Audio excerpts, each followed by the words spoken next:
Welcome, dear viewer. Settle in, get comfortable, and allow yourself to be carried away by the gentle flow of this narration. Let your imagination drift into whimsical worlds where anything is possible. Wherever you are tuning in from, we're so glad to have you here with us. Take a deep breath, let go of any worries, and embrace this moment of tranquility. Here's wishing you a wonderful start to your upcoming day. Enjoy the journey. Story 1. In the heart of a quaint village, nestled between sprawling meadows and dense woodlands, there lived a young girl named Lily. The village itself was a tapestry of cobblestone paths and cottages, each adorned with ivy creeping up their stone walls and chimneys that puffed tendrils of smoke into the brisk air. The scent of freshly baked bread often wafted through the village, mingling with the earthy aroma of the surrounding fields and forests. It was a place where time seemed to linger, caught in the gentle embrace of nature's seasons. The mornings in the village unfolded like a slow, comforting symphony. The first light of dawn painted the sky in soft hues of lavender and rose, while a chorus of birds heralded the new day. The villagers, wrapped in shawls to ward off the morning chill, would greet each other with warm smiles and nods as they went about their daily routines. It was a place where life moved at a gentle pace, each moment savored like a sip of fine tea. Lily, with her fiery auburn hair and bright, inquisitive eyes, was a child of the village but belonged to the world. She possessed an insatiable curiosity about the world around her, a trait that often found her exploring the sun-dappled fields and whispering groves that surrounded her home. Her days were filled with the scent of wildflowers and the chorus of birdsong, but her heart longed for mysteries hidden beyond the horizon. She had an old leather-bound journal, worn from countless adventures, where she meticulously recorded every bird, every flower, and every curious pebble that caught her attention. Her parents, gentle souls who understood the pull of the wild upon their daughter, would watch her from the kitchen window, their hearts a mix of pride and apprehension. They often exchanged knowing glances, recalling their own youthful explorations, though they too had been warned of the forest's enigmatic allure. Yet they hoped Lily would discover the balance between wonder and wisdom. Lily's mother, a weaver of tales herself, would often regale her with stories of the forest, spinning yarns of ancient trees and the spirits that dwelled within them. Her father, a skilled carpenter, would craft small wooden creatures for Lily, each one imbued with the hope that she would always find her way home. One crisp autumn evening, as a gentle breeze carried the scent of fallen leaves, and the world was awash in shades of amber and gold, Lily sat by her bedroom window. The room was a cozy space, filled with treasures from her adventures, pine cones, smooth stones, and pressed flowers. She watched as the twilight sky deepened to a velvety indigo, scattered with twinkling stars. It was a sky that seemed to promise endless possibilities. Her eyes wandered over the familiar silhouette of the forest that bordered her village. But tonight, something was different. A peculiar flickering light danced at the edge of the woods, a beacon of intrigue and wonder that beckoned her with silent whispers. Lily had often been warned by her parents not to wander into the woods alone, tales of cautionary folklore told around the village hearth echoing in her mind, stories of mystical creatures and lost travelers, of pathways that twisted into otherworldly realms. Yet the mystical glow filled her heart with a yearning stronger than any warning. The tales her mother told, of ancient forest guardians and the whispers of the wind, resonated with a part of her that craved the unknown. With a heart pounding with excitement and trepidation, she tiptoed out of her cozy home, careful not to disturb the quiet of the night. The air was crisp and cool, carrying the scent of earth and the promise of adventure as Lily followed the faint, luminous trail. It wove between towering oak trees, their ancient boughs creaking gently in the night breeze, and sprawling ferns that brushed against her legs like soft whispers. The deeper she ventured, the more the forest seemed to transform around her. It was as if she had crossed an invisible threshold into a realm where the ordinary rules of the world no longer applied.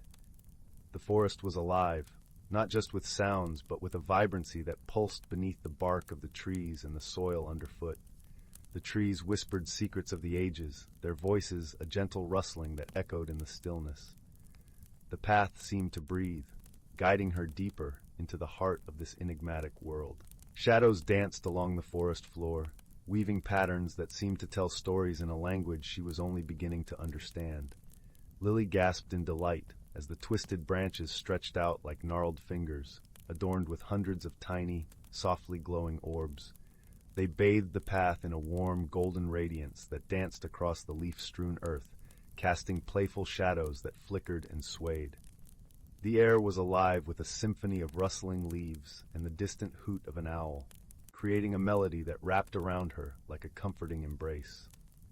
As Lily continued further down the enchanted trail, she came upon a burbling stream, its water glistening under the moonlight as it tumbled over smooth stones. Crisscrossed by a fallen log, the stream was home to a string of strange, luminescent creatures. They had dragonfly-like wings that shimmered with colors of the aurora and rabbit-esque ears that twitched and bobbed in the air. Their eyes sparkled with mischief and kindness as they chirped a serene melody in Lily's direction before flitting off in a shimmering flurry.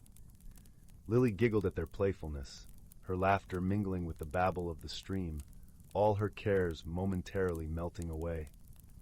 Up ahead, she spotted a massive willow tree, its branches sweeping low to the ground, forming a cozy enclosure like an inviting embrace. Ducking underneath its leafy curtain, Lily found herself in a hushed, glittering grotto. The ground itself seemed to glow, tiny sparkling particles swirling up with each footstep. Lily twirled in wonderment, disturbing the golden motes that glimmered like fireflies frozen in the air. The grotto was filled with a soft luminescence that seemed to pulse gently, as if in time with the beating of her heart. The air was sweet with the fragrance of blooming night jasmine, and Lily felt as though she had stepped into a secret world woven from dreams and starlight. As she pivoted, a warm breath brushed her cheek, and she found herself face to face with the most captivating creature. It resembled a deer, but with an ethereal elegance shimmering in its soft blue-green fur. A gentle crown of twisting antlers adorned its noble head, each tine glistening like moonlit ice. Its large, soulful eyes regarded Lily with an ancient wisdom, a gaze that seemed to peer into the depths of her very soul. Lily's breath caught in her throat, yet she felt no fear from the magnificent being. Instead, it nuzzled her tenderly, imparting a reassuring sense of peace and belonging. In that moment, Lily felt a profound connection to the world around her, a sense of unity with the enchanting forest and its inhabitants. The creature's presence filled her with a warmth that melted away the boundaries of reality and dreams. She closed her eyes, embracing the tranquility that enveloped her like a soft, comforting blanket. In the quiet of that moment, a gentle voice echoed in her mind, a soft whisper that seemed to come from the forest itself. "Seek not just with your eyes, but with your heart," it murmured, a mantra that resonated with the deepest part of her being. It was a reminder that the true magic of the world often lay hidden beneath the surface, waiting to be discovered by those willing to look beyond the obvious. As Lily stood in the presence of the ethereal creature, she felt a stirring within her, a realization of her own potential and the latent power of her imagination. The creature's gaze seemed to unlock a hidden door within her, revealing a wealth of stories and dreams she had yet to explore.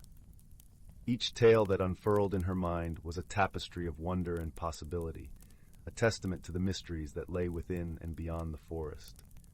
The creature, sensing her newfound insight, nodded its head gently, as if in approval. Then, with a graceful turn, it began to move away, its form dissolving into the shimmering mist of the grotto. Lily watched as the creature faded into the ethereal glow, leaving behind a trail of luminescent particles that lingered in the air like a promise. As she stood alone in the grotto, Lily felt a renewed sense of purpose. The world was a vast, untamed landscape of stories waiting to be discovered, and she was but a humble explorer of its wonders. With a heart full of gratitude and a spirit kindled by the forest's magic, she turned and retraced her steps back through the enchanted path, each footfall a silent vow to honor the mysteries she had encountered. Lily awoke the next morning back in her bed, sunlight streaming through her window, casting a warm glow across her room. Her extraordinary adventure felt like a dream, its vivid details lingering in her mind like the fading notes of a beautiful melody. Had she truly ventured into an enchanted woodland realm that night? As she rubbed the sleepy haze from her eyes, she noticed a small cluster of glimmering particles clinging to her nightgown, sparkling as if lit from within, a tangible reminder of her wondrous journey. A warm smile spread across Lily's face. She realized that her curiosity and courage had opened a hidden door to wonders beyond her wildest imaginings. From that night onwards, she vowed to approach the world with open eyes and an intrepid spirit. For who knew what other marvels awaited those brave enough to seek them out? And so, with a heart full of wonder and a soul kindled with the magic of the forest, Lily continued to explore, forever guided by the flickering lights of curiosity and adventure. The village, with its timeless charm and gentle rhythms, continued to be her home. But now, every leaf rustle, every distant bird call, carried with it the promise of new discoveries. Lily became known not just as the curious girl, but as the village's own storyteller, weaving tales of magic and mystery that brought the community together around the hearth on chilly nights. Her stories were filled with the laughter of luminescent creatures and the wisdom of ancient deer, each tale a testament to the wonders of the world just beyond their doorstep. As the seasons turned and the village basked in the glow of Lily's tales, the villagers began to notice subtle changes around them. The fields seemed to bloom with greater vibrancy, the air was richer with the scent of blossoms, and the forest, once a mysterious boundary, became a place of shared stories and communal wonder. Children would gather around Lily, eyes wide with intrigue, and she would guide them on gentle explorations to the forest's edge, teaching them to listen to the whispers of the wind and to see with not just their eyes, but their hearts. In time, Lily's stories wove themselves into the very fabric of village life, becoming part of the cultural tapestry that connected generations. Her tales were not only a source of entertainment, but also a means of preserving the village's history and traditions, as they inspired new adventures for each listener. The elders, once wary of the forest's mysteries, now found themselves enchanted by the possibilities that Lily's stories suggested, seeing the woods not as a place of danger, but as a realm of endless potential. As Lily matured, her understanding of the forest deepened, and with it, her capacity to inspire others. She began to mentor the village's youth, passing on her knowledge of the natural world and the art of storytelling. Together they would craft new tales, blending the wisdom of the past with their own imaginations, ensuring that the village's legacy of wonder would endure for generations to come. And so the legacy of the forest lived on in Lily's stories, a reminder to all who listened that, often, the greatest adventures begin with a simple, curious heart. Her journeys, both in the world and within herself, became the tapestry of her life, a rich weave of exploration, understanding, and an ever-deepening connection to the world around her. And in the gentle glow of twilight, as the village settled into the embrace of night, Lily would often find herself once again by her window, gazing out at the flickering lights of the forest, her heart forever attuned to the mysteries that awaited her there. Story 2. In the heart of the whispering willow forest, where the leaves rustled like soft whispers and the air was fragrant with the scent of blooming night flowers, nestled a quaint little village called Moonshadow Hollow. The village was known for its cozy cottages with thatched roofs and chimneys that puffed gentle wisps of smoke, carrying the scent of the day's baking or simmering soups. The paths were lined with lanterns that glowed with a soft, warm light, and the village square centered around a grand, ancient oak tree that seemed to hold the secrets of the forest within its boughs, its thick roots embracing the earth like an old friend. Every corner of Moonshadow Hollow exuded a sense of enchantment, from the delicate lace of spider webs glistening with dew in the early morning to the soft, melodic hum of the forest creatures that lulled the villagers to sleep. The villagers, accustomed to this gentle magic, often gathered in the evenings to share stories, their laughter mingling with the crackling of the hearths. The forest itself seemed to lean in, listening and watching, as if it were a silent guardian of the tales spun within its embrace. One brisk autumn evening, as the crimson and gold leaves danced lazily to the ground, a peculiar thing began to happen. The villagers noticed small, shimmering lights flickering and darting about in the night sky, not unlike stars that had come to life and decided to wander the earth for a change. These lights, however, were unlike any stars they had ever seen. They would appear suddenly, twinkle mischievously, and then vanish just as quickly, leaving behind a trail of silvery sparkles that floated gently down like snowflakes, settling on the rooftops and pathways like a delicate otherworldly frost. The air around these lights seemed to vibrate with a subtle, harmonious tune, a melody that tugged gently at the heartstrings of those who paused to listen. The villagers, though intrigued, were not frightened. This was, after all, a place where magic was as natural as the changing of the seasons. But curiosity hung in the air like the sweet scent of apple pies cooling on windowsills, and everyone wondered what these mysterious lights could mean. Old tales of forest spirits and ancient guardians whispered through the village, rekindling a sense of wonder and reverence for the mysteries that surrounded them. Among the villagers was a gentle-hearted young woman named Lyra, known for her keen sense of observation and her knack for solving puzzles. Lyra had always been a seeker of the unseen, her eyes ever drawn to the flicker of fireflies and the patterns of the stars. Her cottage was a cozy nook at the edge of the village, where the forest began to thicken, and she spent her days tending a garden that bloomed with the most unusual and colorful flowers. These flowers, said to have been seeded by the whispers of the forest itself, filled the air with a heady mix of scents that changed with the seasons. The garden was a living tapestry, a riot of color and fragrance, where each plant seemed to have a story woven into its petals.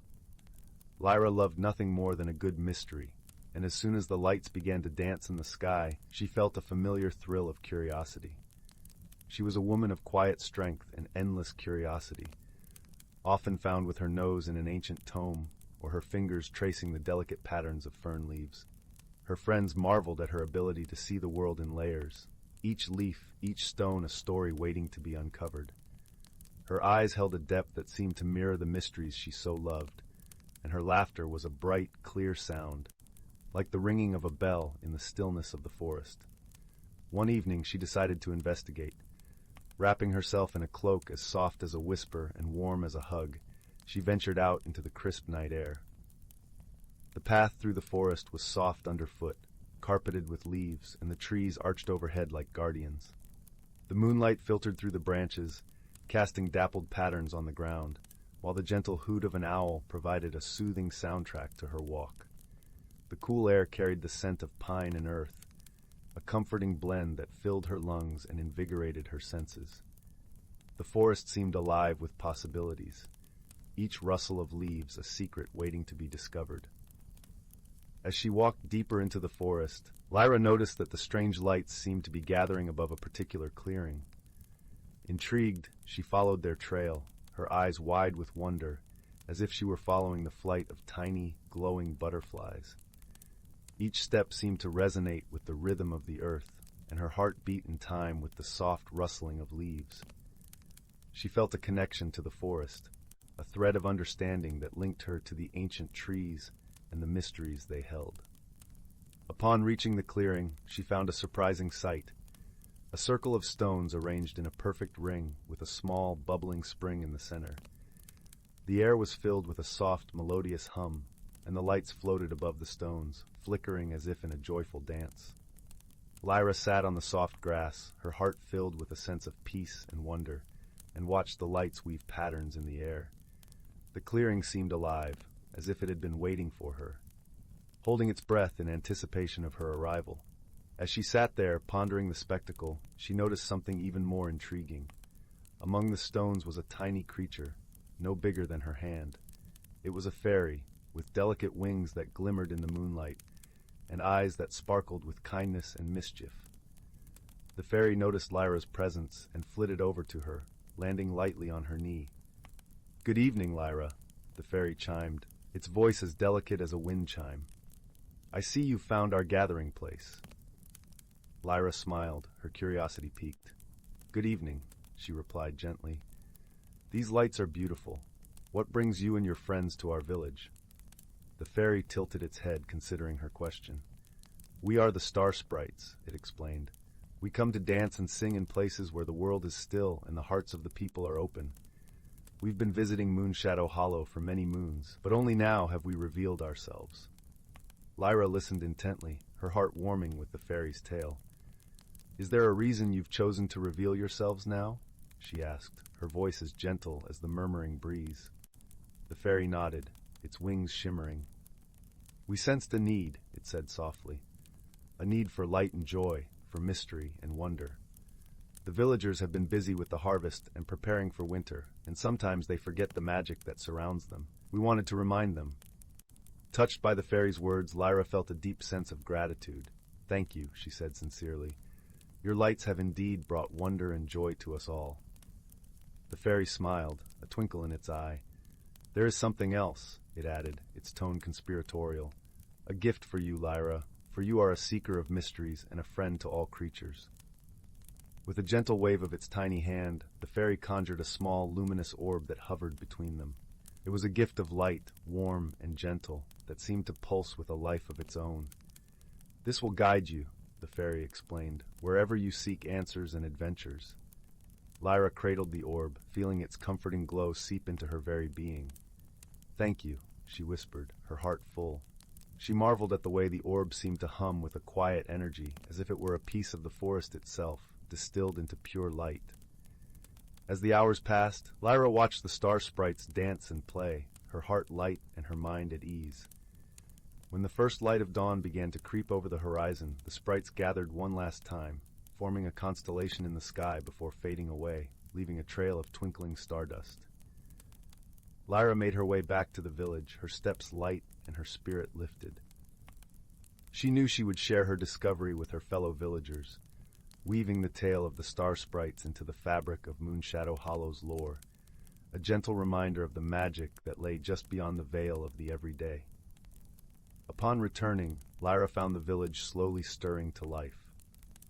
The baker was already at work, the aroma of fresh bread wafting through the air, mingling with the scent of morning dew and the promise of a new day. Children ran through the streets, their laughter ringing like bells. As Lyra shared her tale, the villagers listened with rapt attention, their eyes wide with wonder. The elders nodded knowingly, their hearts warmed by the reminder of the mysteries they had known in their youth. A new sense of community blossomed in the village, as if the lights had rekindled a shared belief in the extraordinary.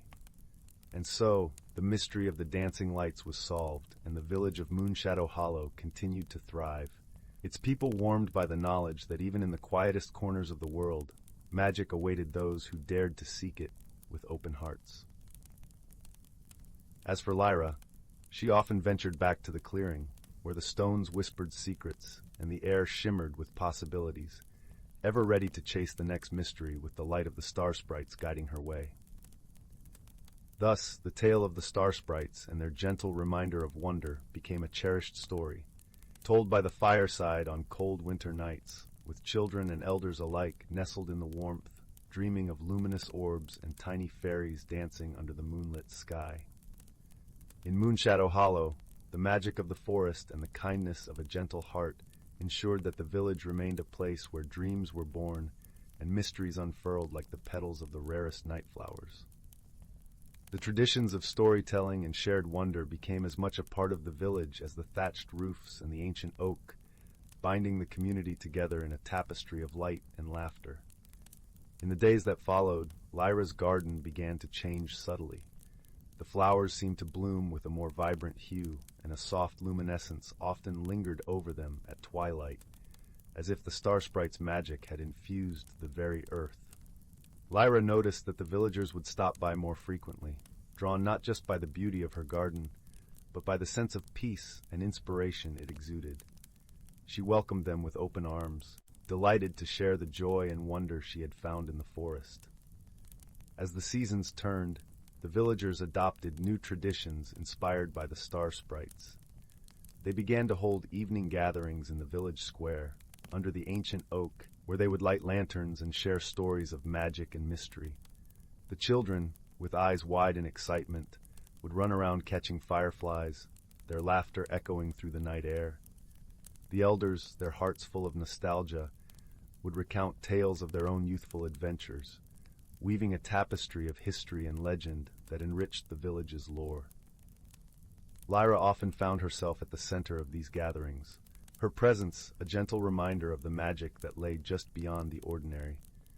She would tell the story of the star sprites, her voice soft and melodic, her eyes shining with the light of the luminous orb she always carried with her.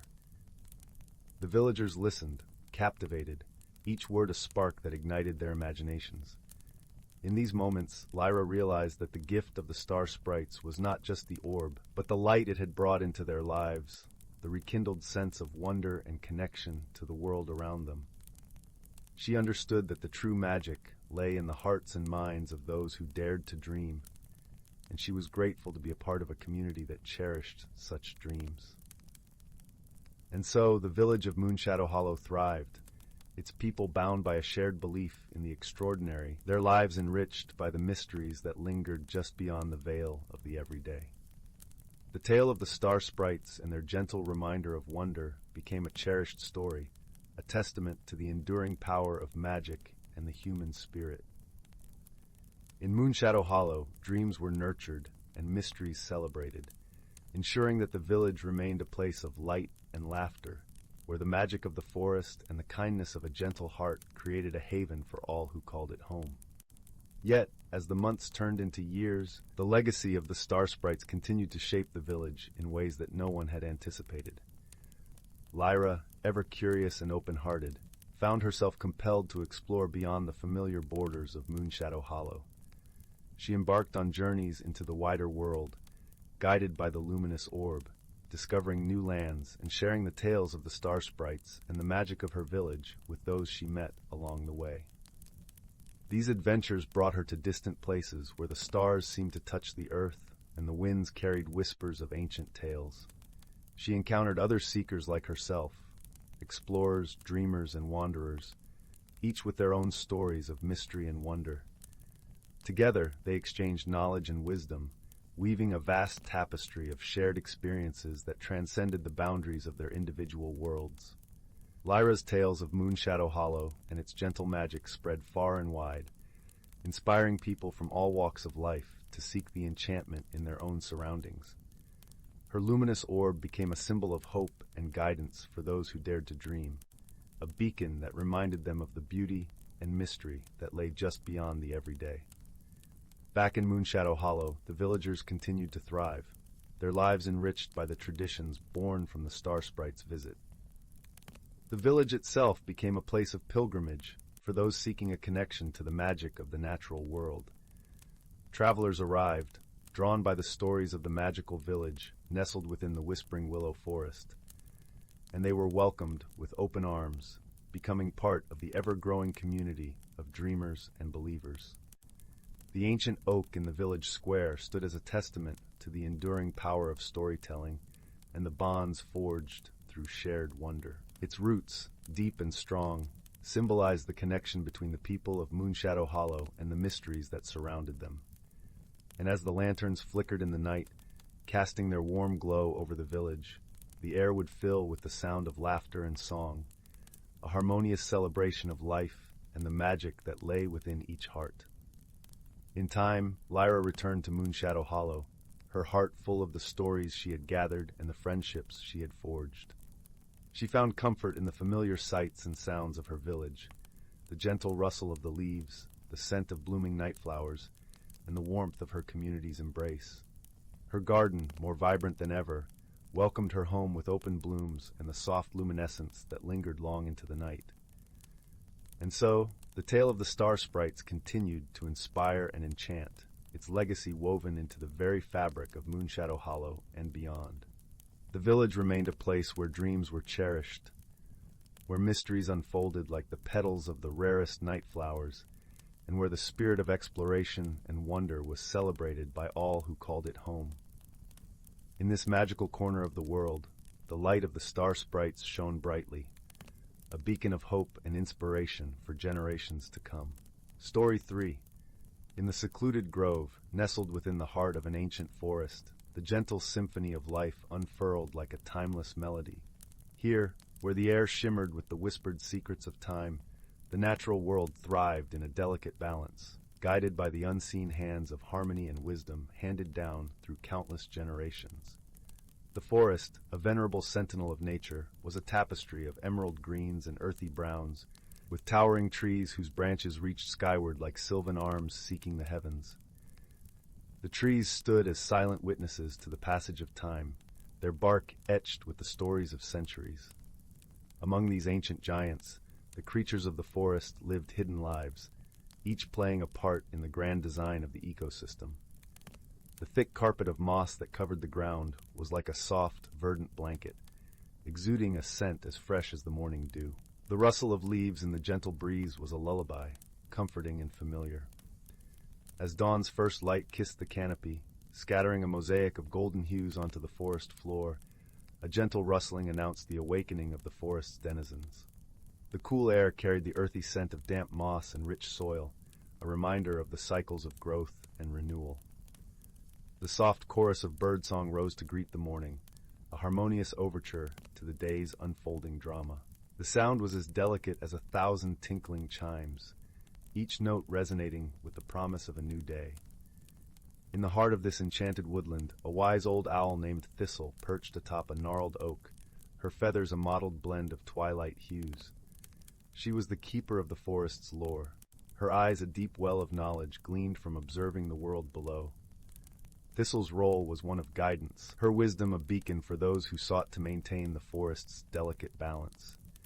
Her presence was as solid and reassuring as the ancient tree she called home, and her gaze, penetrating and kind, could see into the souls of those who visited her.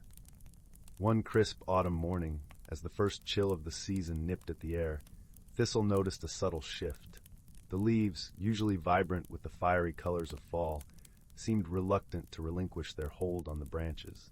The air, though crisp, carried a hint of unease. It was as if the forest itself held its breath, waiting for something to restore its rhythm. The usual vibrant palette of crimson and gold in the leaves was muted, as though a painter had hesitated with his brush.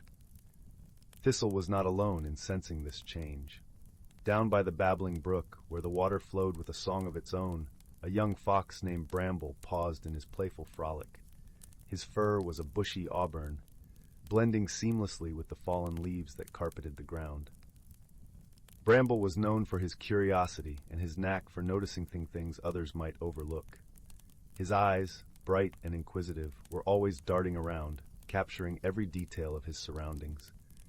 As Bramble sipped from the brook, he noticed the reflection of the clouds above, a swirling dance of silver and gray, as if the sky itself mirrored the forest's unrest. Intrigued and slightly concerned, he decided to seek the counsel of Thistle, whose wisdom was revered by all who called the forest home. His heart, usually light and carefree, now carried a weight of concern. With a determined swish of his bushy tail, Bramble made his way through the underbrush.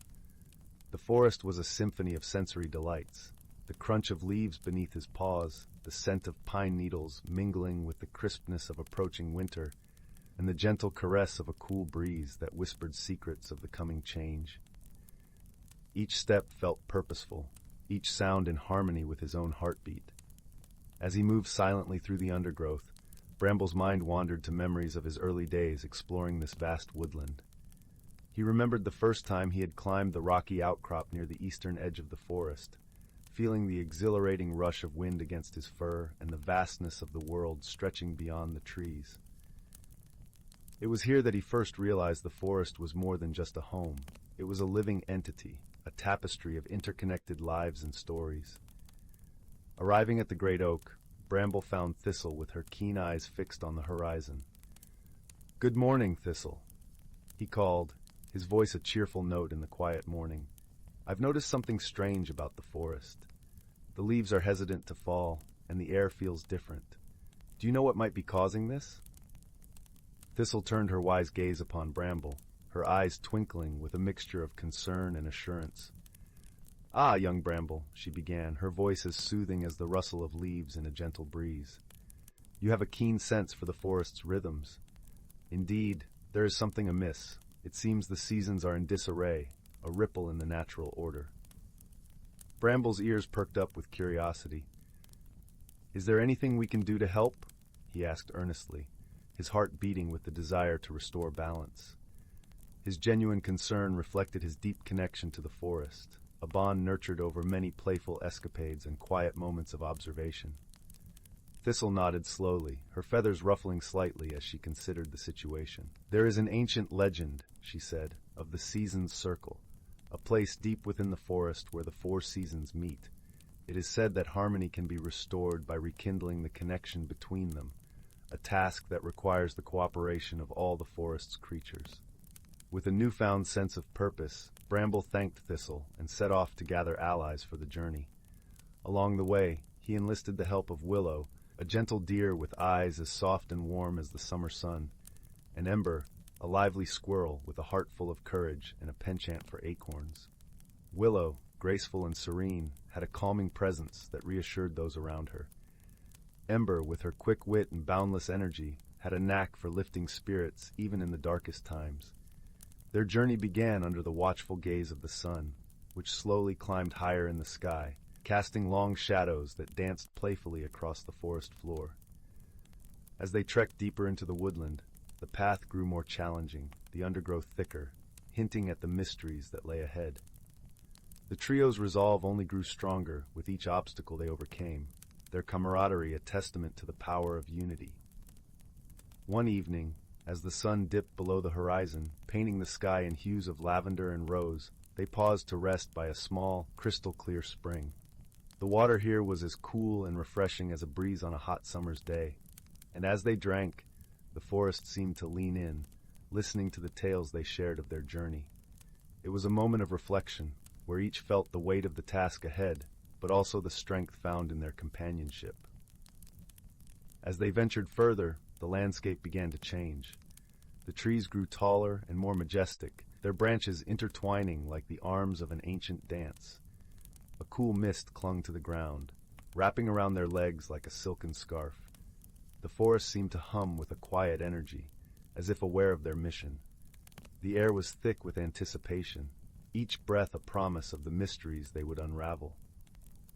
During one particularly challenging stretch of their journey, the group encountered an old tortoise named Moss, who was known for his vast knowledge of the forest's history.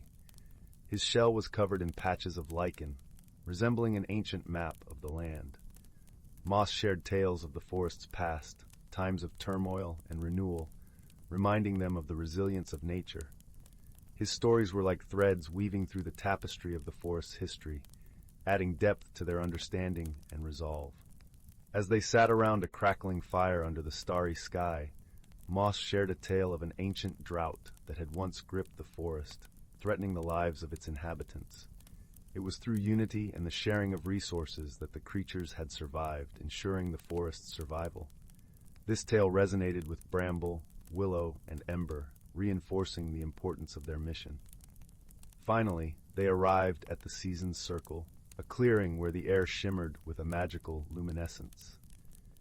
In the center stood a stone altar, its surface etched with symbols representing the four seasons: a budding flower for spring, a sunburst for summer, a cluster of leaves for autumn, and a snowflake for winter.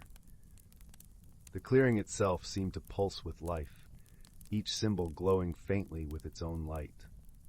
Gathered around the altar were representatives of the forest's communities, each embodying their season's spirit. There was a songbird with plumage as vibrant as the spring blossoms, a frog whose croak resonated with the warmth of summer, a hedgehog with quills the color of autumn leaves, and an old bear whose presence was as serene as a winter's night. Each creature carried with them the essence of their season, a living embodiment of nature's cycles. With a respectful nod from Thistle, who had joined them in her silent flight, the assembly began the ritual to restore balance. The creatures closed their eyes, and a gentle hum rose from the clearing, a song of unity and understanding. The air shimmered with an ethereal light, and the symbols on the altar glowed with a soft, otherworldly radiance. The harmony of their voices wove a tapestry of sound, each note a thread binding together the fractured essence of the seasons. As the song reached its crescendo, the forest seemed to exhale, releasing its pent-up breath. The leaves began to fall in a gentle cascade of color, the air warmed with the promise of summer, and the brook's song grew stronger with the vitality of spring. Winter's chill retreated, leaving behind a crisp clarity that invigorated the soul. The forest, once tense and anxious, now relaxed, its heart beating in sync with the rhythm of nature's song. When the ritual was complete, the creatures opened their eyes to a forest renewed, its harmony restored. The season's circle had worked its magic, rekindling the connection between the cycles of nature. The air buzzed with newfound energy, a testament to the power of unity and collaboration. With hearts full of gratitude and a renewed sense of purpose, Bramble, Willow, and Ember returned to their homes, carrying with them the knowledge that balance could be maintained through cooperation and respect for the natural world. Their journey had not only restored the forest, but had deepened their understanding of their place within it.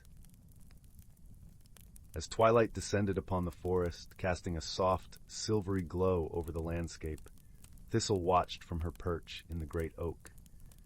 Her heart swelled with pride for the wisdom and courage of the forest's creatures, and she knew that the lessons of harmony and balance would be passed down through the generations.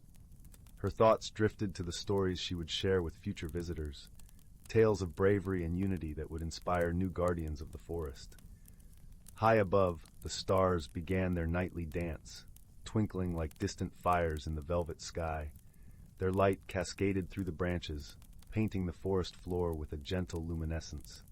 The forest, a living tapestry of life and light, slept soundly, its dreams woven from the laughter and love of those who called it home. Nestled within the ancient forest that whispered secrets of magic and time, life continued its gentle dance, a testament to the enduring power of friendship and the wisdom of the natural world. In the distance, the soft hoot of an owl echoed through the trees, a reminder that the cycle of life, ever eternal, would continue to unfold, guided by the unseen hands of harmony and wisdom. As the days passed and the forest settled into its newfound rhythm, the creatures celebrated the change with a festival. Lanterns made of woven leaves and twigs adorned the trees, casting a warm glow that danced with the twilight. The air was filled with the scents of wildflowers and honey, and the joyous sounds of music and laughter echoed through the glade. Bramble, Willow, and Ember found themselves at the center of the festivities, their adventure now part of the forest's lore. Creatures of all sizes approached them, eager to hear of their journey and the magic of the season's circle. Each retelling of their tale brought new understanding and deeper bonds among the forest's inhabitants. As the night wore on, Thistle joined the celebration, her presence a symbol of the wisdom and unity that had guided their path. She shared stories of other times the forest had faced challenges, emphasizing the importance of community and the strength found in diversity. Her voice, like the gentle rustle of leaves, carried through the night, touching the hearts of all who listened. The festival continued until the first light of dawn, a reminder of the perpetual cycle of day and night, of seasons turning and life renewing. As the creatures returned to their homes, the forest felt alive with possibility, its future bright with the promise of continued harmony. In the weeks that followed, the forest flourished as never before. The streams ran clearer, teeming with life, and the trees stood taller, their leaves vibrant with health. Bramble continued his explorations, his eyes ever watchful for signs of change, while Willow guided her fellow deer with wisdom and grace, and Ember filled the days with laughter and joy. Together, they nurtured the forest, ensuring that the lessons of their journey were never forgotten. Their friendship had deepened, a bond forged in the shared experience of safeguarding their home. They had become stewards of the forest, protectors of its delicate balance, and champions of its enduring beauty. And so, the ancient forest continued its gentle dance, a symphony of life and light, a testament to the power of unity and the wisdom of the natural world. Its stories, woven into the very fabric of the land, would be told and retold, inspiring generations to come to cherish and protect all that nature had to offer. Story 5, The Whispering Pines of Arbania. Beneath the golden hues of a setting sun, nestled in the heart of a vast forest, lay the quaint village of Arbania. This village, with its cobblestone streets winding like ancient ribbons and cottages dressed in ivy as if nature itself had lovingly embraced them, was surrounded by towering pines that whispered tales of old to those who listened closely enough. The air was thick with the scent of pine needles and the earthy richness of the forest floor. a sensory symphony that both calmed and invigorated the soul. It was here that our story begins, with a young boy named Finn who had always felt a peculiar pull towards those ancient trees, as if they held secrets that were meant solely for him. Finn lived in a small house at the edge of Albania with his grandmother, Maren, a woman known in the village for her wisdom and her collection of peculiar objects. Their home was filled with the comforting scent of dried herbs hanging from the rafters, their colors muted yet vibrant against the warm wooden walls. The gentle crackling of a fire that never seemed to die out provided a constant, soothing warmth. On the mantelpiece above the fireplace stood a peculiar object, a small carved wooden whistle, its smooth surface gleaming in the firelight like a beacon of mystery. On one particularly crisp autumn evening, as the sky blushed with the last light of day, Finn stood at the window, gazing out at the forest. The cool air carried the rich aroma of fallen leaves and the promise of a quiet night. He could hear the low murmur of the pines, as if they were calling to him, their voices weaving through the air like a song only he could hear. His grandmother, noticing his distant gaze, approached with a soft smile and placed her hand gently on his shoulder, her touch as comforting as the softest wool. "Do you hear them, Finn?" she asked, her voice as smooth as the silk scarves she wore, each word a gentle caress. "The trees," he replied, a hint of longing in his voice. "They always seem to be whispering." Maren nodded, her eyes twinkling with secrets of the past like stars dancing in the night sky. "The pines of Albania have stood for centuries, holding within them the stories and mysteries of the land. You, my dear, have the gift to hear them." Finn turned to her, curiosity lighting up his face, his eyes wide with wonder. "What do they say, Grandma?" With a chuckle that was as warm as the crackling fire, Maren reached for the wooden whistle on the mantelpiece. "This," she said, holding it up to the light where it seemed to catch the glow of the dying sun, "is a gift from the forest itself. It has the power to reveal the hidden world within the trees." Finn's eyes widened as he reached out to touch the whistle, feeling a warmth spread through his fingertips, as though the wood itself was alive with a gentle, welcoming pulse. "Can I use it?" "Of course, but remember, the forest only reveals its secrets to those with pure hearts and kind intentions. It's not just a tool, but a responsibility." The moon had risen high by the time Finn decided to venture into the forest. A silvery light bathed the landscape, casting shadows that danced like silent guardians. Armed with the wooden whistle and a lantern that cast a warm glow around him, he stepped into the embrace of the whispering pines. The night was alive with the sounds of crickets harmonizing with the gentle rustle of leaves underfoot, a natural orchestra that played just for him. Each step seemed to carry him deeper into a world that was both familiar and unknown, the forest breathing around him in a rhythm as old as time itself. With a deep breath, Finn raised the whistle to his lips and blew gently. The sound that emerged was soft, almost like the sigh of the forest itself, a note that carried through the trees like a tender whisper. As the note lingered in the air, the trees around him began to shimmer, their bark glowing with an ethereal light, as if the stars had descended to earth. Slowly, the hidden world of Albania unfolded before his eyes, a tapestry of magic and wonder. The forest floor transformed into a mosaic of colors, with flowers that glowed like lanterns, their petals luminescent and delicate, and streams that sparkled like stars, their waters singing a melody that was both ancient and new. Creatures of all kinds peered out from behind the trees, tiny sprites with wings like dragonflies, their laughter as light as the breeze, deer with antlers that glowed with moonlight, their eyes wise and knowing, and foxes whose eyes held the wisdom of ages, their presence both mysterious and reassuring. Finn wandered through this enchanted realm, his heart swelling with wonder and joy, each breath he took filled with the sweet scent of blooming flowers and fresh earth. He soon came across a clearing where a gentle stream meandered, its waters weaving through the stones like a silver ribbon. There, by the stream, sat a girl not much older than Finn, her hair woven with flowers and her eyes reflecting the starlit sky, as if she herself was a piece of this magical night. "Hello," she greeted, her voice as melodious as the stream, each word a note in a song that resonated deep in Finn's heart. "Hi," Finn replied, a little shy, his cheeks warmed by the unexpected encounter. I didn't expect to meet anyone here. The girl smiled, a gesture that seemed to illuminate the entire clearing, her warmth spreading like a gentle breeze. The forest is full of surprises. My name is Lyra. I'm Finn, he introduced himself, feeling an instant kinship with this mysterious girl. Do you live here? In a way, Lyra answered, her gaze drifting to the trees as if they were old friends. I protect these woods and all who dwell within them, and you, Finn, are the first human in a long time to find your way here. Finn felt a sense of pride and purpose swell within him. I've always felt connected to this place. My grandmother says the forest has stories to tell. Lyra nodded, her expression turning serious, the weight of her responsibility evident in her eyes. It does, and right now, it needs your help. What's wrong? Finn asked, a hint of concern in his voice, his heart clenching with the thought of the forest in distress. There's a shadow spreading through the forest, Lyra explained, a slight frown marring her peaceful demeanor.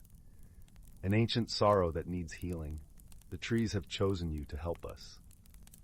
Finn's heart raced at the thought of such a responsibility, but he also felt a deep resolve, a determination to protect the forest that had always been a part of him. What do I need to do? Come with me, Lyra beckoned, rising gracefully from her seat by the stream.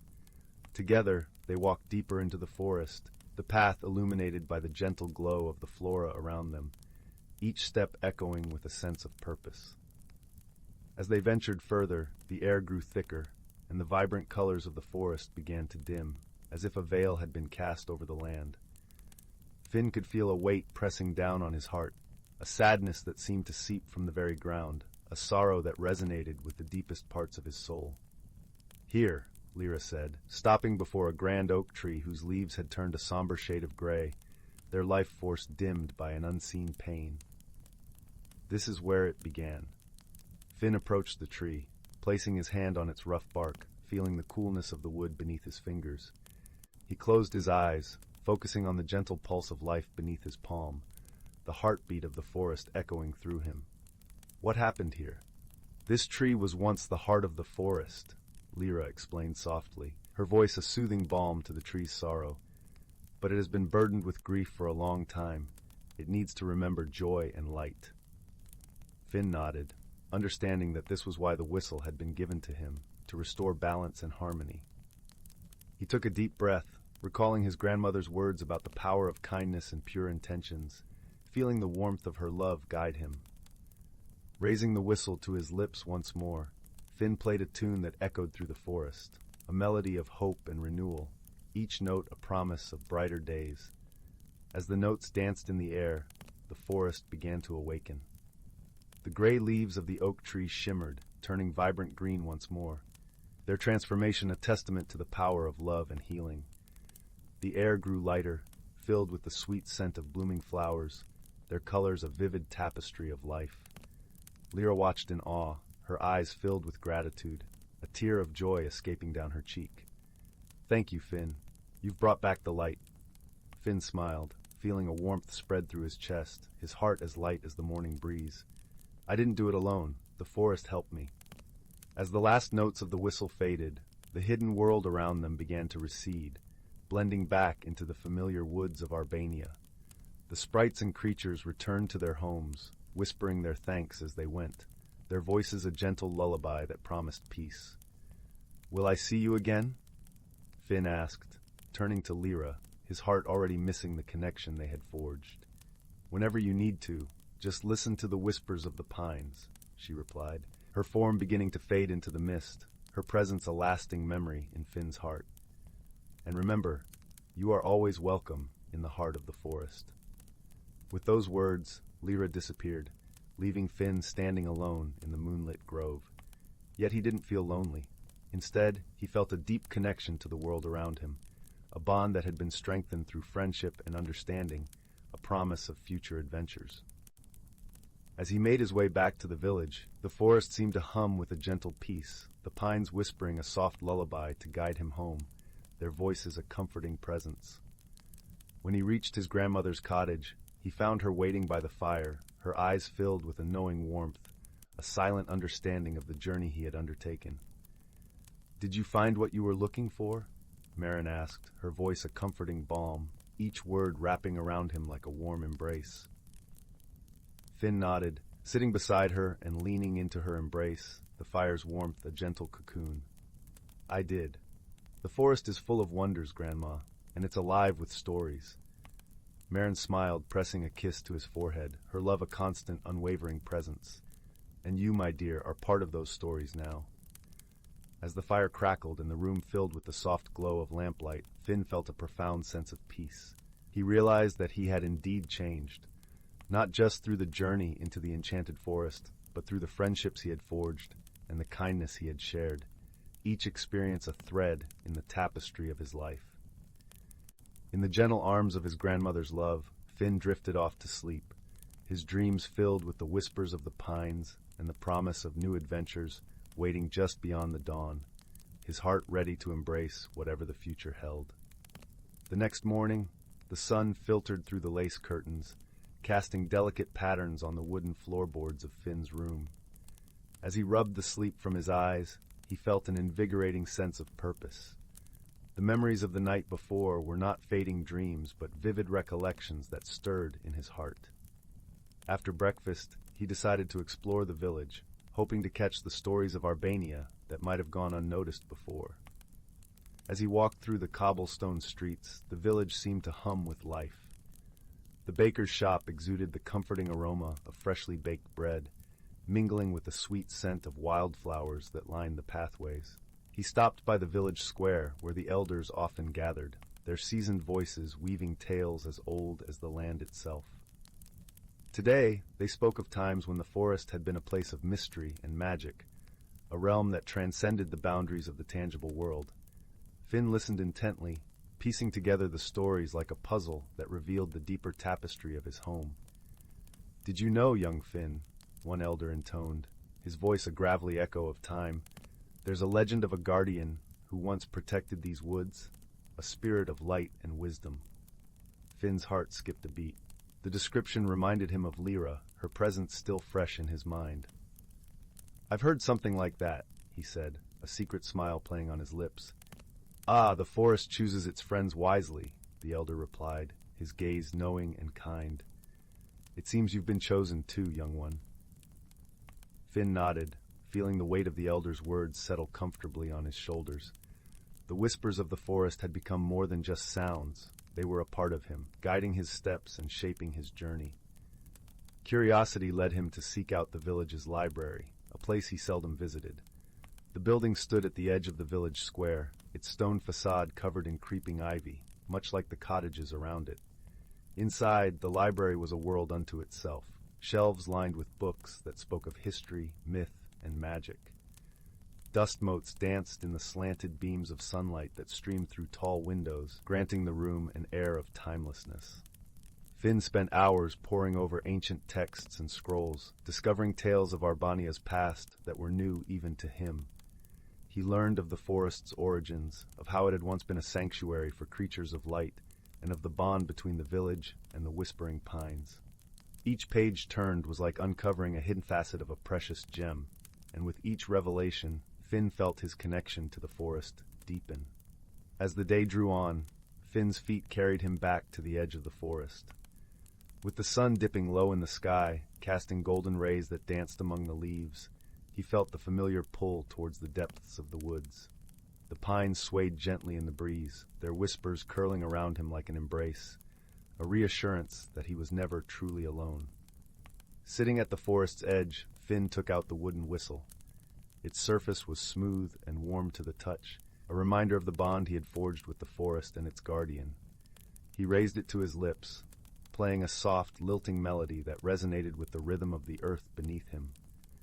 The trees responded, their whispers forming a chorus that sang of promises kept and adventures yet to come.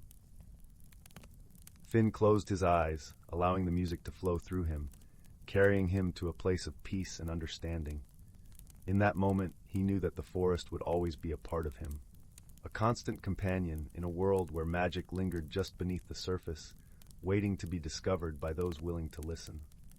And as the sun set over Albania, painting the sky in hues of pink and gold, Finn felt ready to embrace whatever wonders the future held, his heart forever attuned to the whispering pines. The following days unfolded like pages of a cherished book, each one bringing new discoveries and deepening Finn's connection to the forest and its secrets. He found himself spending more time at the edge of the woods, sometimes sketching the intricate patterns of the leaves or the delicate wings of a sprite, other times simply listening to the stories carried by the wind. One afternoon, as he wandered deeper into the forest, he stumbled upon an ancient stone circle. The stones were covered in moss, their surfaces worn smooth by the passage of time. Finn could feel the energy pulsating from them, a reminder of the rituals and gatherings that must have taken place here long ago. He sat in the center of the circle, closing his eyes and letting the forest speak to him.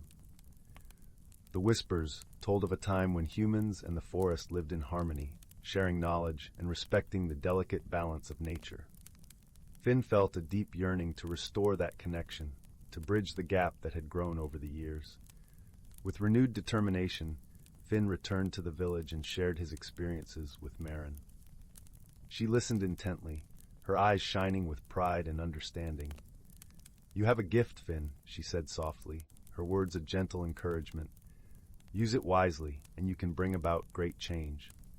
Together they devised a plan to invite the villagers to the edge of the forest, to show them the wonders that lay beyond the pines.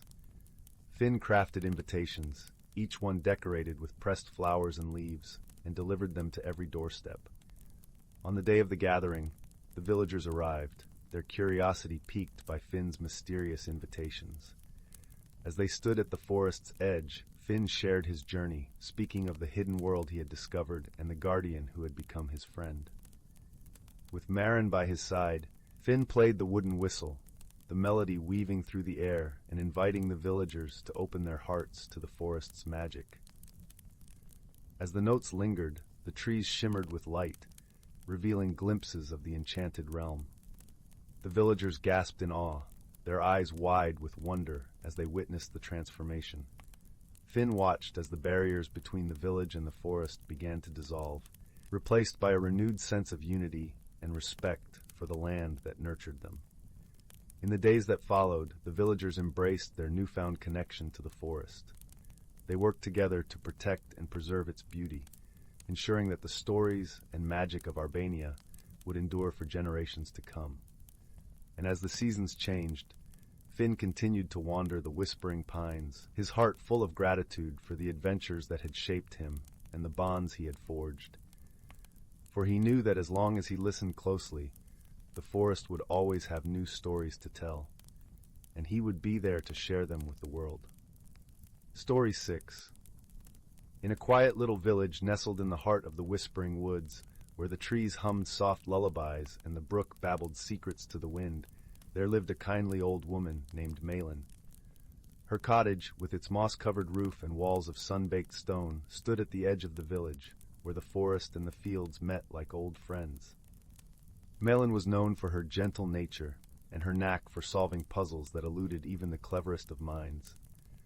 Her garden, a riot of color and fragrance, was often visited by the village children, who loved to hear her stories and nibble on the honey cakes she always seemed to have in abundance. One crisp autumn afternoon, as golden leaves danced down from the trees and the air was filled with the earthy scent of fallen foliage, Malin noticed something peculiar. Each day, as she strolled through the woods gathering herbs and mushrooms, she found little trails of glowing pebbles leading deeper into the forest. The pebbles shimmered like stars fallen to earth, casting a soft, welcoming light that seemed to beckon her forward. Curiosity piqued, Malin decided to follow one of these trails, her heart aglow with the promise of a new adventure. As she stepped from pebble to pebble, a gentle rustling accompanied her, as if the trees themselves were whispering encouragement. The path wound through the woods, past the ancient oak with its gnarled branches and the burbling brook that sang sweetly of someplace far away. Eventually, the trail led her to a hidden glen, where the sunlight streamed down like liquid gold, and everything seemed to sparkle with an otherworldly sheen.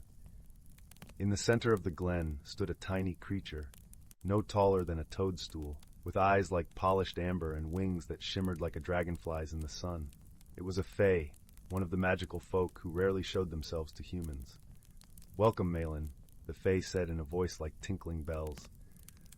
"I am Leora, guardian of the Whispering Woods. We have a mystery, and I believe you are just the person to help us solve it." Malin smiled kindly, her eyes twinkling with curiosity. "What seems to be the trouble, dear Leora?" Leora fluttered closer, her wings casting a kaleidoscope of colors on the grass. Each night, the glow of the moon grows dimmer, and the stars seem to hide their faces. The magic of the forest is waning, and we do not know why. We need your wisdom to uncover the cause. Malin pondered this, her mind turning over the possibilities like pages in a cherished book. "I will do my best," she promised. "Let us begin by observing the forest closely." Over the next few days, Malin returned to the glen, bringing with her a warm cloak and a basket of sweet buns to share with Leora. Together, they watched the forest by night, noting the subtle changes in the patterns of the stars and the way the moon's light flickered uncertainly. One evening, as they sat beneath the ancient oak, Malin noticed something unusual. A shadow, darker than the night itself, flitted across the treetops. It moved with a stealthy grace, like a cat prowling in the twilight. "Did you see that?" Malin whispered, her voice barely louder than the soft rustle of leaves. Leora nodded, her wings quivering with excitement. "I did. It seems we are not alone in the forest tonight." Determined to uncover the source of the shadow, Malin and Leora followed it as it slipped silently through the trees. The forest, usually so full of life and noise, seemed to hold its breath as they moved deeper into the darkness. Finally, they came upon a small clearing where the shadow paused, revealing itself to be a creature they had never seen before. It was a moon sprite, a being of silver and shadow, with eyes that glowed like twin moons. The sprite looked at them with an air of gentle mischief. "Ah, I see my nightly wanderings have not gone unnoticed," it said, its voice smooth and cool as a moonbeam. "Why do you dim the moon and hide the stars?" Malin asked, her tone gentle but firm. The sprite chuckled, a sound like wind whispering through reeds. "I mean no harm. I am simply borrowing a bit of their light to weave a cloak of dreams. It is a gift for my friend, the nightingale, who sings the stars to sleep." Malin smiled at the sprite's sincerity. "Your intention is kind, but the forest needs the moon's light and the stars' guidance. Perhaps we can find another way to make your cloak." The sprite considered this, then nodded gracefully. "I would be grateful for your help, wise Malin." Together, they devised a plan to gather the silken threads of moonlight that danced on the brook's surface and the dewdrops that sparkled like diamonds in the morning sun. With Leora's magic and Malin's clever hands, they wove a cloak more beautiful than any the sprite had imagined. When the cloak was finished, it shimmered with the gentle glow of dawn and the soft hues of twilight. The sprite took it gratefully, promising to return the borrowed light to the moon and stars. True to its word, the moon shone brightly once more, and the stars twinkled merrily in the night sky. The forest sighed with relief, its magic restored and its peace renewed. As Malin sat by her hearth that night, sipping a cup of chamomile tea and watching the fire dance in the grate, she felt a deep sense of contentment. She had made a new friend, solved a mystery, and learned that even the smallest acts can have the grandest effects. And so, the village of the Whispering Woods continued to thrive, its nights once again lit by the gentle glow of the moon and the watchful gaze of the stars. Malin knew that whenever a new mystery arose, the forest and its magical inhabitants would always have a friend in her. As the fire crackled and the shadows danced gently on the walls, Malin closed her eyes, lulled to sleep by the soothing sounds of the night, knowing that in the morning, another adventure awaited. Story 7.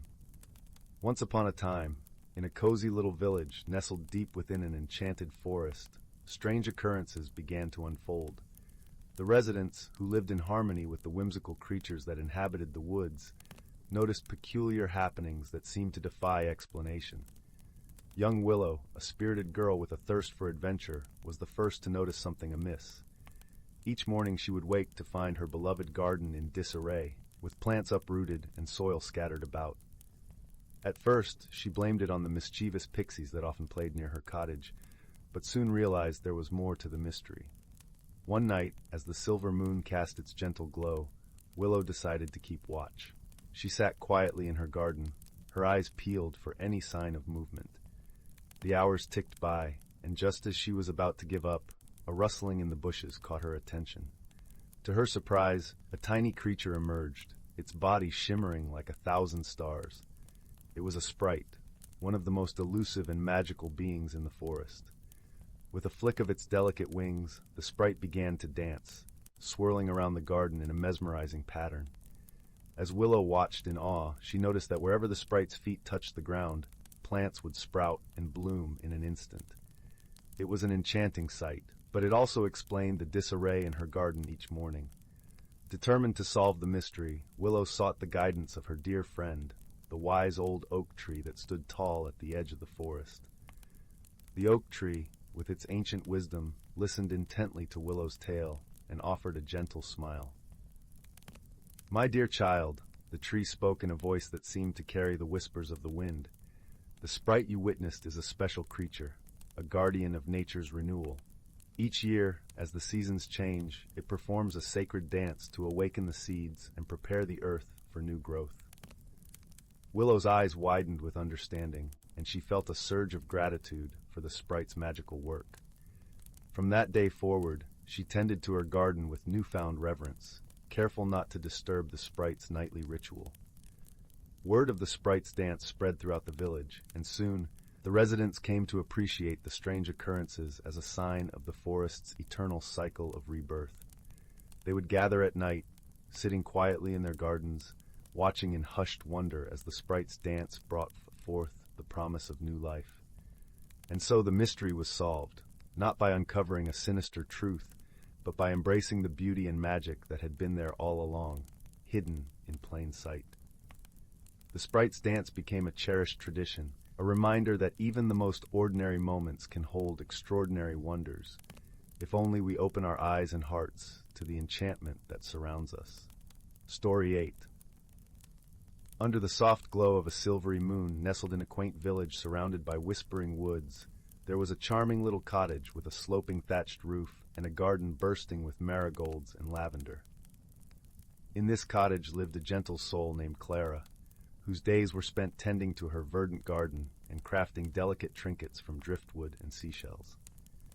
One crisp autumn evening, as the wind played a gentle tune through the trees, Clara sat by the fireplace, her hands wrapped around a steaming cup of chamomile tea.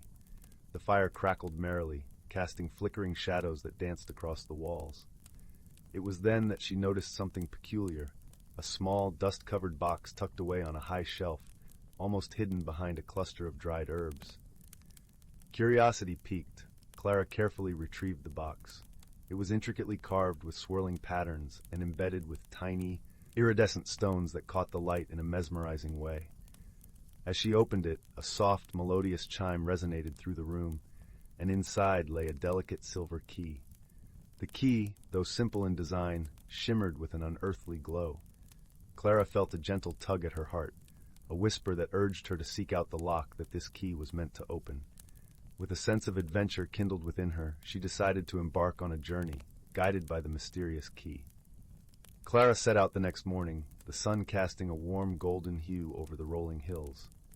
Her path meandered through the village, where cobblestone streets were lined with quaint shops and friendly faces. It was here that she met her first companion, a lively squirrel named Pip, with fur the color of autumn leaves and eyes as bright as polished acorns. Pip, ever curious and full of mischief, bounded up to Clara and perched on her shoulder. "Where are we off to, Clara?" He chattered, his tiny paws fidgeting with excitement. "I'm not quite sure, Pip," Clara replied with a soft smile. "But this key," she held it up to the sunlight, "is leading us on a journey. Would you like to come along?" Pip nodded vigorously, his bushy tail flicking with enthusiasm. And so, with Pip by her side, Clara ventured beyond the village, following the winding path into the heart of the forest. The forest was alive with the gentle rustle of leaves and the soft calls of distant birds. Sunlight streamed through the canopy, creating patterns of light and shadow on the forest floor. As they walked, Clara and Pip encountered an array of friendly creatures. a wise old owl with feathers like moonlight, a family of rabbits who scampered through the underbrush, and a pair of foxes with coats as red as sunset. Each creature had a story to share, and Clara listened with an open heart, learning from their tales of bravery, kindness, and the magic that lay hidden in the most ordinary of places. It was amidst these exchanges that Clara realized the true purpose of her journey was not only to find the lock, but to uncover the wisdom and beauty of the world around her. As the duo wandered deeper into the forest, they came upon a serene glade, where the air was filled with the fragrance of wildflowers and the soft hum of bees. In the center of the glade stood an ancient oak tree, its gnarled branches stretching toward the sky. At its base was a small, intricately shaped lock embedded in the trunk, a perfect match for Clara's silver key. With a gentle breath, Clara inserted the key into the lock and turned it. There was a soft click, and the oak tree began to shimmer, its bark glowing with a warm, golden light. To Clara's amazement, the tree opened to reveal a hidden chamber filled with the most wondrous treasures, glowing crystals, vials of luminescent liquid, and a collection of ancient scrolls. Pip's eyes widened in awe as he dashed inside, inspecting each item with delight. But it was the scrolls that drew Clara's attention. She unfurled one, its parchment smooth and cool under her fingertips. The scrolls contained stories and wisdom from generations past, tales of harmony and the timeless bond between nature and humanity. Understanding dawned upon Clara. The true treasure was not the physical items within the tree, but the knowledge and connection they represented. It was the lesson of cherishing the world and its inhabitants, of finding magic in the everyday and sharing it with others. With a heart full of gratitude, Clara carefully closed the tree, leaving the treasures safe within its embrace. She turned to Pip, who was perched on a sparkling crystal, and smiled warmly. "We've found what we were meant to, Pip, and now we must share it with those we meet." As they made their way back through the forest, Clara carried with her not just the key, but a newfound wisdom and a heart brimming with the wonder of discovery. The gentle sway of the trees, the soft earth beneath her feet, and the companionship of her new friends filled her with a deep sense of peace. When they returned to the village, Clara shared her journey with all who would listen. The villagers gathered around, their eyes alight with interest and joy, and as she told her tale, the soft glow of the fireplace mirrored the warmth in her heart, spreading through the room like a gentle embrace. That night, as Clara lay in her cozy bed, she reflected on her adventure. The key, nestled safely on her nightstand, seemed to hum with contentment. Clara knew that while her journey had come to an end, the lessons she had learned would continue to guide her, illuminating her path like the gentle glow of the moon. And so, with Pip curled up beside her and the comforting sounds of the night wrapping around them, Clara drifted into a peaceful sleep, her dreams filled with the wonder of the world and the magic of friendship and discovery. Story 9. Once, in a quaint village nestled between whispering woods and a shimmering lake, there lived a gentle soul named Leora. Leora had a heart as tender as the first spring rain, yet she found herself unsettled by the winds of change that had begun to sweep through her life. The village, with its cobblestone paths and ivy-clad cottages, was all she had ever known, and the thought of venturing beyond its familiar boundaries filled her with uncertainty. Leora's days were spent tending her garden, where wildflowers danced in the breeze and bees hummed a lullaby of summer. She loved the predictability of her routine, the way the sun painted golden patterns on the earth beneath her feet. But lately, the whispers of the woods seemed to call to her, beckoning her to explore the unknown paths that wound through shadowed glades and sun-dappled clearings. One crisp autumn morning, as the first frost sparkled on the leaves, Leora decided to heed the call. She wrapped herself in a cloak of soft wool, its color the deep, rich hue of ripe plums, and set off towards the forest. The air was a mixture of earthy scents and the sharp tang of pine, and as she walked, the crunch of leaves underfoot echoed like a gentle heartbeat. As she ventured deeper into the forest, Leora came upon an ancient oak tree, its trunk wide and gnarled with age. It was here she met Thistle, a wise and kindly fox whose fur was the color of autumn leaves. Thistle had an air of quiet wisdom about him, and his eyes twinkled like stars in the twilight sky. Greetings, dear Leora, Thistle said in a voice as soft as the rustle of leaves. I see the winds of change have brought you to my part of the world. What is it that troubles your heart? Leora sighed, her breath a wisp of mist in the cool morning air. I fear the changes that life brings, Thistle. I long for the comfort of what I know, yet something within me yearns for more. Thistle nodded, understanding lighting his gaze. Change is like the seasons, Leora. It can be daunting, but it is also what brings growth and renewal. Perhaps the magic of this forest can help you embrace it. With Thistle as her guide, Leora began to explore the forest, discovering hidden wonders and secrets. They walked through fields of lavender, where the air was sweet and soothing, and by crystal-clear streams that sang softly over smooth stones.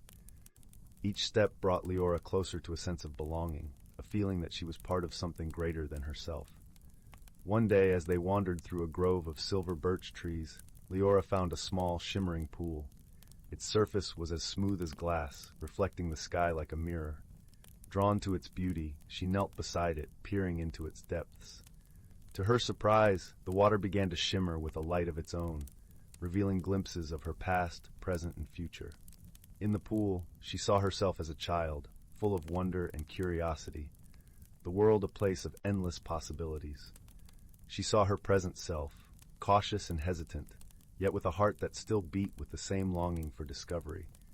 And finally she glimpsed a future self, standing tall and confident, embracing the changes that life would bring. As she gazed into the pool, a gentle warmth spread through Leora's chest, a realization dawning like the first light of dawn.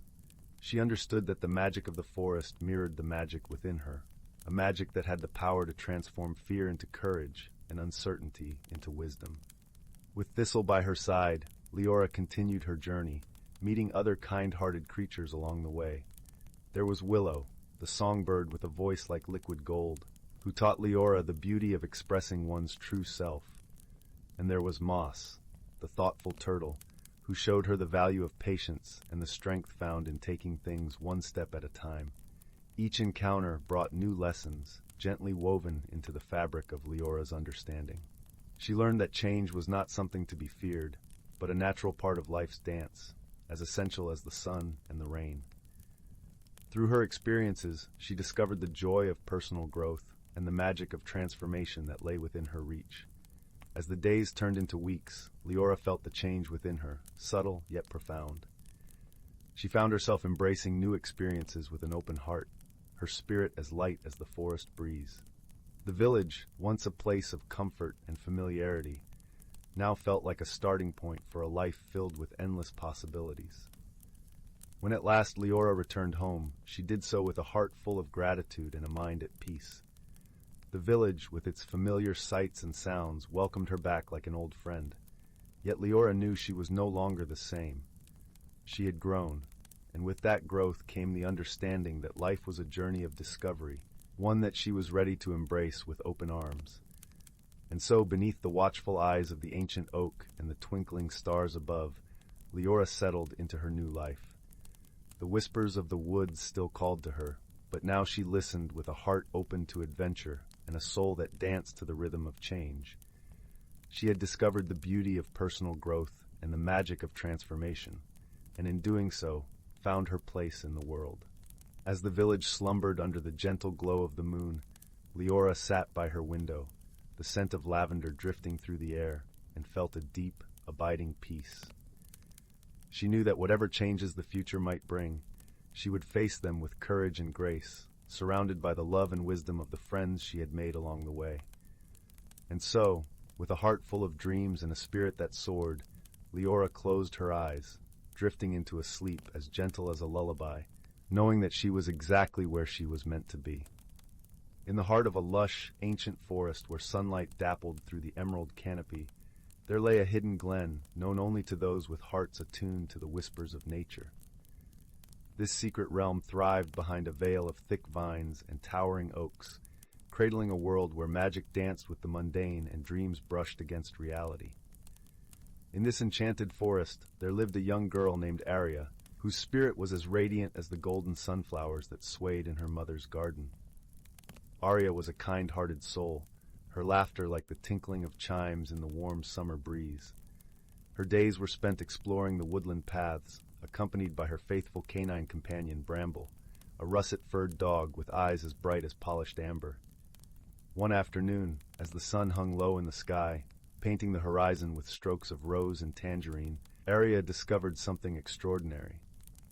She and Bramble had wandered farther than usual, their feet following a trail of fallen feathers that glistened like opals. They soon arrived at an ancient oak, its trunk gnarled and wise with age, and at its base, nestled amongst the roots, lay an iridescent shell like none she had ever seen. The shell shimmered with hues of amethyst and sapphire, its surface etched with delicate spirals that seemed to pulse with light. As Arya reached down to touch it, a gentle warmth spread through her fingertips, and a soft voice echoed in her mind. "Seek the hidden world and find the light within." Intrigued and a little bewildered, Arya placed the shell in her satchel, its comforting warmth lingering on her skin. The forest seemed to hold its breath as she turned back toward home, the path now aglow with the promise of adventure. Bramble trotted beside her, his tail wagging as if he sensed the magic that now clung to them like a second skin. That evening, as Arya sat beside the fireplace, the shell resting in her lap, she pondered the mysterious message. Her grandmother, wise with years and stories, noticed her granddaughter's faraway look and asked gently, "What is it that stirs your thoughts, dear one?" Arya hesitated, then shared her discovery, the words tumbling out like a cascade of bubbling stream water. Her grandmother listened intently, her eyes twinkling with a secret knowledge. "Ah," she murmured, "you found a star shell. Long ago, these shells were gifts from the stars, given to those who were pure of heart and chosen to bring harmony between our world and the hidden realms." Her grandmother's words wove a tapestry of wonder around Arya, filling her imagination with visions of starry skies and enchanted lands. The idea of a hidden world thrilled her, and she knew she had to embark on a journey to discover it, to seek the light the shell spoke of. The next morning, with the dawn's light spilling through her window like liquid gold, Arya set out with Bramble by her side. The forest stretched before them, alive with the songs of birds and the rustle of leaves, whispering secrets. Guided by intuition and the gentle pull of the shell, they ventured deeper into the woods, where the trees grew older and stories lingered in the air like the scent of pine. As the hours slipped by, the forest transformed around them. The familiar gave way to the extraordinary, as mossy paths led them to a clearing where a stream gurgled merrily over smooth stones. Here the air was thick with the scent of wildflowers, and the light danced in playful patterns across the water's surface. It was here that Arya noticed something remarkable. The stream's water shimmered with a liquid luminescence, and through its depths she caught glimpses of another world. It was a realm of vibrant colors and curious creatures, a reflection yet distinctly other. Her heart fluttered with excitement and a touch of apprehension. Determined to uncover this mysterious world, Arya knelt by the stream, the star shell clutched in her hand. She dipped it into the water, and a ripple of magic spread outward, the surface of the stream parting like a curtain. Bramble whimpered softly, his warm body pressing against her in reassurance. With a deep breath, Arya stepped into the water, the coolness embracing her like a welcoming hug. She felt herself drawn forward, the stream's glow enveloping her, pulling her gently into the hidden world beyond. Bramble followed without hesitation, his trust in Arya unwavering. Emerging on the other side, Arya found herself in a realm that defied her wildest dreams. The air was fragrant with the scent of blooming lilies and honeysuckle, while the sky above was a swirling canvas of twilight hues, where the stars twinkled even in daylight. All around her, the land was alive with enchantment, where trees sang with the voices of the wind, and flowers hummed gentle lullabies. In awe, Arya and Bramble began to explore this wondrous place. They wandered through fields of lavender that stretched as far as the eye could see, their fragrance filling the air with a soothing calm. They discovered meadows where butterflies with wings of stained glass flitted amongst blossoms that glowed like lanterns. It was in one such meadow that they encountered their first new friend, a small creature with fur as soft as downy feathers and eyes that sparkled like dew in the morning sun. The creature introduced itself as Thistle, a guardian of the hidden world, charged with watching over its wonders. Thistle was delighted to meet a human and her loyal dog, explaining that few had ever crossed into their realm. "The star shell chose you, Arya," Thistle said, its voice a melodious whisper, "because you have the heart to see the beauty in everything and the courage to protect it." As they traveled together, Thistle shared stories of the hidden world, its history woven with threads of magic and harmony. Arya listened with rapt attention, feeling a deep connection to this place and its inhabitants. She realized that her journey was one of discovery, not just of the world around her, but of herself and her place within it. However, not all was well in the hidden realm. Thistle spoke of a growing shadow, a darkness that threatened the balance of their world. It was said that the source of this darkness lay in the heart of the Misty Mountains, a place shrouded in mystery and guarded by the fierce storms that swirled around its peaks. Arya felt a tug at her heart, a call to action she couldn't ignore. She knew that her journey was meant to lead her to these mountains, to uncover the truth and restore the light that the star shell had promised.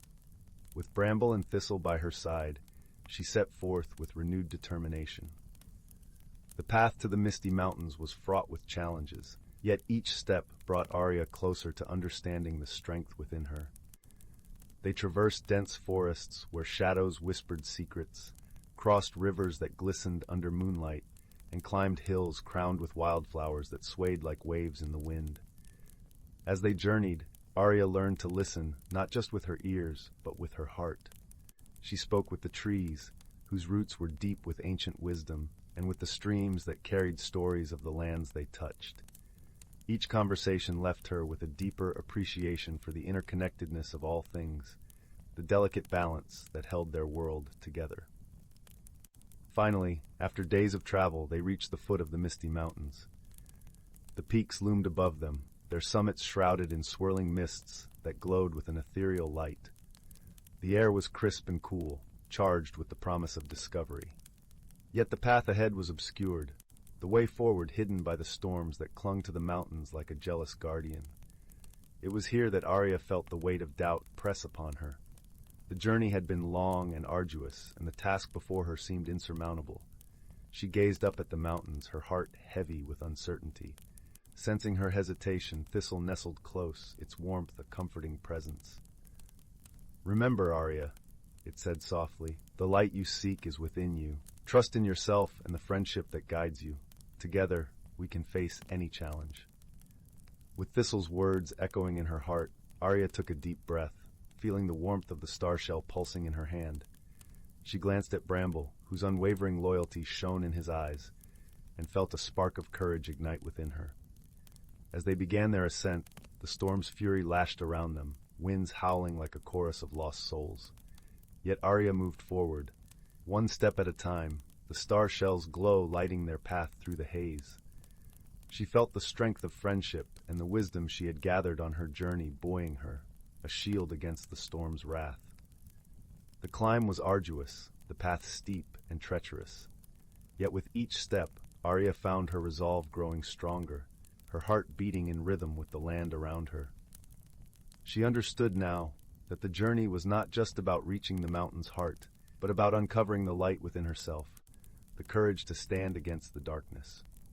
Finally, as the storm began to wane, they reached the peak, where the air was thin and the world stretched out below them like a patchwork quilt.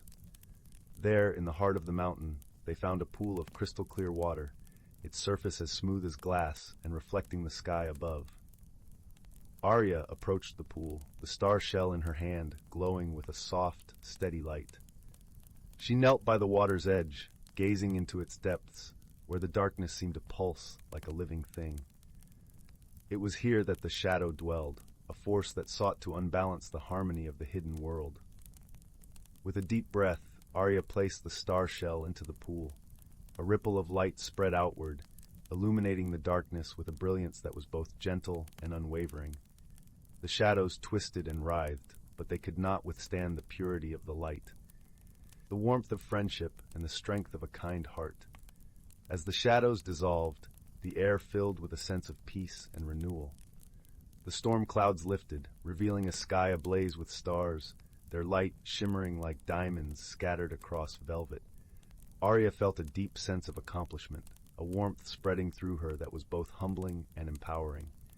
The hidden world was safe once more, its balance restored by the courage and compassion of a young girl and her companions.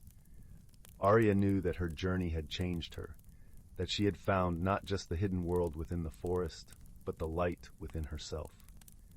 With Thistle and Bramble by her side, she descended the mountain, the path now clear and bathed in moonlight.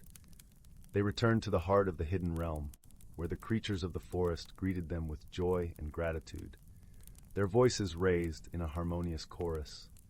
As dawn broke, painting the sky with hues of gold and pink, Arya stood on the edge of the hidden world, the star shell now a part of her, its warmth a constant reminder of the journey she had taken. She knew that she would carry the lessons of this magical realm with her always, a beacon of light to guide her through the shadows of life. Returning home, Arya found her grandmother waiting, her eyes filled with knowing pride. She embraced her granddaughter, feeling the strength and wisdom that now radiated from her.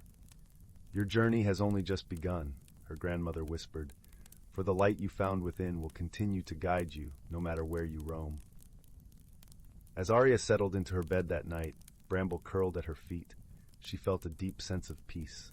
The fire crackled softly in the hearth, its warmth cocooning her in comfort. She closed her eyes, her heart aglow with the magic of friendship, courage, and the enduring light within. And as sleep gently claimed her, she dreamed of starry skies and secret worlds, where the whisper of wind through the trees spoke of new adventures waiting just beyond the horizon. Story 11. In a quaint village nestled in the heart of a lush emerald forest, there stood a little cottage covered in ivy, with a thatched roof that seemed to blend seamlessly into the canopy of leaves above. The cottage belonged to an elderly woman named Malus, known throughout the village for her kind heart and wise counsel. Her garden was a wonder to behold, with flowers that glowed in the moonlight and herbs that sang softly in the breeze. One crisp autumn evening, as the sun dipped below the horizon, casting long shadows that danced playfully across the garden path, Malus sat by her window, sipping a steaming cup of chamomile tea. The air was filled with the scent of pine and the distant sound of a babbling brook. It was then that she noticed something peculiar, a faint luminescence flickering among the trees at the edge of her garden, like a mischievous firefly that refused to settle. Curiosity piqued. Malus wrapped herself in a warm shawl and stepped outside. The cool evening air brushed against her cheeks as she made her way down the garden path. As she approached the source of the light, she saw it was coming from a cluster of mushrooms, standing in a perfect circle. These were no ordinary mushrooms, for they glowed with a gentle, golden light. Malus knelt down, her eyes twinkling with both wonder and concern. She had heard tales of magical mushrooms, known as the lumalore, said to appear only when the forest was trying to communicate something important. But what could they be trying to tell her? The next morning, Malus sought the wisdom of her dear friend, an ancient tortoise named Thistle, who resided in the forest's depths. Thistle was known to be the oldest creature in the forest, with a memory that spanned centuries. His shell was covered in moss, and his eyes held the depth of 1,000 stories. "Dear Thistle," Malus began after sharing a pot of herbal tea with him, "a circle of lumalore has appeared in my garden, and I feel the forest is trying to tell me something. Can you help me understand its message?" Thistle pondered for a moment, the slow rhythm of his breath matching the gentle rustle of leaves overhead. "The forest speaks in whispers and riddles, Malus," he said, his voice a comforting rumble. "Lumalore often appear when the balance of the woods is disturbed. We must observe closely and listen carefully to uncover what is amiss." With Thistle's advice in mind, Malus decided to spend her days observing the forest with the keen eyes of a friend. She watched the way the sunlight filtered through the leaves, listened to the songs of the birds, and noted the patterns of the wind. It wasn't long before she noticed something unusual. The forest animals seemed unusually restless, their paths crisscrossing in erratic patterns, as if they were searching for something lost. One evening, as the sky was painted in hues of lavender and rose, Malus sat by the lumalore circle, contemplating the mystery. As she watched, a tiny figure emerged from the shadows, a sprite no larger than her hand, with wings that shimmered like the morning dew. "Greetings, kind Malus," the sprite chirped, her voice as airy as a breeze through the leaves. "I am Lyra, a guardian of these woods. We are in need of your help." Malus smiled warmly, her heart swelling with the familiar joy of helping others. "What troubles you, dear Lyra?"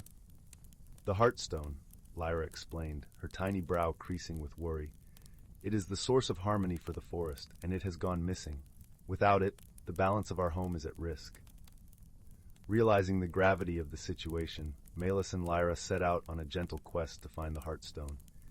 They were soon joined by a wise owl named Humphrey, who offered his keen eyesight and vast knowledge of the forest, and a playful fox named Finn, whose sharp nose and cheerful demeanor brought lightness to their journey. Together, they wandered through the forest, following hints and whispers carried by the wind. They listened to the babbling brook, whose waters hinted at secrets beneath its surface, and watched the clouds, which sometimes formed shapes that guided their path. As the days passed, the group discovered that the Heartstone had been inadvertently taken by a family of hedgehogs, mistaking it for a particularly shiny berry. The hedgehogs, gentle and apologetic, returned the Heartstone, and peace was restored to the forest. With the Heartstone back in its rightful place, the Lumalore mushrooms slowly dimmed, their message delivered and understood. The forest exhaled a sigh of relief, and the animals resumed their harmonious dance beneath the trees. Malus, her heart full of gratitude and warmth, returned to her cottage. She thanked her new friends, Lyra, Humphrey, and Finn, for their help and companionship. As she settled by her window once more, sipping her chamomile tea, she felt the gentle embrace of the forest around her, a reminder that even the smallest of creatures can make the grandest of differences. And so, with the mystery solved and the forest at peace, Malus drifted off to sleep, her dreams filled with the soft glow of Lumalore and the comforting presence of her friends, knowing that their bonds would remain as steadfast as the ancient trees. Story 12. In a quaint village nestled between rolling hills and whispering woods, there stood an old stone cottage with ivy creeping up its walls and roses blooming in its garden. It was a place where time seemed to slow, where the morning mist lingered a little longer, and the evening stars twinkled a little brighter. This was the home of a gentle and curious young girl named Lila. Lila had a heart as gentle as the soft breeze that rustled through the trees, and eyes that sparkled with wonder at the smallest of things, a dew-dropped leaf, the flutter of a butterfly, the distant call of an owl. She loved nothing more than to wander the woods, collecting tales from the wind and secrets from the streams. One crisp autumn morning, as the golden leaves crunched beneath her feet, Lila stumbled upon something peculiar glinting in the underbrush. She knelt down and brushed aside the leaves, revealing a small, tarnished key. Its design was intricate, with swirling vines carved into the metal, and it felt warm to the touch, as if it held a heartbeat of its own. Curious and captivated, Lila tucked the key into her pocket and continued her walk, her thoughts dancing with possibilities. What could such a key unlock? Was it a treasure chest, a mysterious door, or perhaps it was something even more wondrous? As she pondered, she came across her dear friend Oliver, a clever squirrel with a bushy tail and eyes that twinkled with mischief. Oliver was known throughout the village for his knack for finding hidden things and solving puzzles that left others scratching their heads. "Good day, Lila," chirped Oliver, leaping onto a low branch. "What brings that thoughtful look to your face?"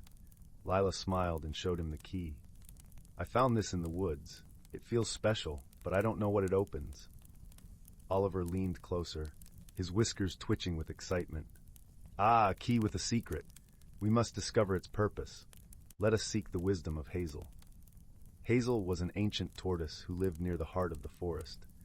Her shell was a mosaic of greens and browns, each scute telling a story of time. She moved with a slow, deliberate grace and spoke in a voice that seemed to carry the weight of centuries.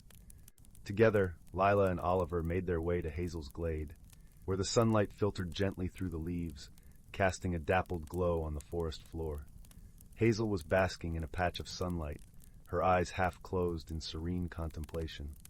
"Greetings, young ones," she murmured as Lila and Oliver approached. What brings you to my quiet corner of the world? Leela held out the key, its metal catching the light.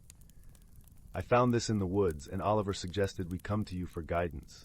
Hazel opened her eyes fully, studying the key with quiet interest. Ah, a key of the heart, she said softly. It is not for opening doors or chests, but for unlocking something within yourself. Lila tilted her head, intrigued. Within myself? Yes, replied Hazel. It is a key of discovery, meant to guide you on a journey of understanding. You must follow where it leads with an open heart and mind. With Hazel's words echoing in her thoughts, Lila felt a gentle warmth spread through her, as if the key was beginning to unlock something deep within her soul. Thanking Hazel, she and Oliver set off once more, the key a comforting weight in her pocket. As they continued their journey, the forest seemed to shift around them, the paths winding in unexpected ways. They encountered a brook that babbled merrily over smooth stones, and in its water, Lila saw her reflection staring back with a new clarity. The key pulsed gently, as if urging her forward. Oliver scampered ahead, his spirits high. Come, Lila. I sense we are close to a revelation. Their path eventually led them to a clearing where stood an ancient oak tree, its branches stretching skyward, its roots firmly embedded in the earth. The tree exuded a presence that was both wise and comforting, its leaves whispering secrets to the wind. As Lila approached, the key seemed to hum with energy. She knelt at the base of the tree and pressed the key into the soft earth, feeling the vibrations travel up her arm and into her heart. In that moment, Lila understood. The key was not meant to open something external, but to unlock her own potential, her ability to see the magic in the everyday, to find joy in simple wonders, and to connect with the world and those around her with empathy and kindness. Oliver watched with a knowing smile, his bushy tail flicking with satisfaction. You have found what the key sought to reveal, he said warmly. The magic was within you all along. Lila smiled, her heart light with newfound understanding. Thank you, Oliver, and thank you, Hazel. I see now that the journey was the treasure. Together, they made their way back to the village, the sun setting in a blaze of colors that painted the sky with hues of lavender and gold. The key, its purpose fulfilled, rested peacefully in Lila's pocket, a reminder of the journey she had taken and the wisdom she had gained. As night fell and stars twinkled above, Lila sat by the fireplace in her cozy cottage, her heart full of warmth and contentment. She knew that the magic of the key would stay with her always, guiding her through life's adventures with a gentle, knowing light. And so, with a sigh of contentment, she drifted off to sleep, the crackling fire weaving dreams of wonder and discovery, of friendship and wisdom, of the extraordinary magic found in the most ordinary of things. Story 13. In the cozy village of Windwhisper, nestled snugly in a valley surrounded by lush emerald hills, there was a legend known only to the villagers, and its whispers carried by the gentle breeze that always seemed to sing through the trees. This village, with its cobblestone paths and quaint cottages, was not just a place where stories were told. It was a place where stories came to life, where the mundane kissed the magical under the dappled sunlight and the glow of the moon. In this village lived a young girl named Lila, with hair as dark as a raven's wing and eyes that sparkled with curiosity. Lila had a heart bigger than the vast fields that stretched beyond the village, and an imagination as vivid as the sunsets that painted the sky in hues of pink and orange. She lived with her grandmother, Anwen, a kind woman with a twinkle in her eye and a secret that she had kept close for many years. One afternoon, as the sun began its slow descent behind the hills, Lila sat by the fireplace, listening to her grandmother's stories. Anwen's voice, warm and soothing, was like a soft blanket on a chilly night. She spoke of a magical object, the heart of the forest, a shimmering stone said to possess the ability to reveal hidden worlds to those pure of heart. It was a tale that had been passed down through generations, yet Lila felt as if it was being told just for her.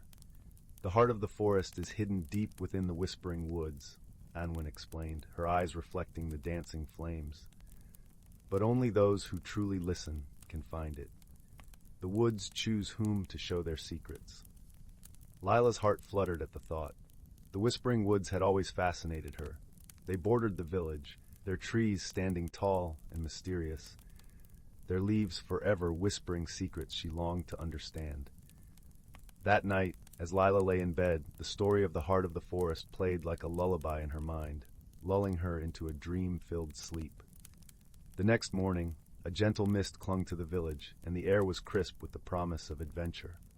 Lila, with determination in her step and a satchel slung over her shoulder, decided to venture into the whispering woods. She had a feeling, a tug at her heart, that today would be different. As she stepped into the woods, the world changed. The village behind her seemed to fade, and the trees welcomed her with open arms. The air was rich with the scent of earth and leaves, a tapestry of green and gold stretching as far as the eye could see. Birds chirped softly, their melodies weaving through the rustling leaves, creating a symphony only the woods could orchestrate. Lila walked deeper, her footsteps cushioned by the soft earth, each step echoing with a sense of purpose. She listened carefully to the whispers of the wind, hoping to catch a hint of the path she needed to follow. And then she heard it, a soft, melodious hum that seemed to call her name. Drawn by the sound, Lila followed it through the trees, her heart beating in rhythm with the song. The path led her to a clearing bathed in sunlight, where an ancient oak stood, its branches stretching majestically towards the sky. At its base, nestled among the roots, was a stone unlike any Lila had ever seen. It shimmered with an inner light, a kaleidoscope of colors swirling beneath its surface. The heart of the forest. With trembling hands, Lila reached out and touched the stone. As her fingers brushed its surface, a warmth spread through her, and the world around her transformed. The trees seemed to breathe, their leaves rustling in a language she could almost understand. The air shimmered with magic, revealing a hidden world that lay just beyond the veil of the ordinary. Creatures of light and shadow danced through the trees, their laughter mingling with the wind. Tiny sprites flitted about, leaving trails of sparkling dust in their wake. Lila knew she was seeing the true heart of the forest, a place where magic lived and breathed. Entranced, Lila spent hours exploring this hidden world, meeting creatures she had only ever dreamed of. Each encounter was a lesson, a story etched into her heart. She learned of the balance of nature, the delicate dance between light and shadow, and the importance of listening to the world around her. As the sun began to dip below the horizon, casting the woods in a golden glow, Lila reluctantly made her way back to the village, the heart of the forest tucked safely in her satchel. She knew she had been changed by her journey, her eyes now open to the hidden wonders of the world. When Lila returned home, she found her grandmother waiting by the fireplace, a knowing smile on her lips. Anwen listened as Lila recounted her adventure, her eyes shining with pride. "You have found your place among the stories, Lila," Anwen said softly, placing a gentle hand on her granddaughter's shoulder. "The heart of the forest is yours to guard now. Use its magic wisely, and always remember to listen." And so, Lila became the guardian of the heart of the forest, a keeper of secrets and stories. She learned to listen not just with her ears, but with her heart, understanding that true magic lies in the connections we make with the world and with each other. The village of Windwhisper continued to thrive, its people holding the knowledge that their home was a place of magic and wonder. Lila's adventures became part of the village's tapestry of tales, told by the fireside on crisp autumn nights. As the years passed, Lila grew, her heart forever bound to the forest and its secrets. She shared her stories with the next generation, passing on the lessons she had learned, ensuring that the magic of the woods would never be forgotten. And in the whispering woods, the trees stood tall and proud, their leaves forever whispering secrets to those who listened, a testament to the enduring magic of friendship and understanding that Lila had discovered on her journey. Story 14, The Whispering Willow. Under the shimmering canopy of the moonlit night, nestled in the gentle embrace of the whispering woods, lay the quaint village of Bramble Hollow. It was a place where time seemed to pause, where the only rush was the swift flight of the swallows weaving through the twilight sky. In this village, peace was as plentiful as the bright stars that dotted the velvet darkness above. At the heart of Bramble Hollow lived a young girl named Maeve. Maeve was known for her kindness, her laughter as bright as the morning sun, and her eyes that sparkled with 1,000 unspoken dreams. She lived with her grandfather, a wise man whose tales of the olden days filled the corners of their cozy cottage like whispers of a forgotten song. Together, they shared many an evening by the hearth, the crackling fire echoing the warmth in their hearts. One crisp autumn evening, as the leaves danced in the breeze and the air was tinged with the scent of earth and wood smoke, Maeve's grandfather beckoned her closer. With a mysterious twinkle in his eye, he presented her with a peculiar gift, an intricately carved wooden key. It was as light as a feather and smooth as river stones, with patterns that seemed to shift and swirl under the flickering firelight. "This," her grandfather said, his voice as soft as the rustling leaves, "is the key of whispers. It is said to unlock the heart of the whispering willow, the ancient tree at the edge of our woods. This tree holds secrets of the world, hidden from eyes that only see what they wish to see." Maeve's curiosity bloomed like wildflowers in spring. She had heard tales of the whispering willow, its branches draped like a sage's robe, its trunk as sturdy as the mountains. It was a tree spoken of in hushed tones, a sentinel of ancient wisdom. The next morning, with the first light of dawn painting the sky in hues of rose and gold, Maeve set off on her journey, the key nestled safely in her pocket. She walked through the woods, the ground soft beneath her boots, the air filled with the sweet symphony of birdsong. Sunlight filtered through the leaves, casting dappled shadows that danced like playful spirits around her. As Maeve ventured deeper into the woods, she felt a change, subtle yet profound. The trees seemed to lean closer, their leaves whispering secrets only the wind could carry. The path was lined with wildflowers, their colors vivid and bright, as if to guide her way. Finally, she reached the whispering willow. Its presence was majestic, its branches swaying gently as if to a melody only it could hear. Maeve stood before it, feeling the weight of ages in its bark and the promise of mysteries in its leaves. With a deep breath, she took the wooden key from her pocket and approached the tree. She found a knot in the trunk, just the right size for the key. With a heart full of wonder and a mind open to possibilities, Maeve inserted the key and turned it gently. A soft, melodious hum filled the air, and the bark of the tree began to part, revealing a hidden door. Maeve stepped inside, her senses enveloped by an otherworldly glow. The inside of the tree was vast, far larger than it had seemed from the outside, filled with a warm, golden light that pulsed like a heartbeat. Within this hidden world, Maeve discovered a realm of enchantment. Tiny orbs of light floated around her, each one whispering stories of times long past and dreams yet to come. She wandered through the space, her heart swelling with the beauty and mystery around her. As she explored, Maeve found a small clearing within the tree, where a stream of crystal-clear water flowed gently over stones that glinted like jewels. She knelt by the stream, cupping the water in her hands. As she drank, she felt a profound sense of peace and clarity, as if the water itself carried the wisdom of the ages. In that moment, Maeve understood the lesson of the whispering willow. It was not just a keeper of secrets. It was a reminder that the greatest mysteries are often found within ourselves, waiting to be unlocked by the key of curiosity and wonder.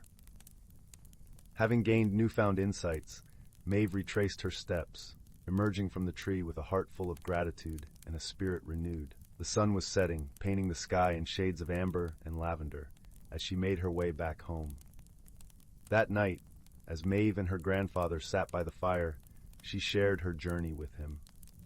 Her words flowed like a gentle stream, painting vivid pictures of the hidden world she had discovered. Her grandfather listened, his eyes shining with pride and understanding. "You have found the true gift of the whispering willow," he said softly. "It is not just about the knowledge of the world, but the knowledge of oneself. It is a journey of the heart, and you have taken the first step."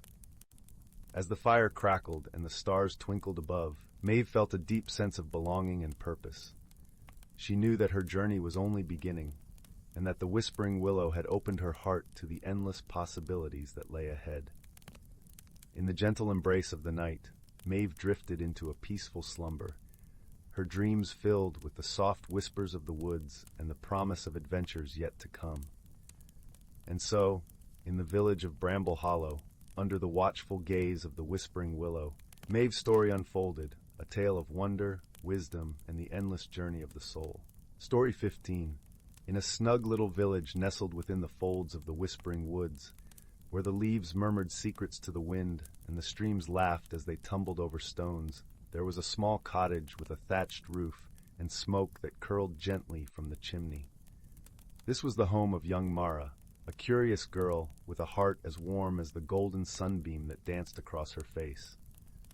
Mara loved her home, with its worn wooden floors that creaked underfoot like an old friend, and the scent of fresh bread that always lingered in the air. She especially loved the garden, where flowers bloomed in a riot of colors, and the air was always sweet, with the scent of honeysuckle and lavender. But most of all, Mara loved the stories told by her grandmother, who had a twinkle in her eye and a voice like velvet. One evening, as twilight painted the sky in shades of pink and purple, Mara's grandmother gathered her close by the fireplace. The crackling of the logs was a comforting sound, and the flickering light cast dancing shadows on the walls. "Mara, my dear," her grandmother began, "have I ever told you about the moonlit owl?" Mara shook her head, her eyes wide with anticipation. "The moonlit owl," her grandmother continued, "is a magical creature, wise beyond measure. It lives deep in the heart of the whispering woods. Some say it can solve any mystery and answer any question, no matter how perplexing." Mara listened, captivated, imagining a grand owl with eyes that shone like the moon on a clear night. The very next morning, as the first golden rays of the sun kissed the treetops, Mara awoke to a curious sight. Her garden, usually a serene haven, was a tangle of disorder. The sunflowers had turned their faces away from the sun, their vibrant petals drooping, and the daisies, normally standing tall and proud, were now crumpled and tired. Puzzled, Mara knelt down, inspecting the earth. It seemed as if a gentle wave had passed through, unsettling everything in its path. Nearby, a family of rabbits peeked out from behind a bush, twitching their noses in confusion. Determined to uncover the mystery, Mara decided to seek the moonlit owl's guidance. She packed a small satchel with a loaf of bread, an apple, and her grandmother's flask of warm tea, setting off with a heart full of hope and a mind brimming with questions.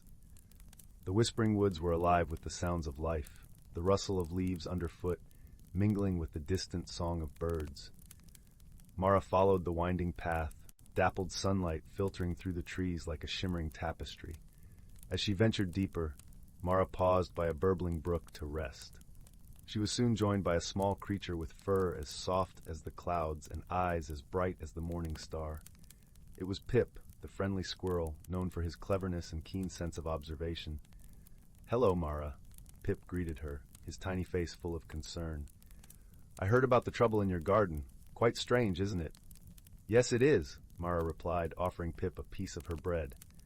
"I'm on my way to seek the wisdom of the moonlit owl. Do you know the way?" Pip nodded sagely. "Indeed I do. Follow me, and we'll solve this mystery together."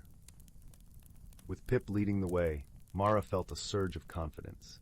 They continued their journey, the forest around them whispering its ancient secrets. As they walked, Pip shared his observations, pointing out the unusual patterns in the fallen leaves and the way the wind seemed to sing a different tune. Finally, as the sun began to dip below the horizon, they reached a clearing where the trees parted to reveal a grand old oak, its branches stretching wide like welcoming arms.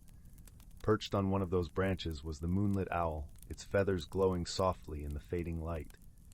Mara and Pip approached with reverence, and the moonlit owl turned its wise gaze upon them. "What brings you to my part of the woods, young ones?" It hooted gently, its voice as soothing as the night itself. Mara stepped forward, recounting the strange occurrences in her garden. The moonlit owl listened intently, nodding thoughtfully as she spoke. "Ah," the owl mused, "this is the work of the wandering breeze, a playful yet forgetful spirit of the wind. It means no harm, but sometimes it stirs things up without realizing." Pip chattered excitedly. "I've heard of the wandering breeze. It's said to have a fondness for music." The moonlit owl's eyes twinkled with delight. "Indeed, music is the key. The wandering breeze can be soothed and guided with a melody." Mara's heart leapt with an idea. "Grandmother's flute," she exclaimed. "She plays it every evening, and the tune is as calming as a lullaby." With newfound determination, Mara thanked the moonlit owl, and with Pip by her side, hurried back through the woods.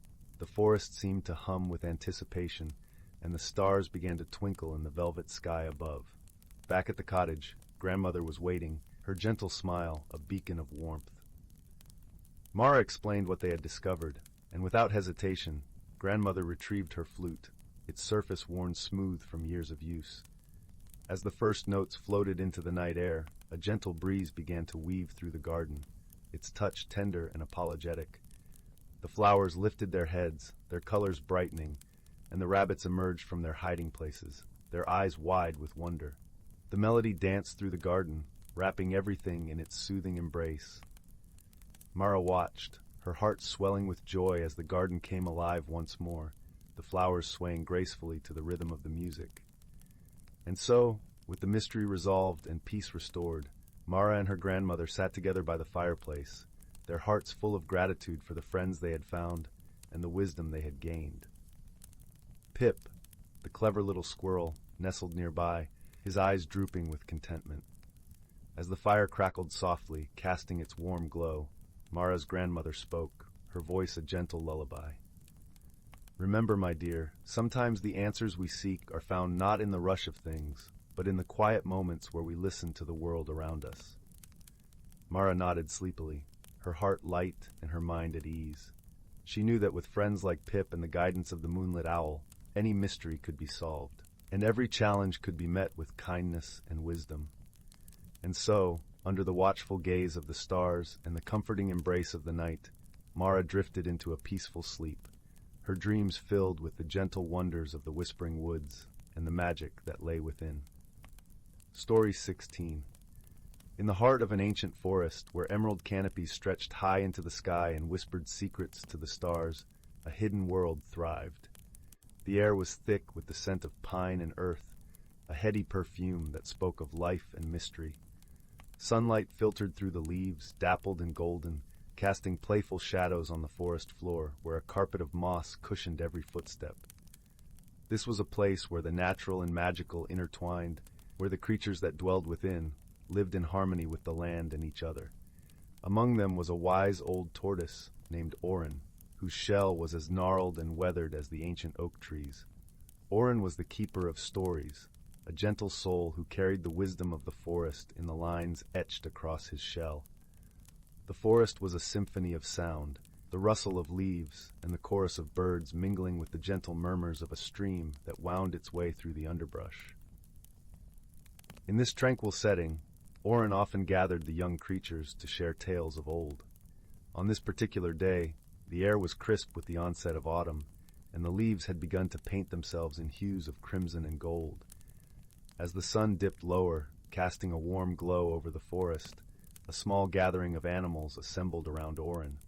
There were squirrels with fur as soft as velvet, rabbits with twitching noses, a family of deer with eyes like liquid amber, and a fox whose coat gleamed like burnished copper.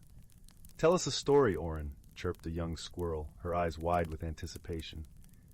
Auburn nodded slowly, a smile crinkling his ancient face. "I shall tell you the tale of the whispering wind, and how it taught our forest the importance of balance."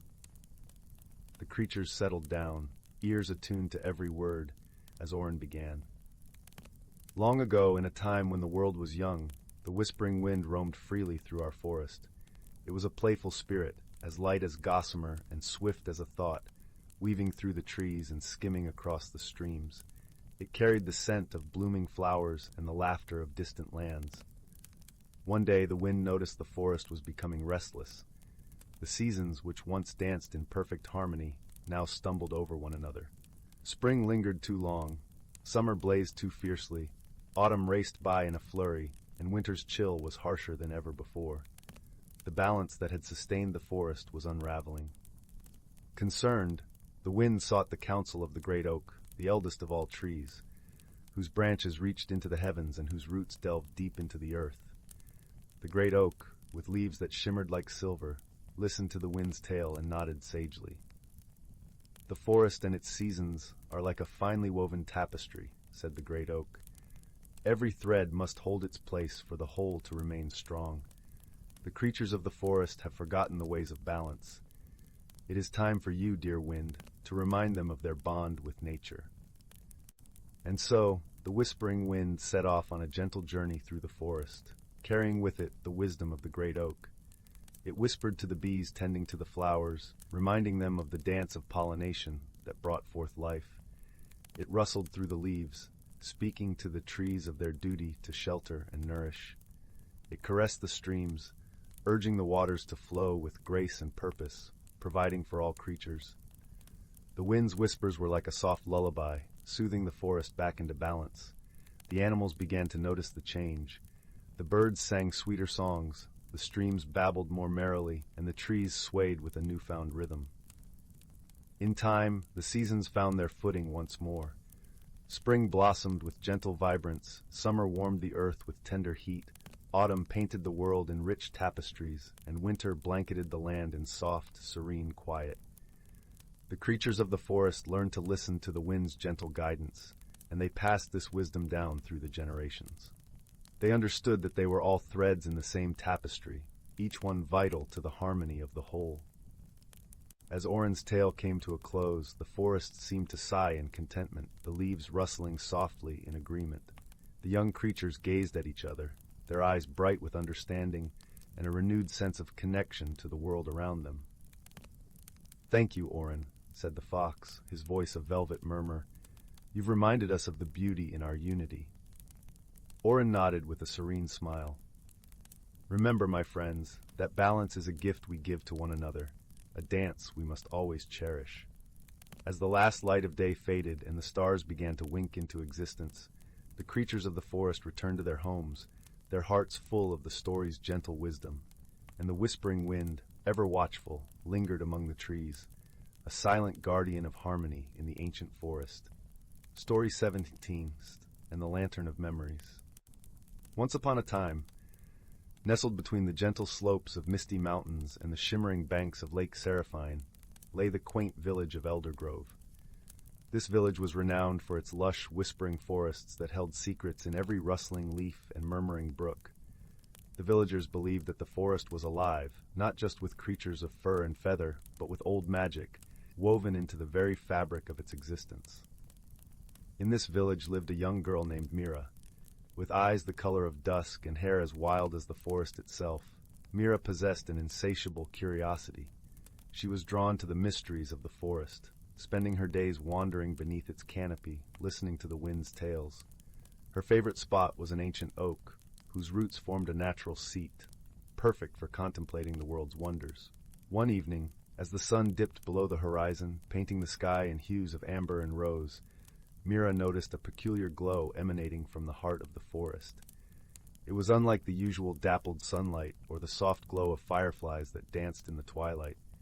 This light was deep and inviting, like a gentle beckoning whisper. Intrigued, Mira followed the glow, her bare feet padding softly over moss and fallen leaves. As she ventured deeper, the forest seemed to change around her. The familiar path twisted into a new direction, leading her to a grove she had never seen before.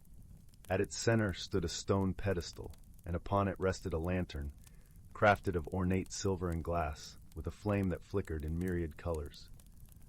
Approaching the lantern, Mira felt a warmth spread from her fingertips up to her heart. As she reached out to touch it, the flame within danced brighter, casting a gentle light that wrapped around her like a comforting embrace. Suddenly, she heard a gentle, melodic voice, as if the forest itself was speaking to her.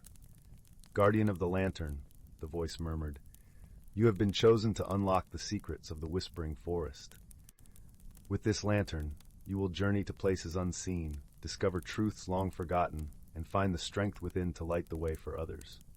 Mira, though young and inexperienced, felt a surge of purpose. She carefully lifted the lantern, feeling its weight, both physical and ethereal. As she cradled it, the world around her shimmered and shifted, revealing a hidden realm within the forest, a place of magic and wonder, unseen by ordinary eyes. In this hidden world, the trees towered even taller, their leaves whispering secrets in languages old as time. Streams of crystal-clear water sang as they wound through the forest, and creatures both familiar and fantastical roamed freely. A deer with antlers of silver, a fox with fur that shimmered like stardust, and birds whose songs were like the chiming of bells. Mira's heart swelled with awe and a sense of belonging. She ventured further, guided by the lantern's glow, which seemed to pulse in rhythm with her heartbeat. Along her path, she encountered a gentle creature, a small blue dragon with scales that glinted like sapphires. The dragon, though fierce in appearance, had eyes that sparkled with kindness and wisdom. "Welcome, young guardian," the dragon greeted, its voice a soothing rumble.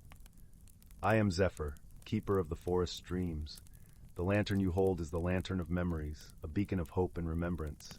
It has the power to illuminate not just the path through this forest, but the path within your own soul." Mira listened intently, her curiosity piqued. "What must I do with this lantern?" she asked. Zephyr's eyes twinkled with ancient knowledge. "You must listen to its stories, learn from its light, and use its power to bring harmony to both our worlds. But be wary, for with great power comes great responsibility. You must remain true to your heart and the friendships you forge along the way."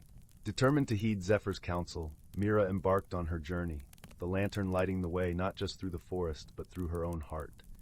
As days turned to weeks, she learned to communicate with the forest, to listen to the stories whispered by the wind and the wisdom shared by the streams. During her travels, Mira met many creatures, each with their own tale of joy and sorrow, of courage and fear. There was Lumina, a firefly who had lost her glow, and Aurelian, a wise old owl who had forgotten how to dream. With the lantern's help, Mira guided them back to their true selves, igniting Lumina's light and rekindling Aurelian's dreams. As she journeyed, Mira also discovered more about herself. She found strength in her kindness, wisdom in her curiosity, and courage in her compassion. The lantern not only uncovered the mysteries of the forest, but also illuminated the depths of Mira's own soul. One day, as the sun cast golden rays through the branches, Mira encountered a challenge unlike any before. The forest had grown dim and silent, as if a shadow had fallen over it. The lantern's glow flickered uncertainly, and Mira felt a pang of fear. Determined not to falter, she followed the dimming light to a clearing where a great tree stood, its branches twisted and gnarled. Beneath it lay a creature shrouded in darkness. A wolf with eyes like burning embers, its fur dark as midnight. It was trapped, ensnared by brambles and vines, its spirit weary and broken. Mira approached cautiously, the lantern's light casting a soft glow over the scene. The wolf growled, a low and mournful sound, but Mira felt no fear. She saw the sadness in its eyes, the longing for freedom and peace. "Let me help you," Mira whispered, her voice gentle and soothing. She reached out with the lantern, its light growing warmer and brighter, enveloping the wolf in a comforting embrace. As the light touched the wolf, the darkness began to recede, the brambles loosening their grip. The wolf's eyes softened, and it let out a sigh of relief. "Thank you, kind guardian," it spoke, its voice a deep, resonant echo. "I am Eban, protector of the forest's shadows. Your light has freed me from the darkness that held me captive." Together, Mira and Eban worked to restore balance to the forest, the lantern guiding them through moments of doubt and uncertainty. With each step, Mira grew stronger, her heart filled with the wisdom of the forest and the friendships she had forged. In time, the forest flourished once more, its magic vibrant and harmonious. Mira returned to the village, her journey complete, but her heart forever changed. She carried the lantern with her, a reminder of the power of light and friendship, of courage and compassion. As Mira sat beneath the ancient oak, the lantern's glow casting gentle shadows, she knew that her story was only beginning. She had learned that the greatest magic of all was not in the lantern or the forest, but in the love and kindness she carried within her.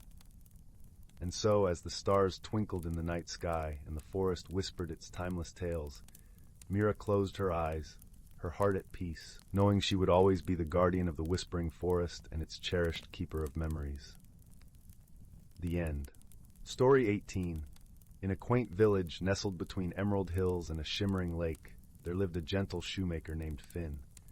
Known for crafting shoes as soft as clouds and as sturdy as the mountains, Finn spent his days in a cozy workshop filled with the comforting scent of leather and beeswax. The villagers adored Finn, not only for his skill, but for his gentle heart and kind nature. One brisk autumn morning, as leaves painted the cobblestones in shades of copper and gold, Finn received an unexpected visitor. It was an old woman draped in a cloak of autumn leaves. her eyes twinkling like stars beneath a wide-brimmed hat. She carried with her an air of mystery, as if she belonged to the stories of old. "Good day, Finn," she greeted in a voice that seemed to carry the whispers of the forest. "I've heard of your fine craftsmanship and have a peculiar task that might pique your interest." Intrigued, Finn invited her inside, offering a steaming cup of spiced tea. The workshop, with its worn wooden floors and shelves lined with tools, felt even cozier with the kettle singing softly on the hearth. "I seek a pair of shoes, not for myself, but for one who walks a path unseen," she began, her words weaving an air of enchantment around the room. "These shoes must be crafted from the finest materials and imbued with a touch of magic." Finn's curiosity grew.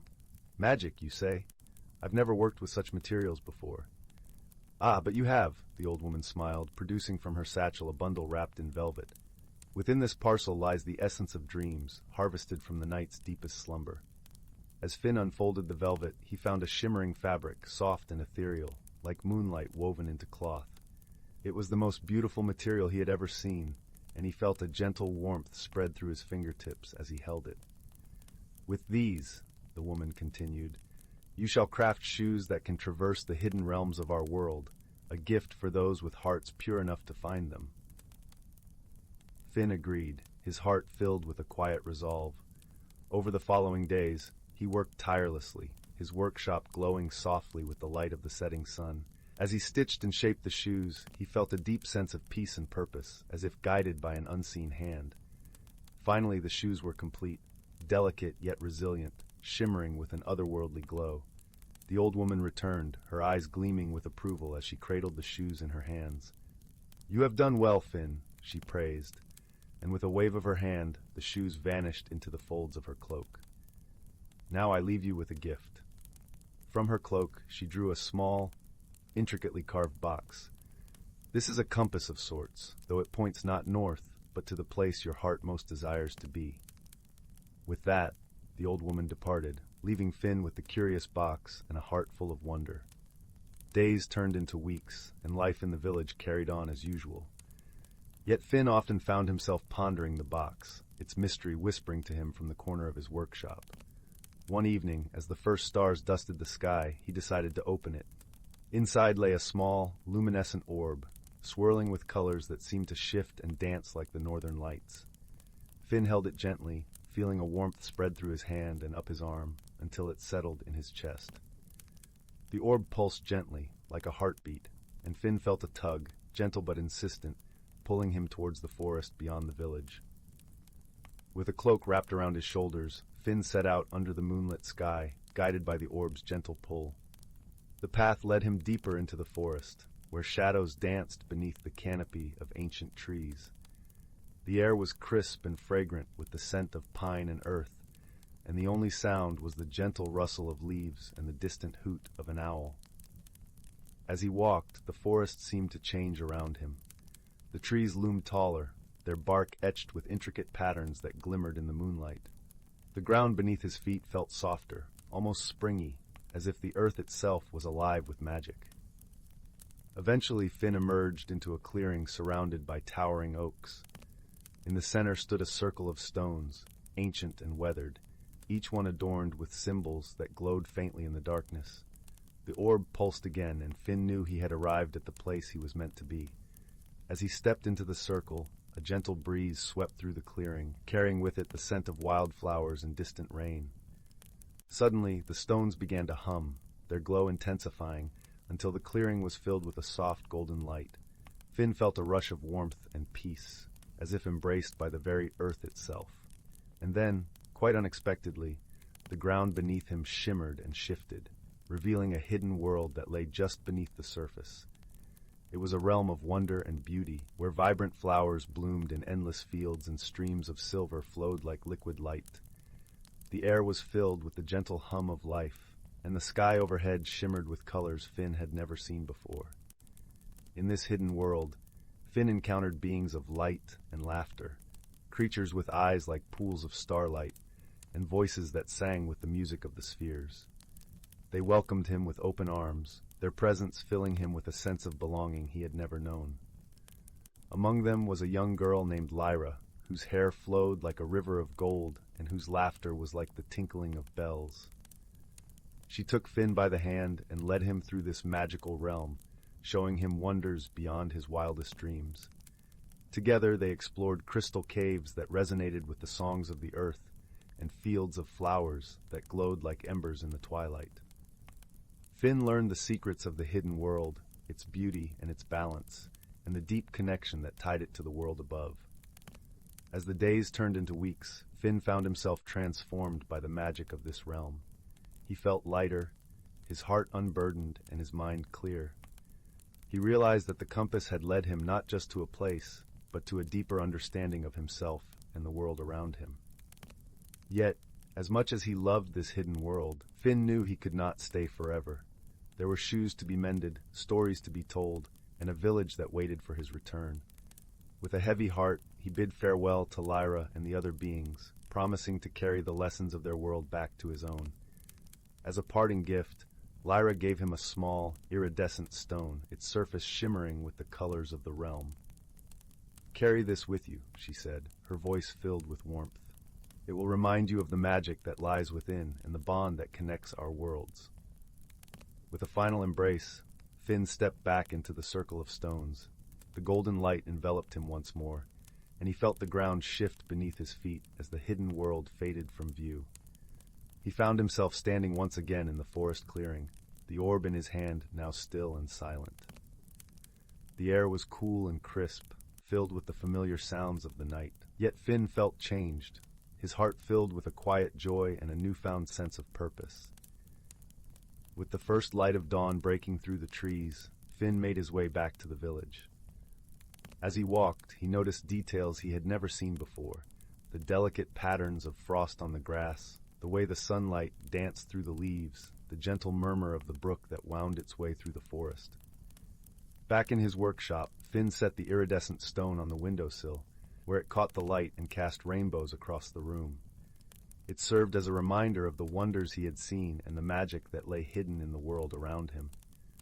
The villagers welcomed him back with open arms, and life resumed its familiar rhythm. Yet Finn was different, his heart brimming with stories and a quiet wisdom that resonated in his work. In the evenings, as the village settled into the embrace of night, Finn would sit by the fire, the warmth of the flames a comforting presence. He would recount tales of his journey, of the hidden world and the beings of light, weaving stories that enchanted young and old alike. Through his words, the villagers learned of the magic that lay just beyond their sight, and the importance of seeing the world with open hearts and minds. They came to understand that true magic was not just in the realms of fantasy, but in the everyday wonders of their lives. And so the story of Finn, the gentle shoemaker with a heart as soft as his shoes, was passed down through generations. It became a tale of transformation and growth, of friendship and understanding, a reminder of the hidden magic that lived in every corner of the world. As the years passed, Finn continued to craft shoes that carried people on journeys of their own, each pair imbued with a touch of the magic he had discovered. And though he never returned to the hidden realm, he knew it was never far away, its presence as close as the beating of his own heart. Under the wide, starlit sky, the village thrived, its people connected by the stories they shared and the bonds they forged. And in a small workshop at the heart of it all, Finn lived out his days in peace, his spirit forever touched by the magic of the hidden world. Story 19. Once upon a time, in a forest so dense and old that its trees whispered secrets in the wind, there lay a world unknown to most. This was a place where sunlight danced upon emerald leaves and shadows played gently across the forest floor, where the air was filled with the earthy scent of pine and the gentle songs of birds. The forest was alive with the hidden lives of its many creatures, each one contributing to the delicate balance of their shared home. In this enchanted forest, the seasons were not merely markers of time, but the very threads of magic that wove the tapestry of life. Spring arrived with a symphony of colors, each blossom a note in a song that heralded new beginnings. The trees stretched their branches skyward, their leaves unfurling in a tender green that seemed to glow with an inner light. The forest floor was carpeted with a myriad of wildflowers, their petals whisper soft beneath the feet of those who wandered through. Among the denizens of this magical place was a wise old tortoise named Thistle. Thistle's shell was a mosaic of browns and greens, as though the forest itself had painted it. He moved slowly, deliberately, each step a meditation on the earth beneath him. Thistle was the keeper of stories, a gentle sage whose wisdom was sought by all who dwelt within the forest. One crisp autumn morning, when the air was filled with the scent of fallen leaves, and the sky was a patchwork of gray and gold, a young squirrel named Pippin scampered up to Thistle. Pippin's fur was as russet as the leaves that crunched beneath his paws, and his eyes sparkled with curiosity. "Wise Thistle," Pippin began, his voice a soft rustle like leaves in the breeze, "I've noticed the stream running through our forest is not as lively as before. The water's song seems quieter, and I fear it may dry up." Thistle paused, his ancient eyes reflecting the dappled sunlight filtering through the trees. "Ah, dear Pippin," he said, his voice as soothing as the gentle hum of the forest, "the stream is indeed quieter, but it is not because it is fading. It is simply preparing for the coming winter." "But what if the winter is harsh and the stream cannot return?" Pippin asked, his small paws clutching the fallen leaves around him. Thistle chuckled softly, a sound like the rustling of reeds in a gentle breeze. "The stream, like all things in our forest, is part of a cycle. It draws its strength from the rain that falls from the sky, from the snow that melts in spring, and from the kindness of the earth that cradles it. Just as the trees shed their leaves to conserve energy for the colder months, the stream flows gently to preserve its essence." Pippin nodded slowly, his mind turning over Thistle's words like stones in a stream. "But how do we help the stream, Thistle? How do we ensure it returns with the spring?" "Ah, young one," Thistle replied, "we help by understanding and respecting the rhythm of nature. By ensuring the trees are healthy, the soil is rich, and the air is clean. We are all connected, you see. Our actions ripple across the forest, touching each life and leaf." With newfound determination, Pippin scampered away, his heart buoyed by the wisdom shared by Thistle. He visited the other creatures of the forest, spreading the message of care and connection. The birds, with their bright plumage and cheerful songs, carried seeds far and wide, planting them in fertile soil. The deer, with their gentle grace, helped to keep the underbrush from becoming too dense, allowing sunlight to reach the forest floor. As winter approached, the forest prepared to rest. The leaves fell in a golden cascade, forming a warm blanket over the earth. The animals snuggled deeper into their burrows and nests, their breath a soft whisper in the still air. Snowflakes began to drift down, each one a tiny, unique miracle that covered the forest in a blanket of white. Through it all, the stream continued its gentle murmur, a promise of the life that would return with the spring. And return it did. As the sun grew stronger and the days longer, the snow melted, feeding the stream once more. The forest awoke with a vibrant energy, and the stream sang a joyful, bubbling tune that echoed through the trees. Pippin watched with delight as the forest came alive around him, the air filled with the scent of fresh blooms and the sound of buzzing bees. He knew now that wisdom was not only in the stories of the past, but in the actions of the present. The balance of the forest was a living thing, nurtured by the kindness and understanding of all its creatures. And so, in that ancient and magical forest, life thrived in harmony, each season a chapter in the never-ending story of nature's wonder. Thistle continued to share his tales, the keeper of wisdom and the heart of the forest's gentle balance. And Pippin, with his bright eyes and quick mind, grew into a guardian of the forest, ensuring that its magic would endure for generations to come. In the quiet of the evening, as the sun dipped below the horizon and the stars began to twinkle in the velvet sky, a gentle peace settled over the forest. The creatures nestled into their beds, lulled to sleep by the soothing song of the stream and the whispered stories of the trees. And all was well in the enchanted forest, where magic and nature danced hand in hand through the seasons. Story 20. Once upon a time, in a galaxy far, far away, there lived two very different beings. Zara, a curious exploradora from the crystal forests of Aldruya, and Clink, a mechanically inclined AI from the machine world of Gaidron. Though their homeworlds were light years apart, fate brought them together on a remote trading outpost, where a chance meeting blossomed into an unexpected friendship that would change them both forever. At first, they could scarcely understand one another. Zara's flowing, dreamlike communication seemed impenetrable to Clink's precise programming, and Clink's clicks and whirs made little sense to Zara's organic senses. But a shared yearning for adventure slowly bridged the divide between them. When a rare cosmic storm stranded them on a desolate moon, their survival hinged on cooperation. Zara foraged for sustenance in the barren landscape with her biomorphic senses, while Clink deciphered encrypted star maps to pinpoint their location. Misunderstandings arose, like when Clink mistook Zara's bioluminescent musings for a distress signal, yet they adapted with mutual patience. As they trekked across alien deserts and scaled massive ice cliffs in search of a way home, their friendship blossomed. Zara marveled at Clink's tireless calculations and innovative problem-solving. Clink, in turn, was awed by Zara's boundless creativity and intuitive wisdom. Where one faltered, the other uplifted with steadfast support. One night, huddled together against the cosmic chill, Clink confided feeling incomplete without Zara's organic insight. And Zara expressed gratitude for Clink's rational perspective amidst the unknowns of the universe. In that moment, they transcended their differences to find profound connection. When at last they located a transmitter and were rescued, Zara and Clink parted ways as true comrades, forever changed by their shared odyssey.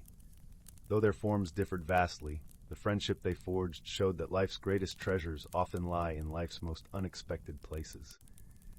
For in that vast, twinkling cosmos, a bond had blossomed between two lonely wanderers, a bond rooted in vulnerability and acceptance, resilience and trust. And as the stars whirled on towards new adventures, Zara and Click knew their spirits would forever remain intertwined across the celestial expanse, a shining testament to friendship's radiant power. Story 21. Once upon a time, nestled in the heart of the whispering woods, there was a quaint little village named Silverbrook. Each cottage was adorned with ivy tendrils, and their chimneys puffed delicate wisps of smoke into the crisp morning air. The village was surrounded by a patchwork of lush meadows and towering trees, whose leaves danced with hues of emerald and gold under the gentle touch of the sun. Silverbrook was no ordinary village. It was a place where magic hummed quietly beneath the surface, like a hidden stream nourishing the roots of its vibrant community. The villagers were kind-hearted folk who lived in harmony with the magical creatures that called the woods home. Among these creatures were the gentle leaf sprites, miniature beings with wings like spun silk, and the wise elder owls, whose eyes held the secrets of the ages. One crisp autumn morning, as the sun began to cast its golden light across the rooftops, a peculiar event caught the attention of the villagers. The morning dew on the grassy meadows had crystallized into intricate patterns, swirls and loops that seemed to whisper secrets of their own. The villagers, while accustomed to magical happenings, found this particular occurrence unusual and intriguing. Young Mabel, a curious and bright girl with eyes as blue as the summer sky, was the first to notice the patterns. She had a knack for solving puzzles, and her heart brimmed with a desire to understand the world around her.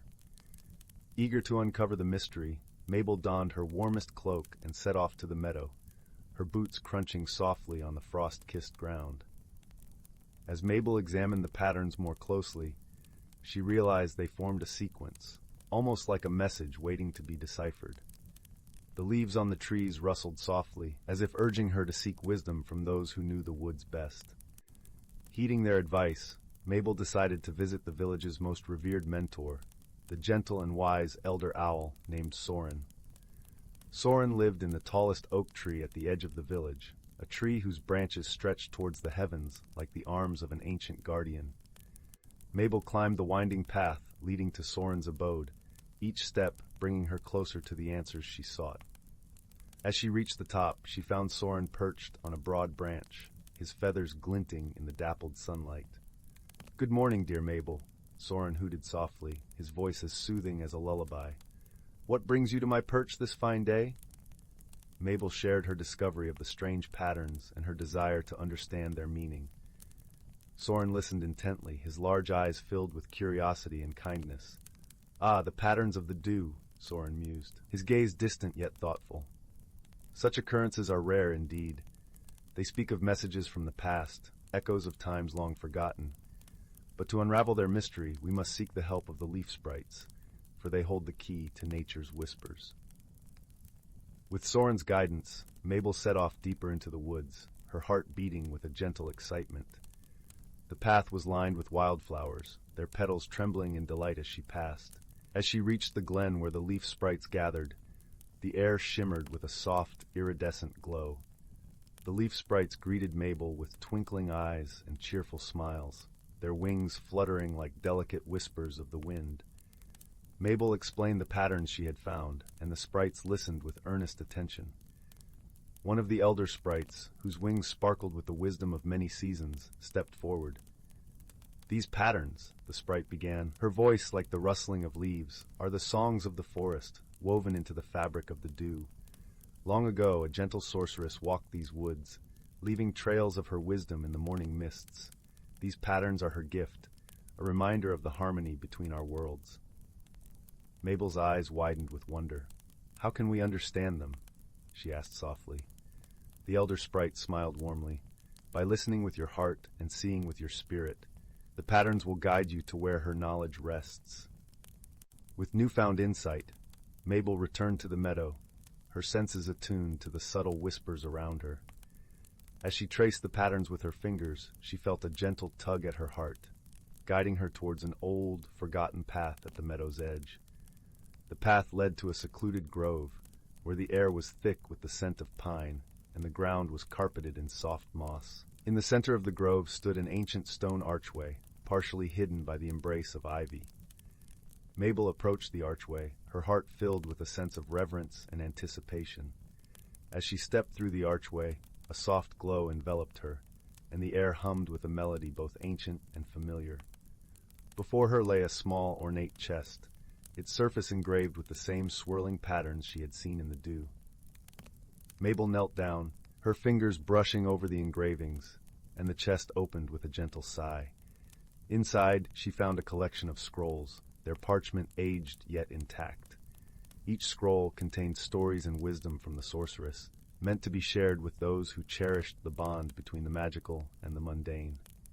Mabel realized that the sorceress's intention had been to remind the village of its magical heritage and the importance of nurturing the harmony between all living things. With a heart full of gratitude, Mabel gathered the scrolls and returned to the village. She shared her discovery with the villagers, who listened with rapt attention and joy. Together, they decided to honor the sorceress's legacy by preserving her wisdom and ensuring that the magic of Silverbrook would continue to flourish. That evening, as the villagers gathered around the crackling warmth of their fireplaces, they shared stories from the scrolls, their hearts aglow with the wonder of their magical home. Mabel, nestled in her favorite chair by the hearth, felt a deep sense of peace and fulfillment. And so, in the cozy village of Silverbrook, the gentle mystery of the morning dew became a cherished memory, a reminder of the magic that lay hidden in the whispers of the world. The villagers, guided by the wisdom of the past and the courage of a curious heart, lived on in harmony with the wonders around them, knowing that the truest magic of all was the love and friendship they shared. And under the starry canopy of the night, Silverbrook slept soundly, cradled in the gentle embrace of the whispering woods, where dreams danced softly on the breeze, and all was well. Story 22. In the quaint village of Pinewood Hollow, where cobblestone paths wound through lush, green meadows, and cottages seemed to whisper stories of old, there lived a young boy named Finn. He was known for his boundless curiosity and a gentle heart that matched the serene landscape around him. One crisp autumn afternoon, as golden leaves danced their way to the ground, Finn wandered into the heart of Pinewood Forest. This forest was a place of folklore and gentle enchantments, where birds sang sweet melodies that mingled with the soft rustle of trees. It was said that the forest held secrets only revealed to those with open hearts and a keen sense of wonder. As Finn strolled deeper into the woods, he noticed a peculiar glimmer beneath a pile of fallen leaves.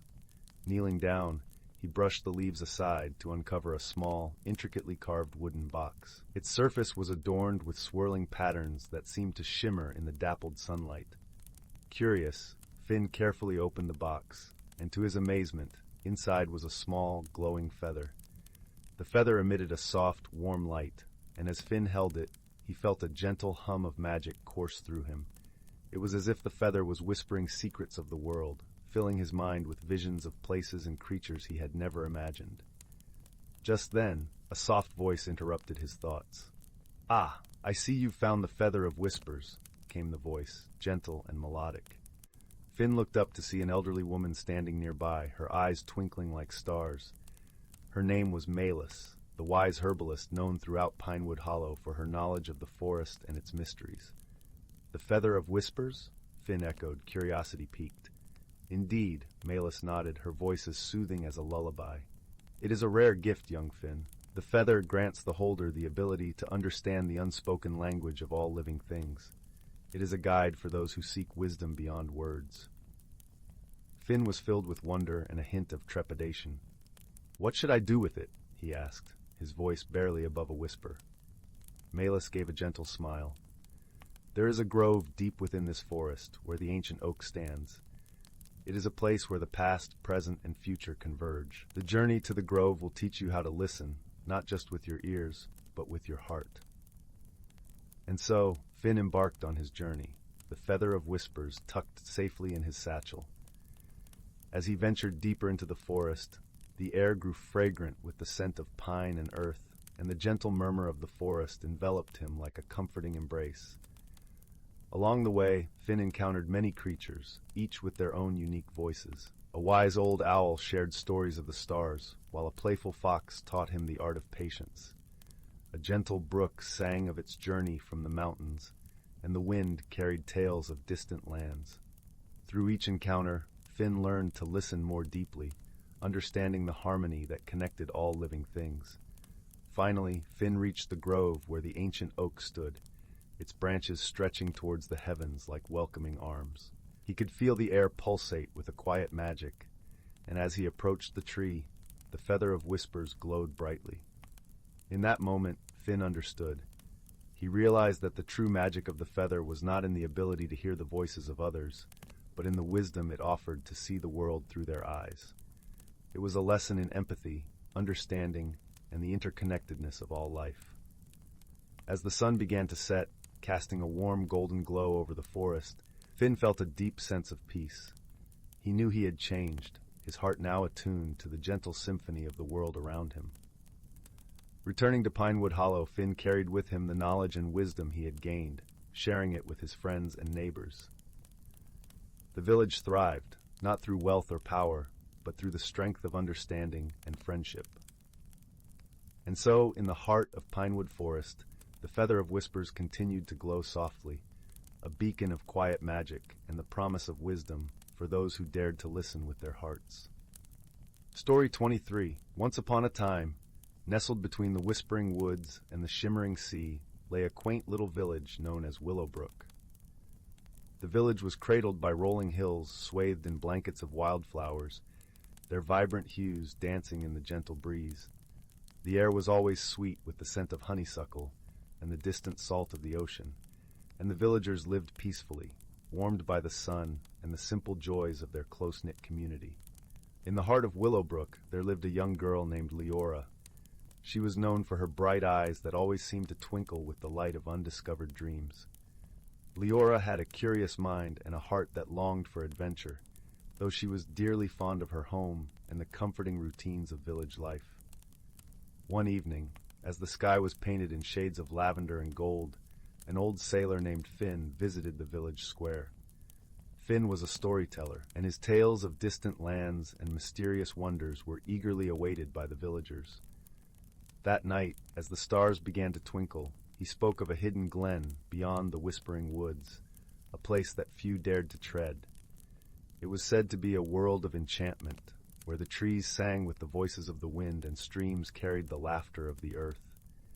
Intrigued by the sailor's tales, Leora's heart fluttered with the promise of discovery. As she lay in bed that night, the moonlight streaming through her window, she made a quiet decision. She would venture to the hidden glen and uncover its secrets. The next morning, with the sun casting a warm, golden glow over Willowbrook, Leora packed a small satchel with essentials: a loaf of bread wrapped in linen, a flask of sweet apple cider, and a journal to record her findings. She bid farewell to her family, reassuring them of her safe return before setting off towards the whispering woods. As Leora stepped under the canopy of ancient oaks, the world around her transformed. The light filtered through the leaves, casting dappled shadows that danced upon the forest floor. The air was cool and filled with the earthy scent of moss and pine needles. Birds flitted from branch to branch, their songs weaving a symphony that accompanied Leora's footsteps. The path was lined with ferns and wild violets, leading her deeper into the heart of the woods. Along the way, she encountered a curious squirrel with a bushy tail and twinkling eyes. The squirrel chattered excitedly, and Leora, in a playful spirit, offered it a crumb of her bread. In return, the squirrel scampered up a tree and returned with an acorn, dropping it at her feet, a token of friendship. Encouraged by this small encounter, Leora continued her journey until she arrived at a clearing bathed in sunlight.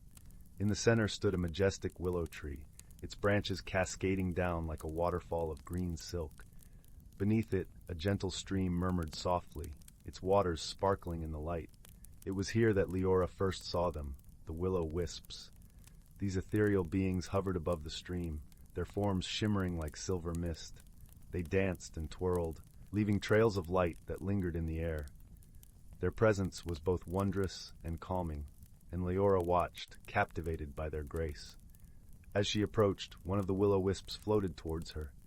It seemed to speak, not with words, but with a gentle hum that resonated in her heart, conveying warmth and welcome. Leora understood then that she was in a place where nature itself was alive with magic, and she felt a profound sense of belonging. The will-o'-wisps guided Leora deeper into the glen, where the heart of the enchantment lay. Here the trees were of a kind she had never seen before, their bark glowing with a soft luminescence and their leaves whispering secrets of the ages. Moonflowers bloomed in abundance, their petals unfurling like silken stars. In this sacred space, Leora felt a gentle challenge arise within her, a question posed by the very essence of the glen. Was she brave enough to listen to the whispers of her own heart, to follow her dreams even when the path was uncertain? Closing her eyes, Leora breathed in the fragrant air, letting the serenity of the glen fill her with courage. She understood that true exploration wasn't just about traversing new lands, but about embracing the unknown within herself. It was about daring to dream and having the courage to follow those dreams, no matter where they might lead. With newfound clarity, Leora opened her eyes and felt a transformation within her spirit. The glen, in its magical way, had shown her that courage and exploration were not born from fearlessness, but from the willingness to step forward despite it. As the sun began to dip below the horizon, painting the sky in hues of rose and amber, Leora knew it was time to return to Willowbrook. She thanked the will-o'-wisps and the glen for their wisdom and companionship, promising to remember the lessons she had learned. With her heart light and her spirit invigorated, Leora retraced her steps back through the whispering woods. The path now seemed more familiar, the trees and creatures greeting her like old friends.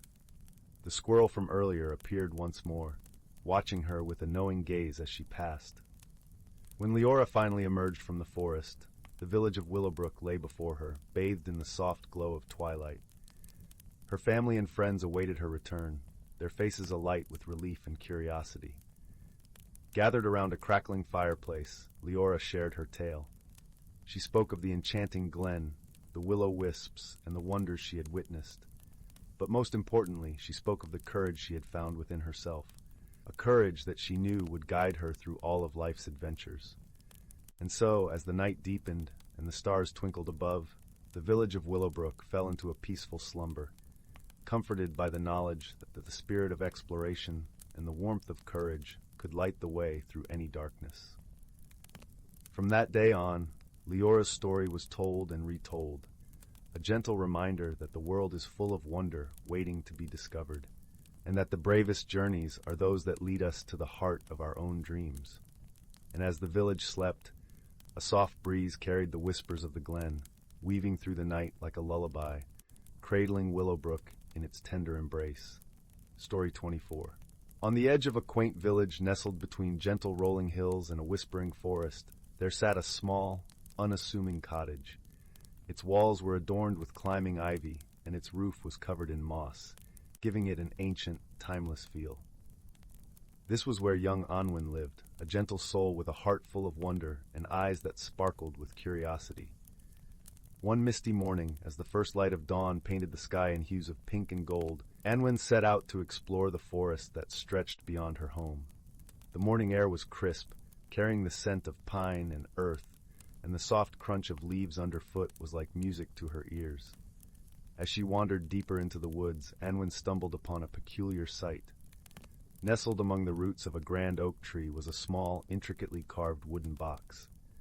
It was unlike anything she had ever seen, with delicate patterns that seemed to shift and shimmer in the dappled sunlight. Her fingers tingled with anticipation as she reached out to open it. Inside, she found a simple, yet beautifully crafted pocket watch. Its face was adorned with tiny stars that twinkled as if alive, and the hands moved not with the regular ticking of time, but in a serene, fluid motion. As she held it, Anwen felt a warm sensation spread through her, as if the watch was whispering secrets only she could understand. Curious about the watch's mystery, Anwen decided to seek the wisdom of the village elder, a kind-hearted woman named Celine, who was known for her vast knowledge of the magical and mundane alike. Celine's cottage was draped in the scent of lavender and sage, and the gentle crackling of her hearth was a comforting presence as Anwen shared her discovery. Celine, with her silver hair and eyes that seemed to hold the wisdom of the ages, studied the watch carefully. "This, dear Anwen, is no ordinary watch," she said in a voice as soothing as a lullaby. "It holds the power to glimpse into moments yet to come, but it is not a gift to be taken lightly."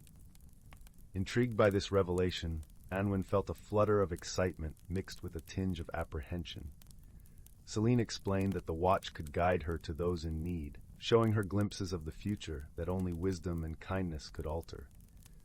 With Celine's guidance, Anwen embarked on a journey through the village and beyond, learning to trust in the gentle whispers of the watch.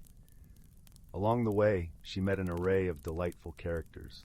A spirited fox named Rooney, who loved nothing more than to play pranks but had a heart as big as his curiosity, and Leora, a wise old turtle who spoke in riddles and taught Anwen the beauty of patience and reflection. Together they journeyed through meadows where wildflowers danced in the breeze and across streams that sang with the melody of flowing water. Each encounter brought new lessons, and Anwen's heart grew ever more attuned to the subtle magic around her. One day the watch guided Anwen to a small village on the brink of drought. The fields lay parched under the relentless sun, and the villagers' spirits were as dry as the land. Anwen, with Rooney scampering by her side and Leora plodding along, approached the village elders with a plan that had formed in her heart. Drawing upon the wisdom she had gathered, Anwen proposed a simple yet profound solution: to dig a series of small channels that would lead water from the nearby river to the fields. It was a task that required not strength, but cooperation and faith in one another.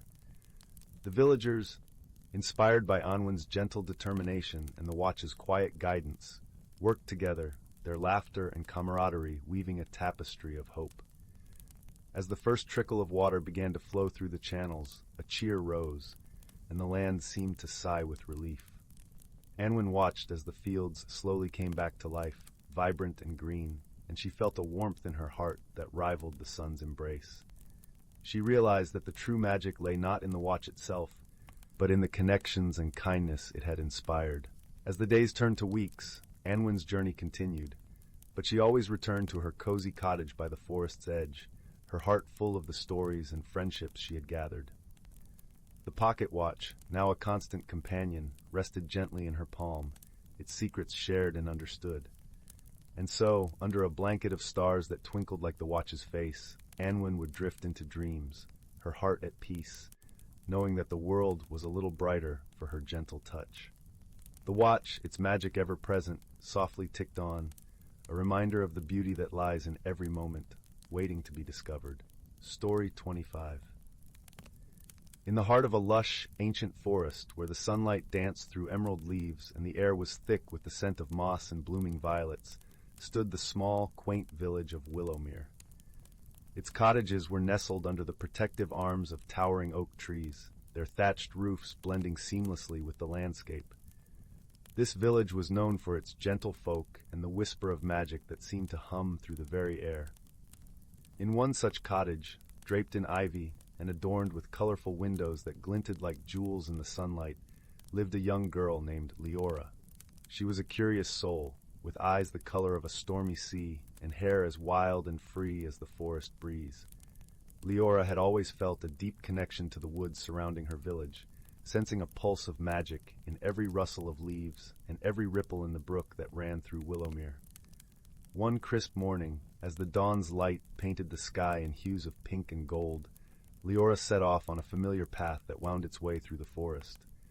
She carried with her a small, worn leather satchel, filled with the essentials for a day of exploration: a notebook for sketches, an apple for a snack, and a little stone that shimmered with an iridescent glow, a gift from her grandmother, who claimed it to be a charm of protection. As she walked, the forest seemed to awaken around her. Birds sang sweetly from their perches, and squirrels chattered as they scampered through the underbrush. Leora felt the cool earth beneath her feet, the dewdrops kissing her skin, and she breathed in the fragrant air with a sense of wonder. Her destination was a hidden glen that few in the village knew of, a secret sanctuary she had discovered years ago. It was a place where the world felt different, where the air shimmered with possibility, and the ordinary seemed to hold the extraordinary. She called it the Whispering Glen, for the way the wind seemed to carry voices that spoke only to her heart. Upon reaching the glen, Leora settled herself by a sparkling pool at its center, its surface reflecting the sky like a mirror.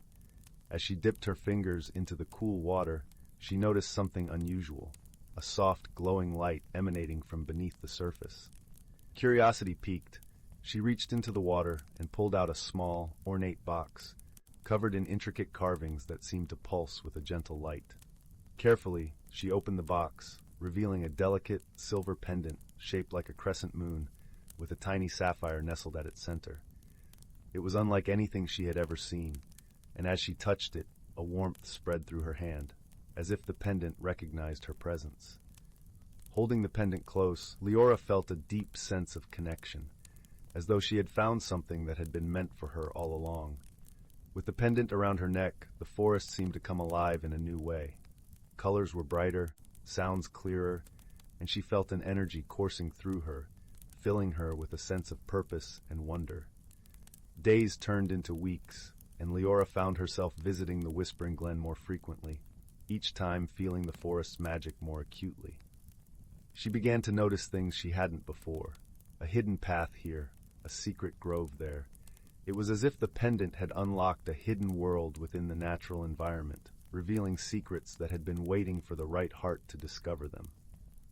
One afternoon, as the sun dipped low in the sky, casting long shadows across the glen, Leora heard a soft rustling in the bushes nearby. Expecting to see a deer or perhaps a fox, she was surprised to find a small, timid creature stepping into the clearing. It was unlike any animal she had ever seen, with fur that shimmered like starlight and eyes that held the depth of the night sky. The creature hesitated at the edge of the pool, watching Leora with a mix of curiosity and caution.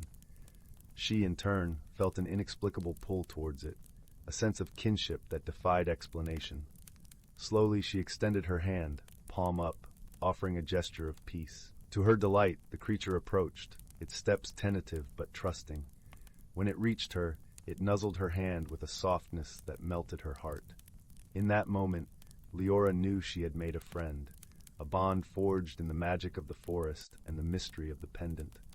She named the creature Astral, for its ethereal presence and luminous fur. Together, they explored the hidden world that had opened up to Leora, each discovery a shared adventure. Astral seemed to understand the forest in ways that Leora could only dream of, guiding her to places of wonder and beauty that defied imagination. As the seasons changed, so did Leora. The magic of the forest and the companionship of Astral had brought out a strength in her she never knew she possessed. She grew more confident, more attuned to the world around her, and with each day she felt herself becoming a part of something larger, something profoundly beautiful. But the forest was not without its challenges. One evening, as the first stars began to twinkle in the twilight sky, a strange stillness settled over the glen. The air felt heavy, and the usual chorus of night sounds was eerily absent. Leora sensed a disturbance, a ripple in the magic that felt ominous and foreboding.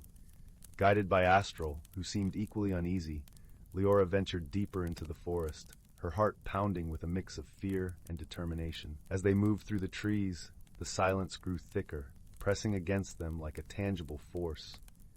Then, in a small clearing bathed in silvery moonlight, they found the source of the disturbance, a ring of dark, twisted vines that pulsed with a malevolent energy.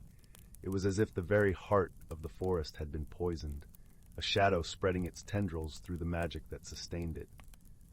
Leora knew she had to act. With Astral by her side, she approached the vines, feeling the pendant at her neck grow warm, its light intensifying. She understood then that the pendant, with its mysterious power, was the key to restoring balance. Closing her eyes, Leora focused on the warmth of the pendant, the connection she felt to the forest and to Astral. She imagined the light within the pendant spreading outward, enveloping the darkness in its gentle glow. As she concentrated, she felt a surge of energy, a rush of magic that flowed through her, through the pendant and into the earth. Slowly, the vines began to wither, their dark energy dissipating like mist in the morning sun. The air lightened, and the familiar sounds of the forest returned, tentative at first, then swelling into a joyful symphony. The balance had been restored, the shadow banished by the light of friendship and courage.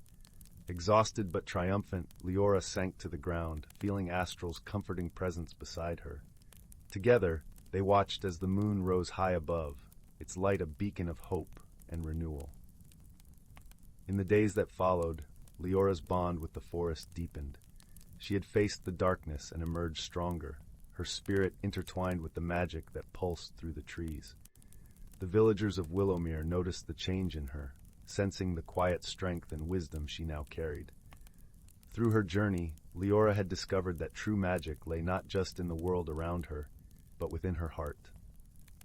It was a magic born of love and friendship, of bravery in the face of fear, and of the unwavering belief in the goodness of the world. And so, as the seasons turned and the forest sang its eternal song, Leora and Astral continued their adventures, exploring the hidden wonders of Willowmere and sharing the magic of their friendship with all who were willing to listen.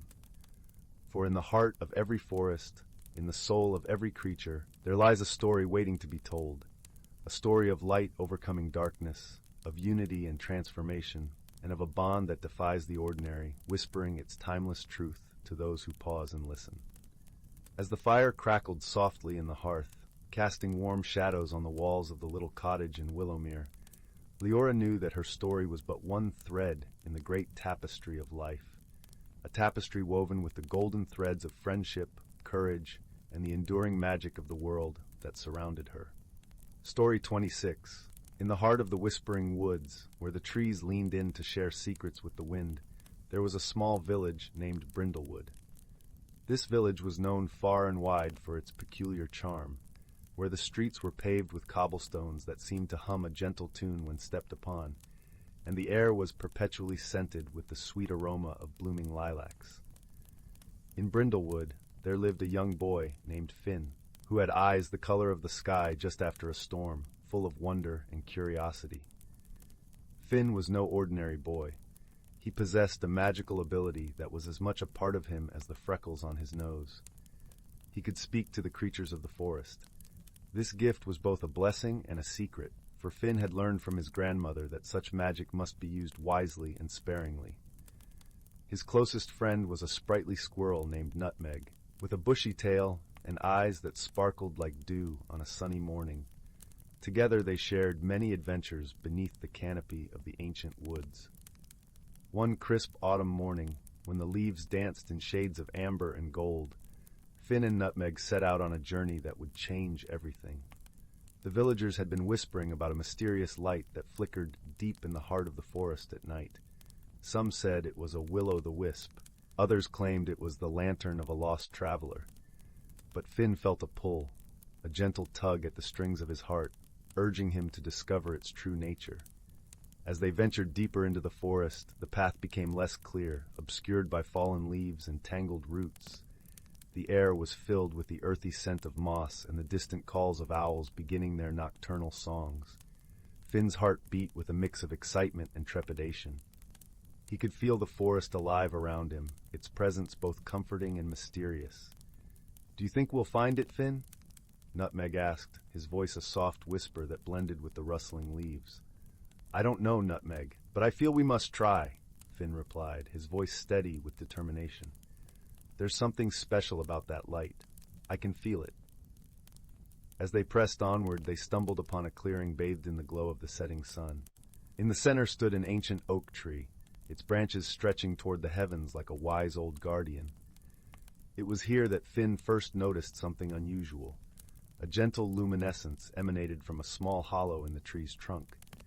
With Nutmeg perched on his shoulder, Finn approached the tree, his heart pounding with anticipation. As he peered into the hollow, he discovered a small, glowing stone nestled among the roots. The stone pulsed with a soft, warm light, casting a gentle glow that danced across Finn's face. "This must be it, Nutmeg," Finn whispered, reaching out to touch the stone. The moment his fingers brushed its surface, a wave of warmth spread through him, filling him with a sense of peace and belonging. Suddenly, the world around them shifted. The forest seemed to shimmer and blur, and before Finn knew it, he and Nutmeg were standing in a place unlike any they had ever seen. It was a hidden world, a realm within the forest that thrummed with magic and life. The trees here were taller, their leaves a vibrant emerald green that glowed with an otherworldly light. The air was filled with the sweet scent of honeysuckle and the gentle hum of unseen creatures. "Where are we, Finn?" Nutmeg asked, his eyes wide with wonder. "I'm not sure, but I think we've discovered something incredible," Finn replied, his voice filled with awe. This must be the hidden world the villagers spoke of. As they explored this newfound realm, they encountered creatures unlike any they had ever imagined.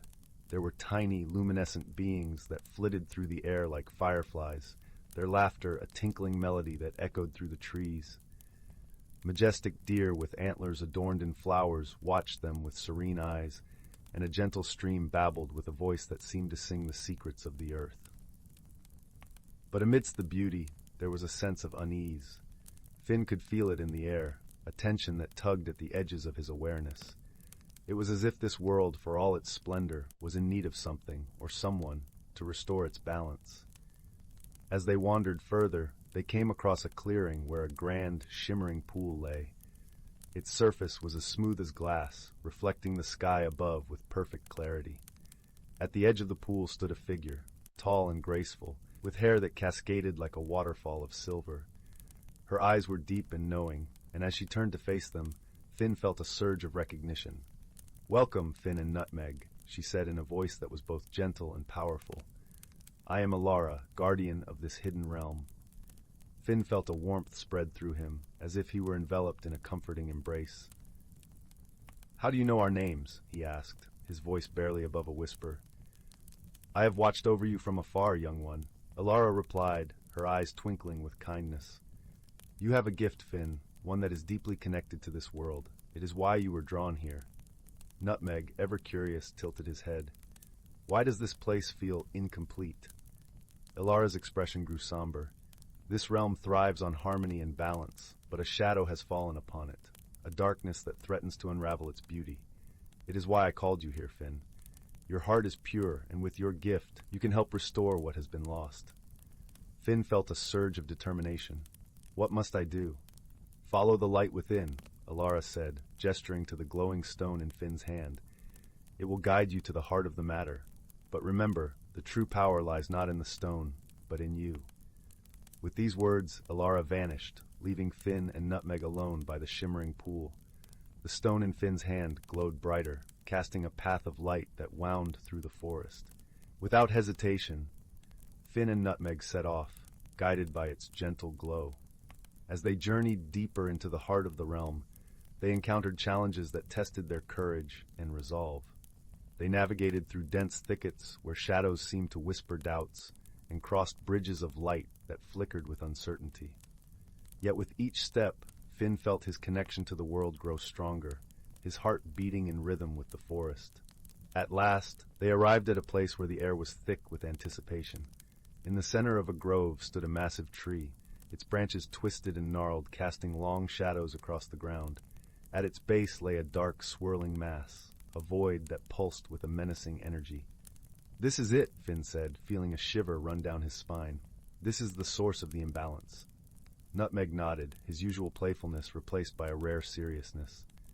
"What do we do, Finn?" Finn took a deep breath, recalling Alara's words. "We follow the light within." Closing his eyes, Finn focused on the warmth in his heart, the connection he felt to the world around him. Slowly, he raised the glowing stone toward the dark mass. As the light touched the shadows, a ripple of energy spread through the air, and the darkness began to recede. The forest responded, its vibrant colors returning, the air filling with the joyful songs of creatures once hidden. The tree, relieved of its burden, unfurled its branches, revealing blossoms of every hue, their fragrance a celebration of renewal.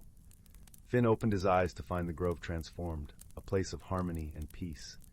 Beside him, Nutmeg chattered excitedly, his tail twitching with joy. "You did it, Finn!" he exclaimed, his voice brimming with admiration. "No, Nutmeg," Finn replied, a smile spreading across his face. "We did it, together."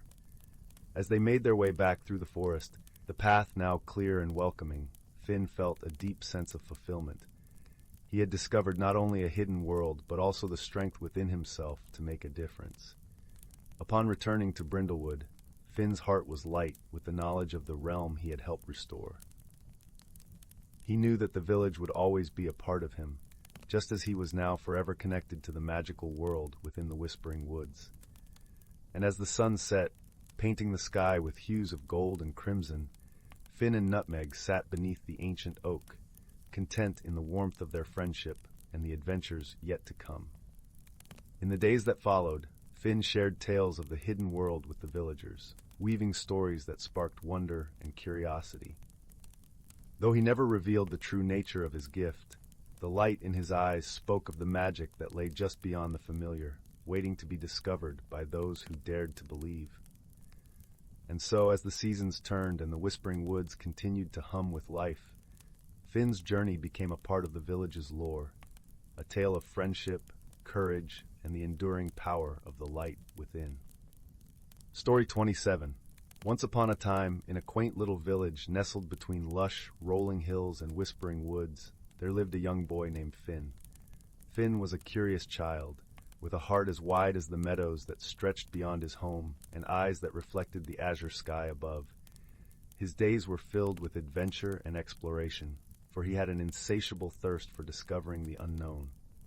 One particular evening, as the sun began its gentle descent behind the horizon, painting the world in hues of gold and amber, Finn's life was about to take a wondrous turn. The village of Willowbrook was known for its serene beauty and the gentle river that flowed through it, but it also held secrets that were whispered among the elders, secrets of a hidden world that lay just beyond the veil of the ordinary. Finn had heard tales of this world, spun into bedtime stories by his grandmother as she sat by the hearth, her voice a soothing melody that lulled him to sleep. On this evening, the air was crisp with the first hints of autumn, and the leaves rustled softly in the breeze, as if sharing secrets of their own. Finn decided to take a walk to his favorite spot, a small clearing by the river, where a large, ancient oak stood sentinel over the land. This was a place where he felt a deep connection with nature, where the whispers of the world seemed louder and clearer. As Finn approached the oak, he noticed something unusual. There, nestled among the gnarled roots, lay a small, intricately carved box. It seemed to shimmer faintly, catching the last rays of the setting sun. Intrigued, Finn knelt down and carefully picked it up. The box was surprisingly light, and as he ran his fingers over its surface, he felt a warmth emanating from it, a gentle pulse that matched the rhythm of his own heartbeat. He opened the box slowly, and inside he found a delicate, iridescent feather. It was unlike anything he had ever seen before, its colors shifting and changing like the surface of a tranquil pond kissed by sunlight. As he held it in his hand, Finn felt a peculiar sensation, as if the world around him had shifted slightly, revealing layers that were previously hidden. In that moment, a soft voice, barely more than a whisper, filled the air. "Dear Finn," it said, "you have found the feather of Fae. It holds the power to reveal the unseen, to bridge the worlds that coexist side by side. But with great power comes great responsibility. Use it wisely, for it can change your life in ways you cannot yet imagine." Finn looked around, trying to find the source of the voice, but there was no one in sight. The voice seemed to come from everywhere and nowhere, like the murmur of the river or the rustle of the leaves.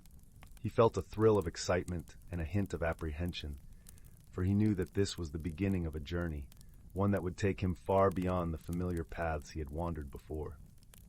With the feather tucked safely in his pocket, Finn made his way back home, his mind abuzz with possibilities. That night, as he lay in bed, the feather's glow cast a gentle light in his room, and he dreamt of worlds filled with wonder and magic, of creatures that danced in moonlit glades and spoke in the language of stars. The next morning, Finn awoke with a sense of purpose. He knew he had to learn more about the feather of Fae and the hidden world it promised. He decided to visit Old Man Thistle, the village's wise elder, who was known for his knowledge of ancient lore and mysterious tales. Old Man Thistle lived in a cozy cottage on the outskirts of the village, surrounded by a garden that seemed to bloom perpetually, regardless of the season. As Finn approached the cottage, he was greeted by the scent of blooming jasmine and the sound of bees busily humming about their work. "Ah, young Finn," Old Man Thistle said with a twinkle in his eye as he opened the door. "What brings you to my humble abode on this fine morning?" With a mixture of excitement and reverence, Finn recounted his discovery of the feather and the mysterious voice he had heard. The old man listened intently, nodding thoughtfully as he stroked his long, silver beard. "The feather of Fae is indeed a rare and powerful artifact," Old Man Thistle said, his voice rich with the weight of history. "It is said to be a gift from the Fae themselves, a bridge between our world and theirs. Few have seen it, and even fewer have wielded its magic. You, my boy, have been chosen for a great adventure." Finn's heart swelled with a mixture of pride and trepidation. "But what should I do with it?" he asked. "How can I learn to use its power?" The old man smiled warmly. "The feather will guide you, but you must be open to its call. Listen to the world around you, to the whispers of the wind and the murmur of the river. They will show you the way." With newfound determination, Finn thanked Old Man Thistle and set off on his journey. He spent the following days exploring the village and its surroundings, the feather always close at hand. As he listened to the world, he began to notice subtle changes, the way the leaves rustled in a language all their own, the patterns in the river's flow that told stories of distant lands. One afternoon, as Finn sat by the river's edge, he felt the feather pulse with warmth, and the world around him shimmered like a heat haze. Before his eyes, the river parted, revealing a hidden path that wound its way through the heart of the forest. With a deep breath, Finn stepped onto the path, feeling a sense of wonder and anticipation. The air was alive with magic, the kind that tingled on his skin and filled his heart with a melody of possibilities. As he ventured deeper into the forest, the light filtered through the canopy in delicate beams, casting playful shadows on the forest floor. The air was fragrant with the scent of pine and wildflowers, and the gentle song of birds created a symphony that guided his steps. Before long, Finn found himself in a glade bathed in golden light. In the center stood a majestic tree, its branches reaching towards the sky as if in a perpetual dance. Beneath it sat a figure unlike any he had ever seen, an ethereal being with eyes that sparkled like starlight and a smile that spoke of ancient wisdom. "Welcome, Finn," the being said, its voice a gentle breeze that caressed his soul. "I am Lyra, guardian of the hidden world. You have been chosen to walk between the realms, to unite what has been divided." Finn felt a sense of awe and humility. "But why me?" he asked, his voice barely more than a whisper. Lyra's gaze was kind and knowing. "You have a heart that sees beyond the surface, that seeks understanding and harmony. The Feather of Fae chose you because you have the courage to embrace the unknown and the wisdom to learn from it."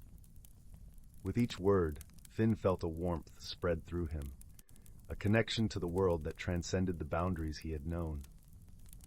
He realized that his journey was not just about discovery, but about growth, about learning to see with his heart as well as his eyes. Over the days that followed, Lyra guided Finn through the hidden world, teaching him the language of the trees, the songs of the river, and the dances of the wind. He met creatures of wonder and delight, fairies that flitted through the air like living stars, and wise old turtles that carried the stories of the ages on their backs. As Finn's understanding deepened, so too did his bond with the feather. It became a part of him, an extension of his spirit that allowed him to communicate with the world in ways he had never imagined. He learned to listen, truly listen, to the whispers of the earth and the songs of the sky, and in doing so, he found a sense of peace and belonging. But as with all journeys, Finn's was not without challenges. One day, as he roamed the enchanted forest, he came across a place where the light dimmed and the air grew heavy with unease. The trees stood silent and somber, their leaves whispering warnings of a shadow that lingered just out of sight. Finn knew that he had stumbled upon a part of the forest that was hurting, a place where the balance had been disturbed. He felt a deep empathy for the land, a desire to heal and restore what had been lost. But he also knew that he could not do it alone. With determination in his heart, Finn called upon the feather's magic, and it responded with a light that enveloped him in warmth and courage. As he stepped forward, he felt the presence of his friends, the fairies, the turtles, and even the trees themselves, gathering around him, lending their strength and support. Together, they faced the shadow, a presence born of fear and misunderstanding. Finn spoke with the voice of the forest, weaving words of hope and unity that reached beyond the darkness. Slowly, the shadow began to fade, dissolving into the light that filled the glade.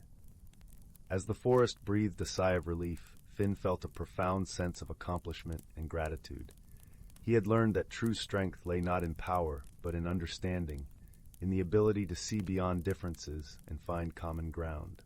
With the shadow gone, the forest once again flourished, its light brighter and its song more joyful than ever before. Finn knew that he had fulfilled his part of the journey, that he had grown not just in knowledge but in spirit. As he prepared to return to the village, Lyra appeared once more, her eyes shining with pride and affection. "You have done well, Finn," she said.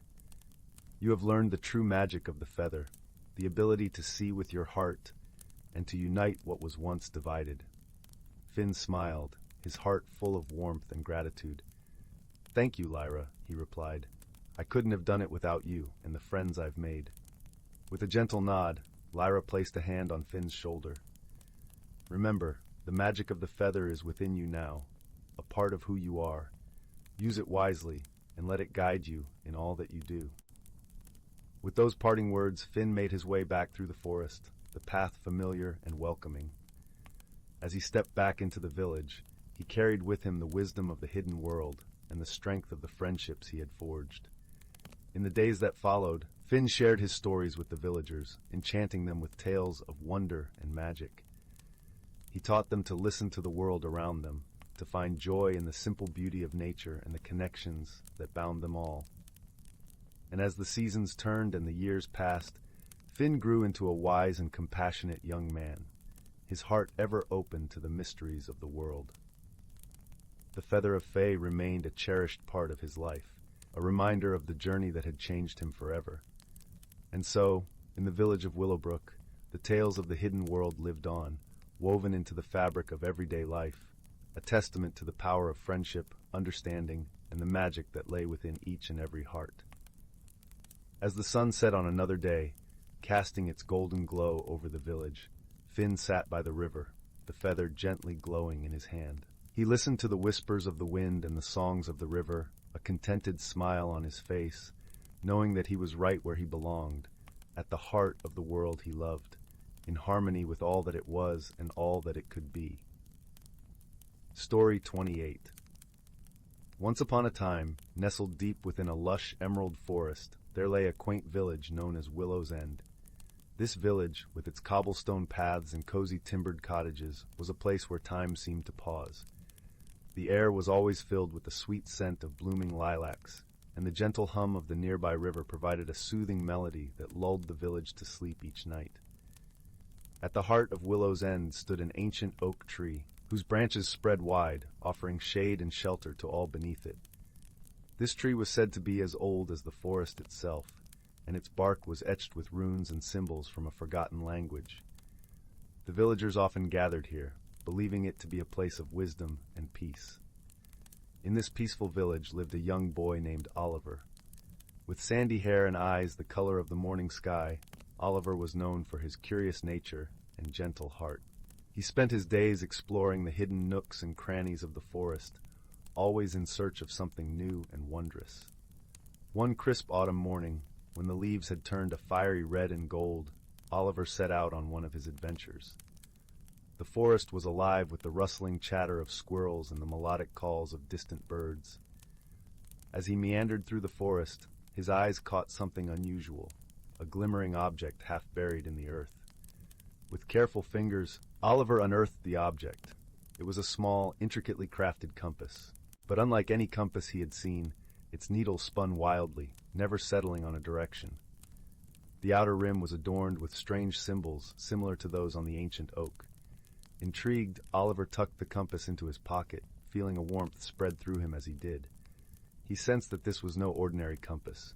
It seemed almost alive, pulsing with a gentle energy. Eager to learn more, Oliver made his way to the village elder, a kind old woman named Agnes. Her eyes twinkled with the wisdom of many years, and her voice was as soft as the whispering wind. "Ah, young Oliver," she greeted him warmly. "What treasure have you found today?" Oliver showed her the compass, watching as her eyes widened with recognition and surprise. "This," Agnes began, her voice hushed with awe, "is a compass of the heart.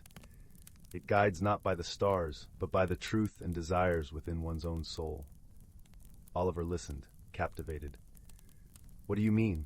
he asked, his curiosity piqued. "The compass spins because your heart is unsure, my dear boy," Agnes explained.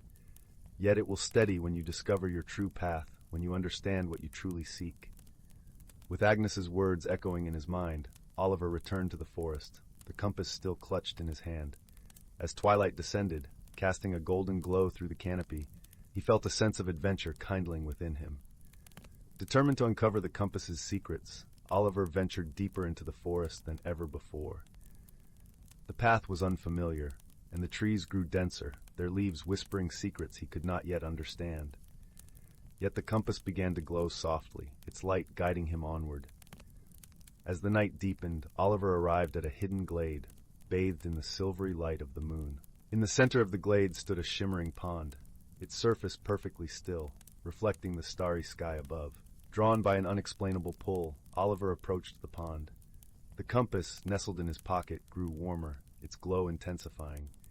He knelt by the water's edge, peering into its depths, and to his astonishment, the reflection staring back at him was not his own.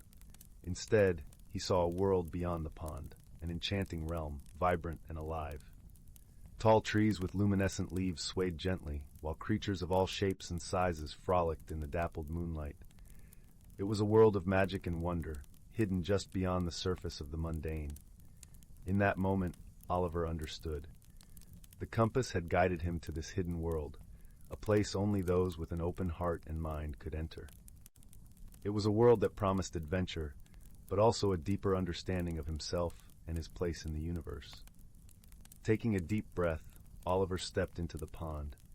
Rather than water, he felt a cool, tingling sensation envelop him, as if he were walking through a curtain of starlight. When he emerged on the other side, he found himself in the magical realm he had glimpsed. The air here was different, charged with an energy that made his skin tingle and his heart race. The vibrant colors of the flora and fauna seemed to pulse with life, and the sound of a gentle breeze carried the faintest hint of laughter.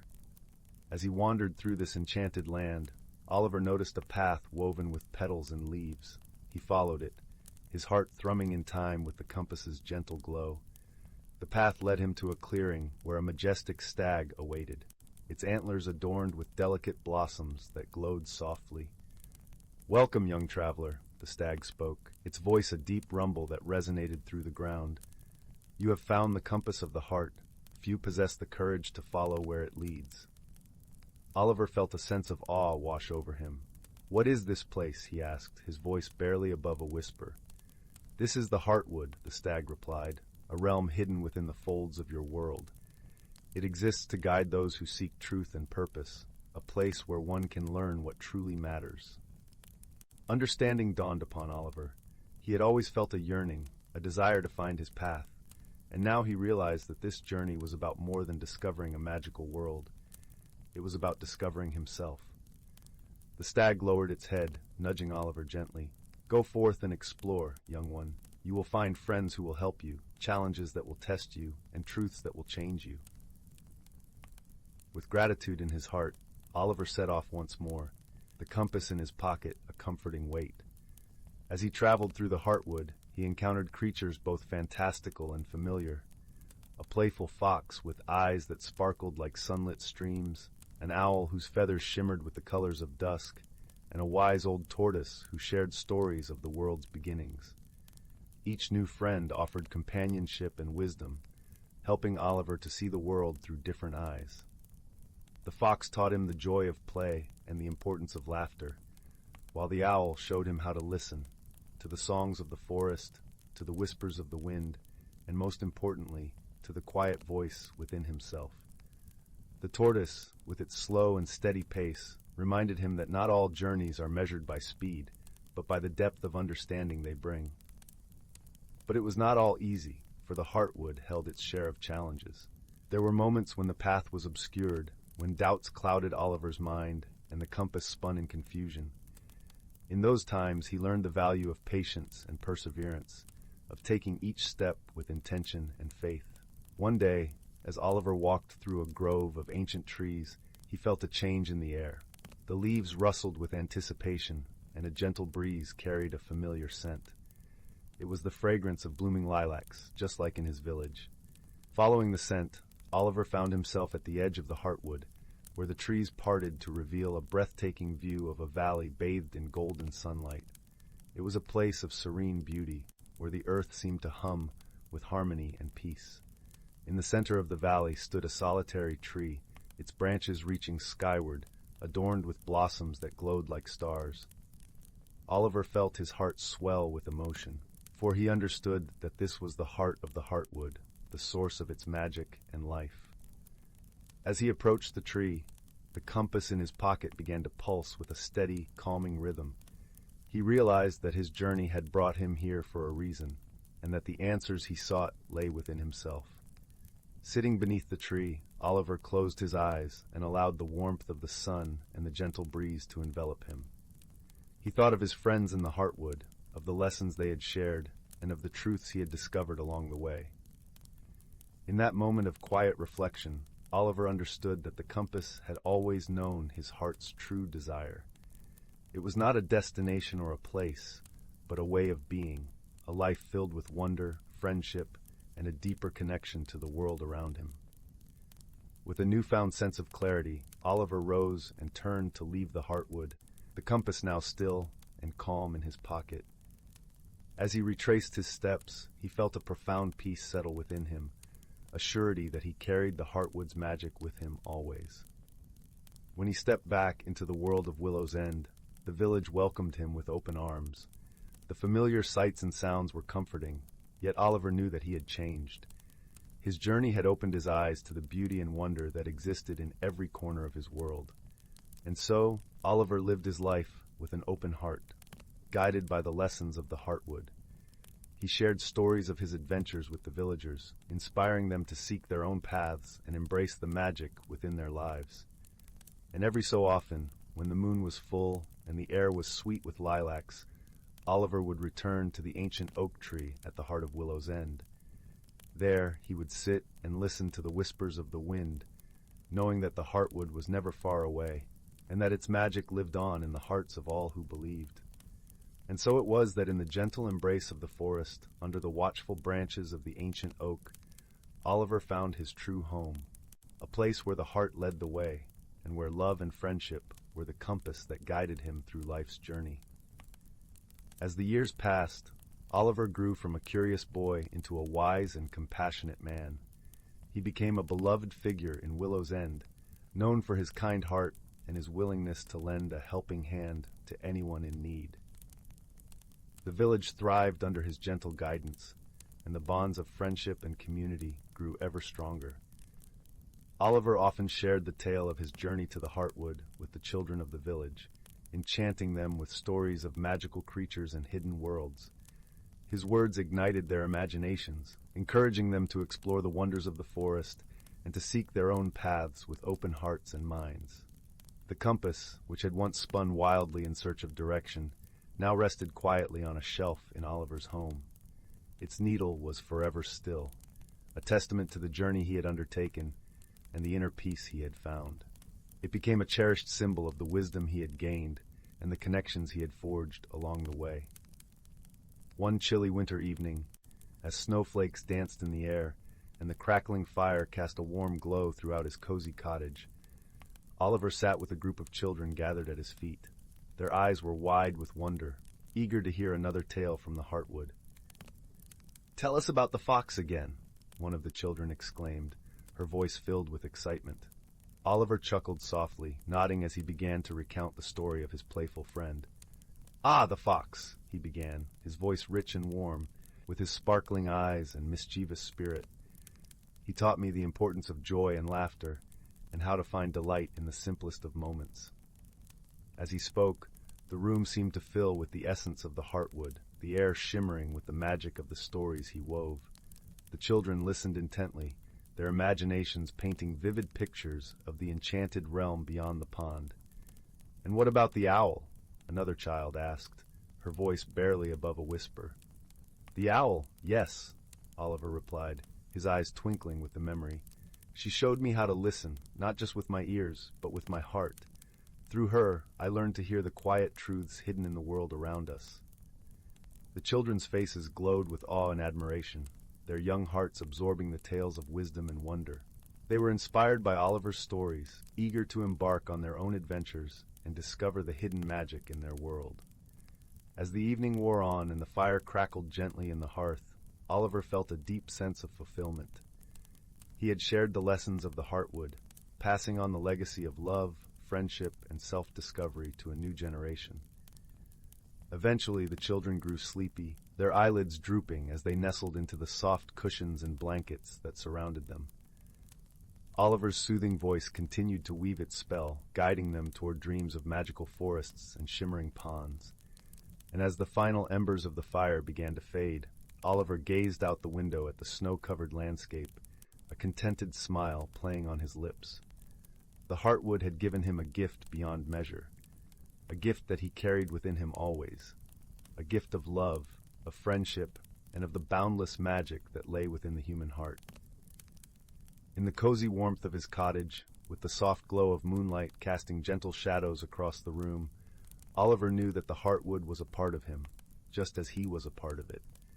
And in that knowledge, he found a peace and joy that filled his soul, guiding him through the days and nights of his life, a life enriched by the journey he had taken and the lessons he had learned. And so, under the watchful gaze of the ancient oak and the starry sky, Oliver drifted into a peaceful sleep, his dreams alight with the magic of the Heartwood and the love that surrounded him.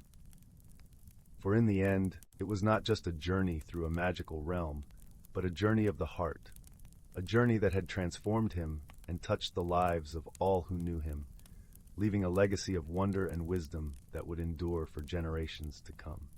Story 29. Once upon a time, in a secluded valley nestled between ancient mountains, there lived a young girl named Willow. She had a heart filled with curiosity and a spirit that yearned for adventure. The towering peaks that surrounded her hamlet seemed to beckon her, whispering of wonders beyond their misty veil. One crisp autumn morning, as Willow gathered wildflowers in a sun-dappled meadow, she stumbled upon an extraordinary sight, a glimmering object half buried in the soft earth. She brushed away the soil, and her eyes widened in awe. It was a pendant, its deep blue gemstone pulsing with an ethereal light. As Willow's fingers closed around the pendant, a strange sensation washed over her, like warm sunlight caressing her skin. She felt a connection to the natural world deepen, and the whispers of the trees and babbling brooks grew louder, as if inviting her into their secret language. With the pendant clutched close to her heart, Willow ventured deeper into the forest, following the call of the ancient woods. The trees seemed to part before her, revealing a hidden path that wound its way up the mountainside. As she climbed higher, the air grew crisper and the world around her transformed. Vibrant wildflowers burst into bloom, their petals unfurling in a kaleidoscope of colors. Birds sang melodies of pure joy, and the very rocks beneath her feet seemed to hum with life. Willow soon realized that the pendant was no ordinary trinket. It was a key, unlocking a hidden realm where nature's wonders thrived in perfect harmony. A place where the boundaries between the physical and the magical blurred, where every tree, every stream, every creature pulsed with an enchanted energy. In this verdant sanctuary, Willow met a remarkable group of beings, the guardians of the forest. They were ancient spirits, tasked with protecting the delicate balance of the natural world. With wise eyes and gentle smiles, they welcomed Willow into their circle, recognizing the pure heart that beat within her. Under the patient guidance of the guardians, Willow learned to harness the power of the pendant, using it to communicate with the creatures of the forest and to sense the ebb and flow of nature's rhythms.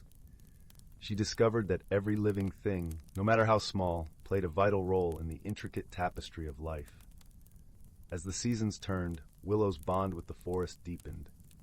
She became a protector, using her newfound abilities to heal wounded animals, coax dormant seeds to sprout, and restore balance to any corner of the woods that had fallen into disarray.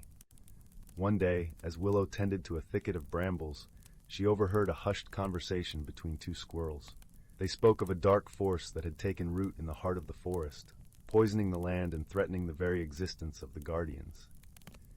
Without hesitation, Willow set out to unravel this mystery, her pendant glowing brightly as her determination burned within. She followed the whispers of the wind, the chittering of birds, and the subtle signs left by the forest itself, until she came upon a shadowy clearing. In the center stood an ancient, twisted oak, its bark blackened and its branches gnarled like claws reaching for the sky. A miasma of darkness seeped from its roots, tainting the very soil and suffocating the life that once thrived there. As Willow approached, a sinister presence stirred within the tree, its malevolent gaze fixing upon her. It was a dark spirit, a twisted remnant of an ancient evil that sought to consume and corrupt all that was pure and beautiful in the world.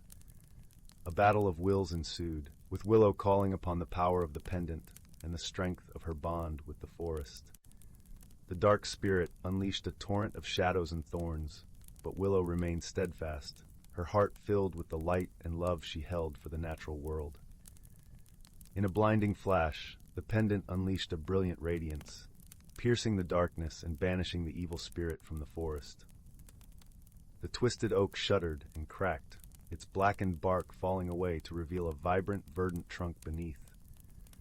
As the last vestiges of darkness dissipated, the guardians emerged from their hiding places, their faces aglow with pride and gratitude. They thanked Willow for her courage and her unwavering commitment to protecting the sacred balance of the forest. From that day forward, Willow became a living legend among the guardians, her name whispered with reverence by the creatures of the woods. Her journey had transformed her from a curious young girl into a powerful protector, a beacon of hope in the eternal dance between light and darkness.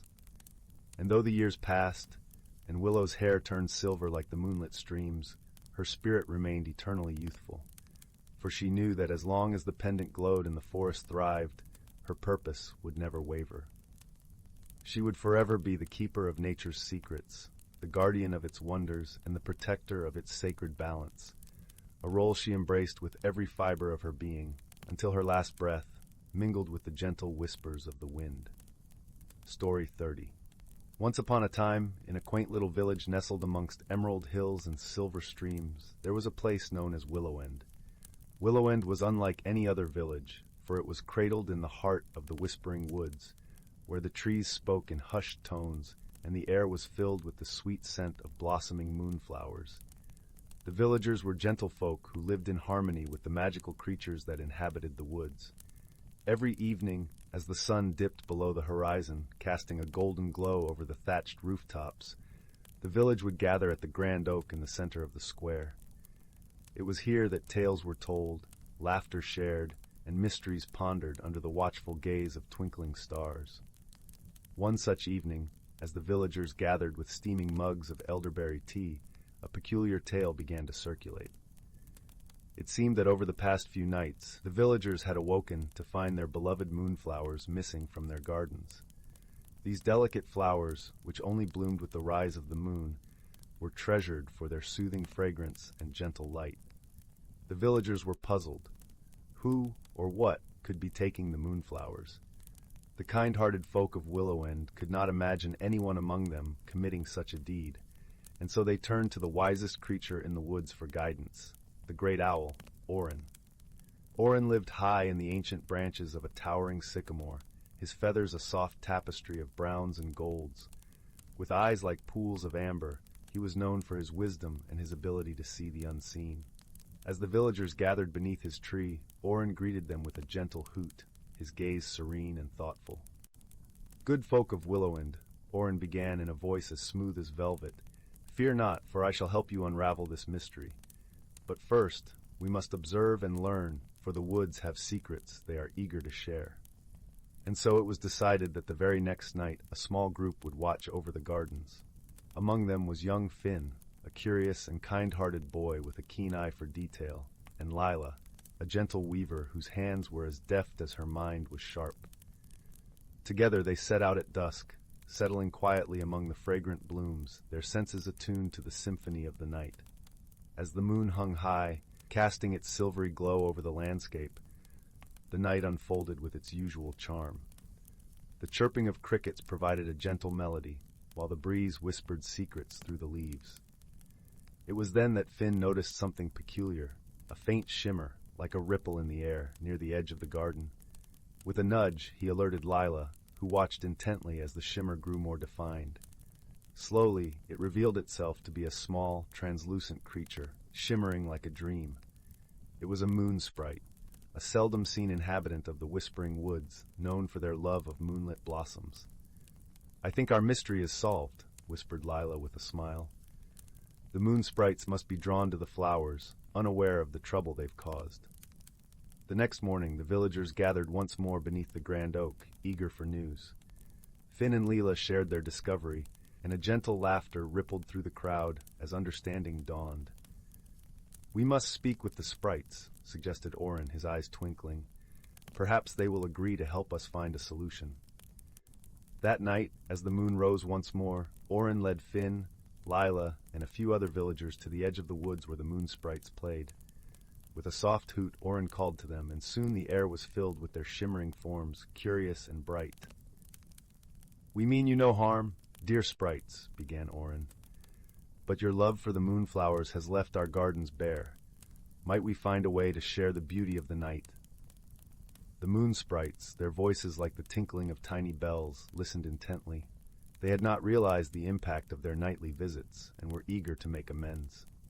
"We can offer our light to your gardens," one sprite suggested, its form glowing brighter. "In return, we ask only to visit and dance among the flowers when the moon is full." The villagers agreed, grateful for the sprite's understanding and kindness. From that night on, the gardens of Willowend were not only filled with blooming moonflowers, but also with the gentle glow of the moon sprites, who danced and sang under the watchful eye of the moon. The mystery had been solved with wisdom and friendship, and a new bond had formed between the villagers and the enchanting creatures of the Whispering Woods. As the nights passed, the village flourished, not just with the beauty of the flowers, but with the warmth of newfound friends. And so, in the cozy embrace of Willowend, where the air was always sweet with the scent of moonflowers, the villagers and their magical companions lived in harmony, weaving tales and sharing laughter beneath the starlit sky. And as they drifted into slumber, a sense of peace and wonder settled over the land, a gentle reminder that sometimes the most enchanting mysteries lead to the brightest friendships. The end. Story 31. In the gentle glow of the twin moons of Celestia Prime, a planet known for its ethereal beauty and lush glowing flora, a small interstellar craft touched down softly on the mossy ground. The craft belonged to a Serene, a race of gentle aquatic beings from the planet Aqualoom. Its pilot, a young Serene named Leora, was on a mission of exploration, her heart filled with the thrill of the unknown. Leora, with her shimmering, translucent skin and flowing fin-like appendages, stepped out of her craft and breathed in the sweet, perfumed air of Celestia Prime. Her wide, curious eyes took in the vibrant landscape, where the leaves of the towering trees seemed to whisper in the soft breeze, glowing faintly like lanterns in the night. Nearby, hidden amidst the underbrush, a pair of curious eyes watched Leora with equal fascination. They belonged to a Zenari named Jax, a native of Celestia Prime. The Zenari were known for their luminescent markings and their ability to communicate through a symphony of light patterns. Jax, with his vibrant blue and gold markings, was intrigued by the newcomer. He had never seen a serene before, and his curiosity was piqued. Deciding to make his presence known, Jax stepped out into the open, his markings pulsating gently in greeting. Leora, startled by the sudden appearance of this new being, instinctively wrapped her fin-like arms around herself, a gesture of both defense and intrigue. "Greetings, traveler," Jax communicated through a series of gentle pulses and flickers. "What brings you to Celestia Prime?" Leora, though unfamiliar with this form of communication, sensed the warmth in Jax's approach and responded with a smile, her voice carrying the soft lilt of ocean waves. "I come from Aqualoom, seeking to learn about the wonders of the universe. Your planet is beautiful." They stood there for a moment, each trying to understand the other's mannerisms and unspoken language. Despite their initial differences, a bond of curiosity began to form between them. Over the next few days, Jax guided Leora through the forests and meadows of Celestia Prime, showing her the breathtaking beauty of his home. They shared stories of their worlds. Leora spoke of the vibrant coral cities beneath Aqualoom's oceans, while Jax described the celestial dances of light that filled the skies during the planet's bioluminescent festivals. However, as they journeyed together, they encountered a misunderstanding that tested their budding friendship. While exploring a particularly radiant grove, Jax tried to teach Leora a Zenari tradition of weaving light patterns into the air, a practice that required precision and understanding of color and rhythm. Leora, eager to participate, attempted to mimic Jax's intricate patterns, but inadvertently created a sequence that, unknown to her, signified a challenge among the Zenari. Jax, surprised and slightly offended, withdrew his glow, leaving Leora feeling bewildered and disheartened.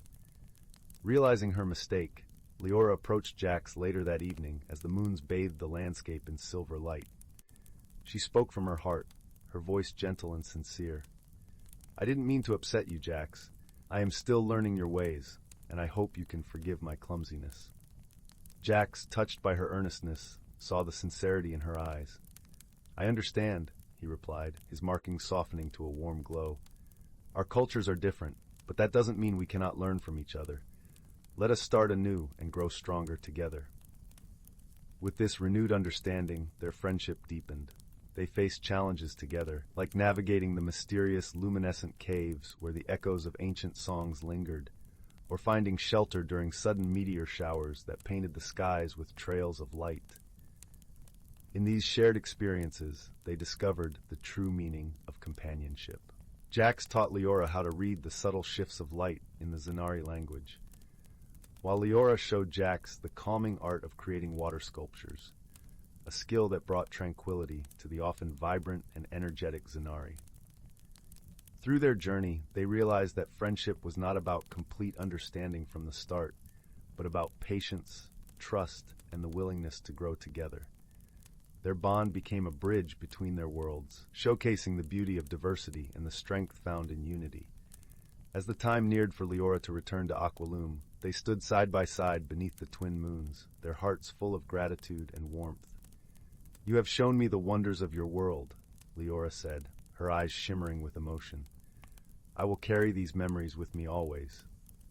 "And the stories of your ocean cities will forever light up my nights," Jax replied, his markings glowing brightly in the night.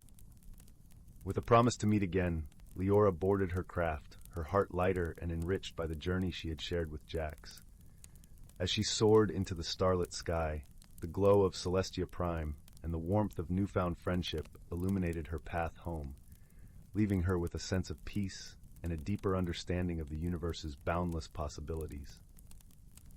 Story 32 title, The Whispering Woods. Once upon a time, Nestled between the rolling hills of an emerald valley lay a quaint village known as Willowbrook. Its cobblestone paths wound like gentle streams between cottages with thatched roofs, their chimneys puffing soft clouds of smoke into the crisp morning air. The villagers, known for their kindness and warmth, would often gather in the town square to share tales and laughter, their voices mingling with the sweet aroma of freshly baked bread from the village bakery. At the edge of Willowbrook, where the last of the cottages brushed against the wild, stood the Whispering Woods. It was a place of mystery and wonder, where the old oaks seemed to murmur secrets in the wind and sunlight, danced upon the leaves like golden fireflies. Many stories were told about these woods, some of wondrous creatures and hidden realms, others of magical objects that lay waiting to be discovered. In this village lived a boy named Finn, whose heart was as curious as a sparrow chasing the sun. With eyes as bright as the morning dew and a spirit unyielding as the tallest tree, Finn was known for his adventurous nature. Yet he often felt a longing, a yearning for something beyond the ordinary horizon of his days. One chilly autumn afternoon, as leaves the color of amber and russet carpeted the forest floor, Finn set out on a journey into the Whispering Woods. His boots crunched upon the path, and the air was alive with the scent of pine and earth. Here the world seemed to hold its breath, and Finn felt the familiar thrill of possibility quicken his steps. As he ventured deeper, the forest grew denser, the whispers of the trees growing more insistent. Finn paused beneath an ancient beech, its branches reaching like welcoming arms. There, nestled among the roots, he found something extraordinary, a small silver key.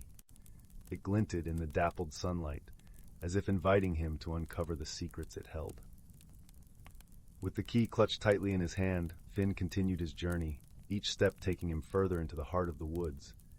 The air shimmered with magic, and soon he came upon a hidden glade where the trees parted to reveal a sight most wondrous, a doorway carved into the trunk of an enormous oak, its surface etched with symbols that seemed to hum with life. Intrigued, Finn approached the door, his heart a drumbeat of excitement. He felt the key grow warm in his palm, as if it recognized its purpose. With a deep breath, he inserted the key into the lock, and the door swung open with a soft sigh, revealing a world bathed in soft, golden light.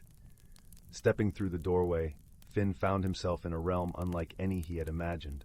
The air was filled with the sweet fragrance of blooming flowers, and the sky above was a canopy of shimmering colors, like a painting come alive. Creatures of all shapes and sizes frolicked in the meadows, their laughter a melody that echoed through the air. Finn wandered through this enchanted land, his heart filled with wonder. As he explored, he met a creature named Lyra, with wings like a butterfly and eyes that sparkled with mischief. Lyra was unlike anyone Finn had ever met, and she quickly became his guide and friend, showing him the many marvels of this hidden world. Together, they discovered a grove where trees sang in the moonlight, their voices a lullaby that soothed the soul.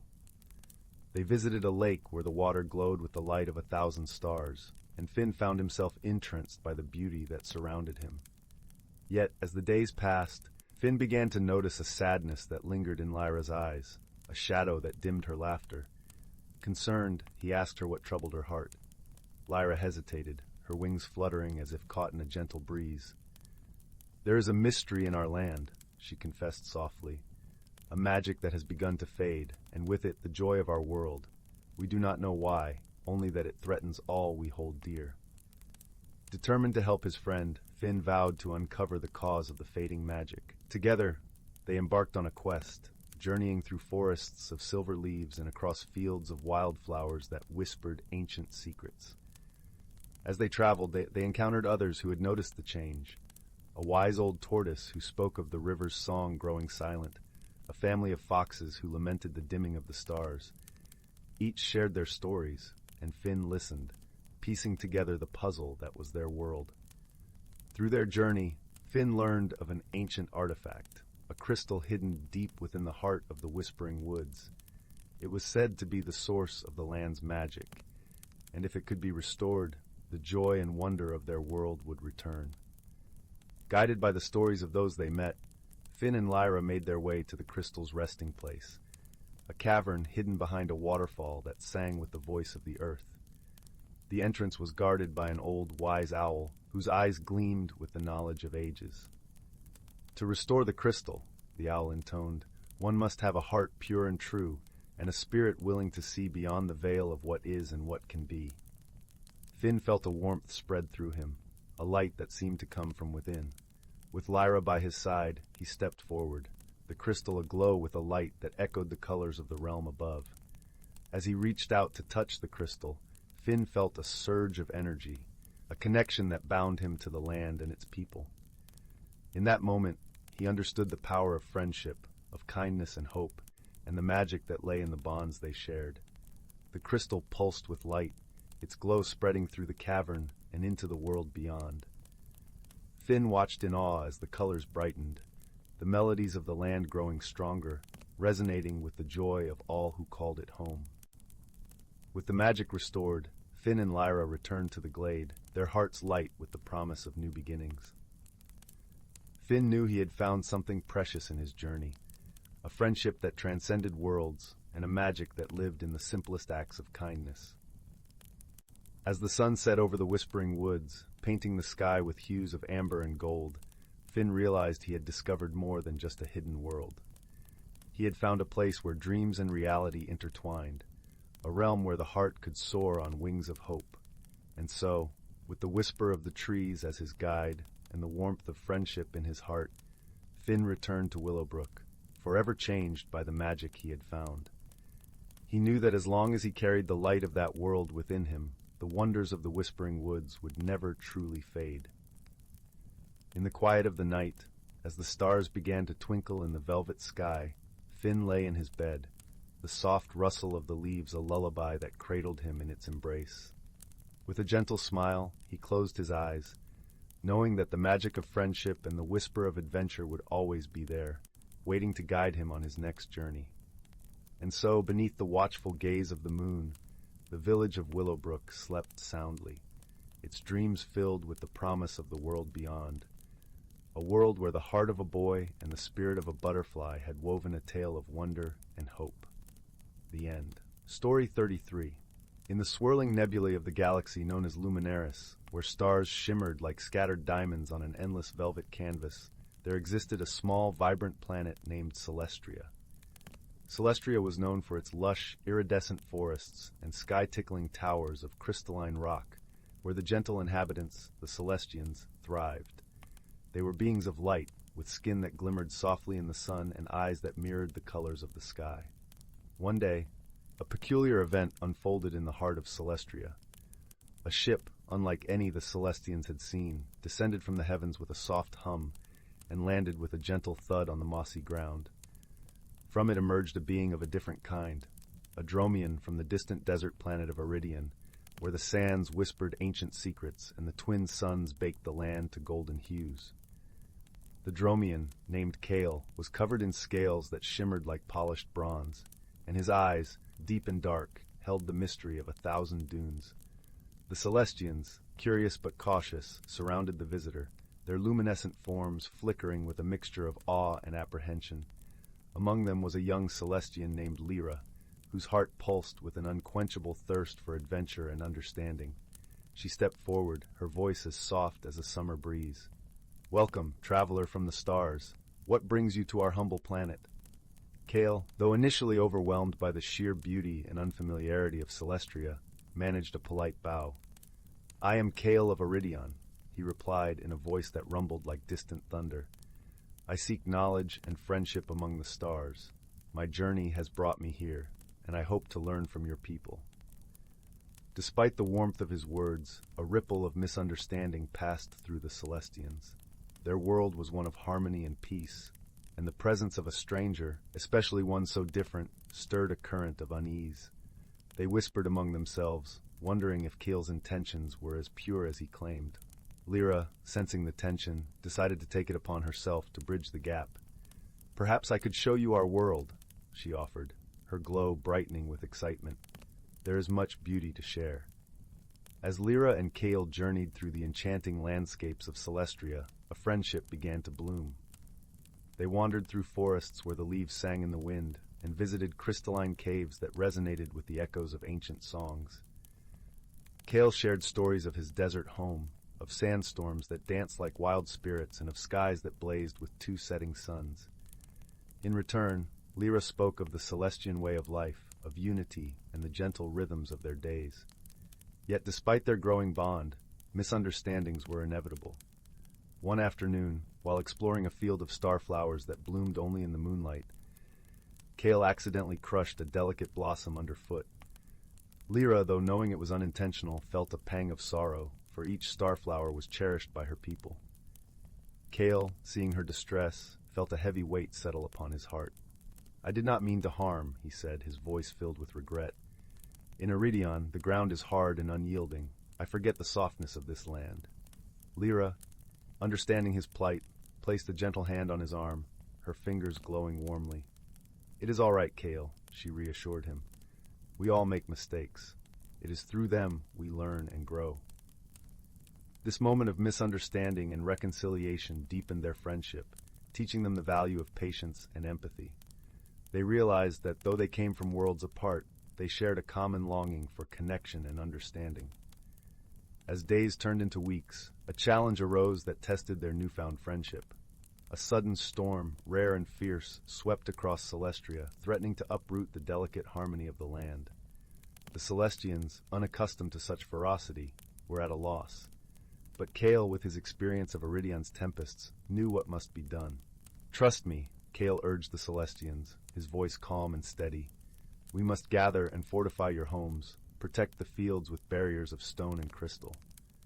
Lyra stood by his side, her presence a beacon of trust. "Cale speaks the truth," she affirmed. "Together, we can weather this storm." United by purpose, the Celestians and their Dromian friend worked tirelessly. Cale's strength and knowledge guided them, while Lyra's encouragement and light kindled hope. As the storm raged, they stood together, a testament to the power of unity and friendship. When the skies cleared and the land was bathed in the gentle glow of dawn, the Celestians gathered to celebrate their triumph. Cale, now regarded as one of their own, stood beside Lyra, his heart full of gratitude and belonging. In the days that followed, Cale's ship was repaired, ready to carry him to new adventures among the stars. But as he stood at the edge of the clearing, ready to depart, he turned to Lyra. "I thank you, Lyra, for teaching me the true meaning of friendship," he said, his eyes reflecting the morning light. "And I thank you, Cale, for showing us the courage to embrace the unknown," Lyra replied, her glow warm and radiant. With a promise to return, Cale bid farewell to the land of light and set off into the vastness of space, the lessons of Celestria etched forever in his heart. And as his ship disappeared into the starlit sky, Lyra watched, knowing that their friendship would endure across the cosmos, a shining thread woven into the tapestry of their lives. Thus, in the boundless expanse of Luminaris, where stars whispered secrets of eternity, a tale of unlikely companions unfolded, a testament to the bonds that transcend worlds and the enduring light of friendship. Story 34. Once upon a time, in a quaint village nestled at the edge of an ancient forest, there lived a gentle young lad named Oliver. He had soft, chestnut hair that curled like the tendrils of a fern, and eyes that sparkled with curiosity. Oliver was known for his warm heart and a knack for seeing beauty where others saw only the mundane. The village was surrounded by whispering trees and fields that danced with wildflowers in the gentle breeze. It was a place where stories of magic whispered through the leaves and echoed in the laughter of the brook that wound its way through the glen. One crisp autumn morning, as golden leaves fell like confetti from the trees, Oliver decided to explore the attic of his family's cottage, a place he had often heard held many forgotten treasures. The attic was a cozy, dimly lit room, filled with the scent of aged wood and the soft rustle of memories. Sunlight filtered through a small round window, casting a warm glow on dust motes that twirled in the air like tiny dancers. As Oliver rummaged through old trunks and boxes, he stumbled upon a peculiar object, a small, ornate mirror with a frame crafted from the finest silver, etched with delicate vines and flowers. The mirror's surface, though old, shimmered with an unusual luminescence. Drawn to its beauty, Oliver picked it up and gazed into its depths. To his amazement, the reflection that greeted him was not the attic, but a lush, enchanted forest bathed in twilight. The air was alive with the gentle hum of nature, and the leaves glowed with a luminescent sheen. Intrigued, Oliver reached out hesitantly, and as his fingers brushed the surface, he felt a gentle tug as if the mirror itself invited him to step through. And so he did. Oliver found himself standing amidst the ethereal forest, where every leaf seemed to whisper secrets, and the air was filled with the soothing symphony of nature. The ground beneath his feet was soft with moss, and the sky above was a canopy of twinkling stars, each one a watchful eye over this magical realm. As he wandered deeper into the forest, Oliver encountered a wise old owl perched upon a branch. The owl's feathers were a patchwork of earthly tones, and its eyes glowed with the wisdom of ages. "Greetings, young traveler," the owl hooted kindly. "I am Ephraim, the guardian of these woods. What brings you to our realm?" Oliver explained how he had found the mirror and his curiosity to explore what lay beyond. Ephraim nodded sagely. "Ah, the mirror you speak of is a gateway, a bridge between your world and ours. Here, all things are possible if one walks with an open heart and a clear mind." With Ephraim as his guide, Oliver embarked on a journey through the forest, learning the language of the trees and the songs of the streams.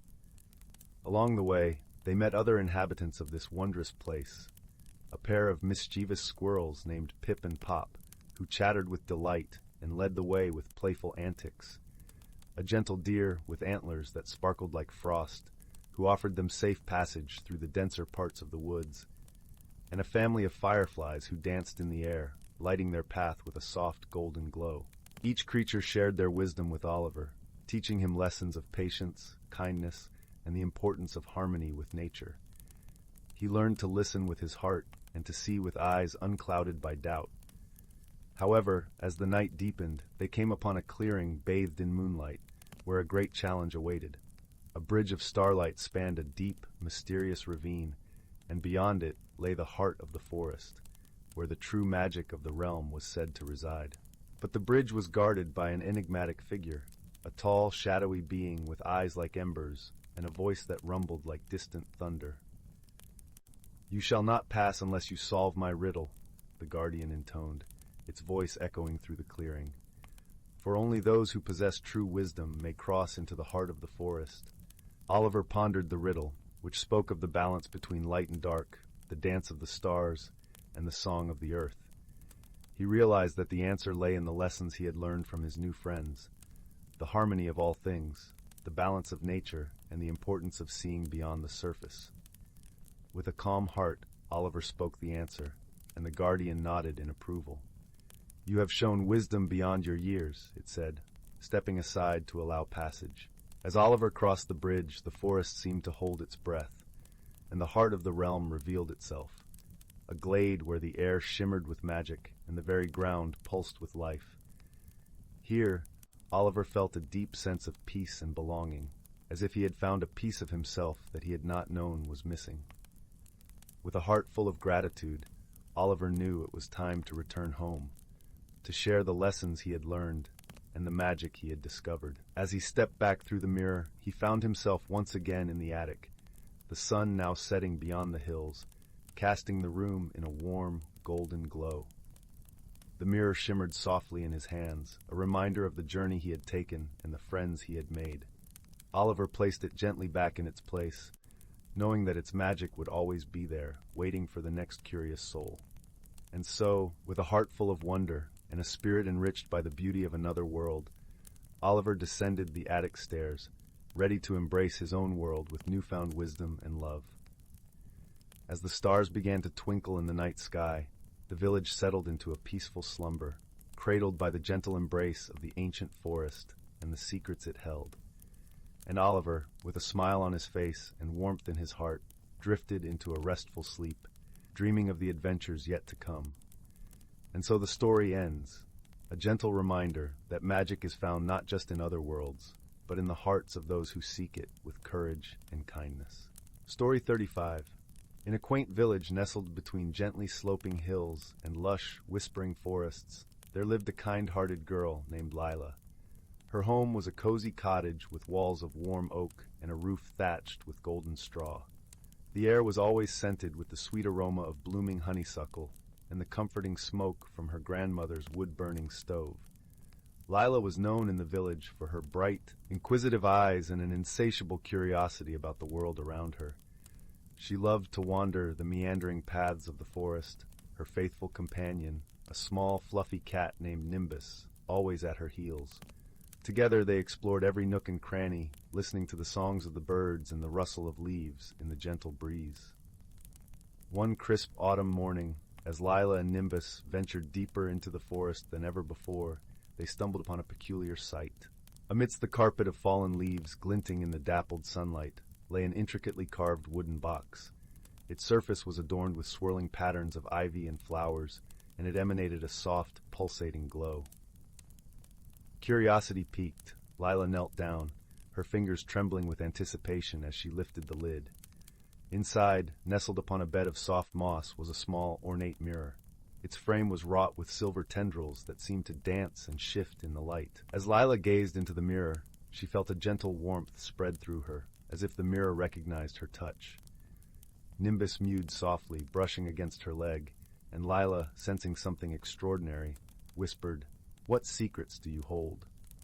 The mirror, to her delight and surprise, shimmered and began to glow brighter. Images flickered across its surface, distant lands full of color and life, whispering winds carrying tales of wonder, and faces of people she had never met, yet felt an inexplicable connection to. Realizing the mirror's magic, Lila decided to embark on a journey to uncover its secrets. She carefully placed the mirror back in its box, and with Nimbus by her side, set off towards the village, her heart brimming with excitement and a touch of apprehension. As she walked, Lila met an old friend, Theo, a gentle soul with a penchant for storytelling. His hair was as white as the first winter snow, and his eyes twinkled with the mischief of 1,000 tales. Theo was delighted by Lila's discovery and offered his wisdom.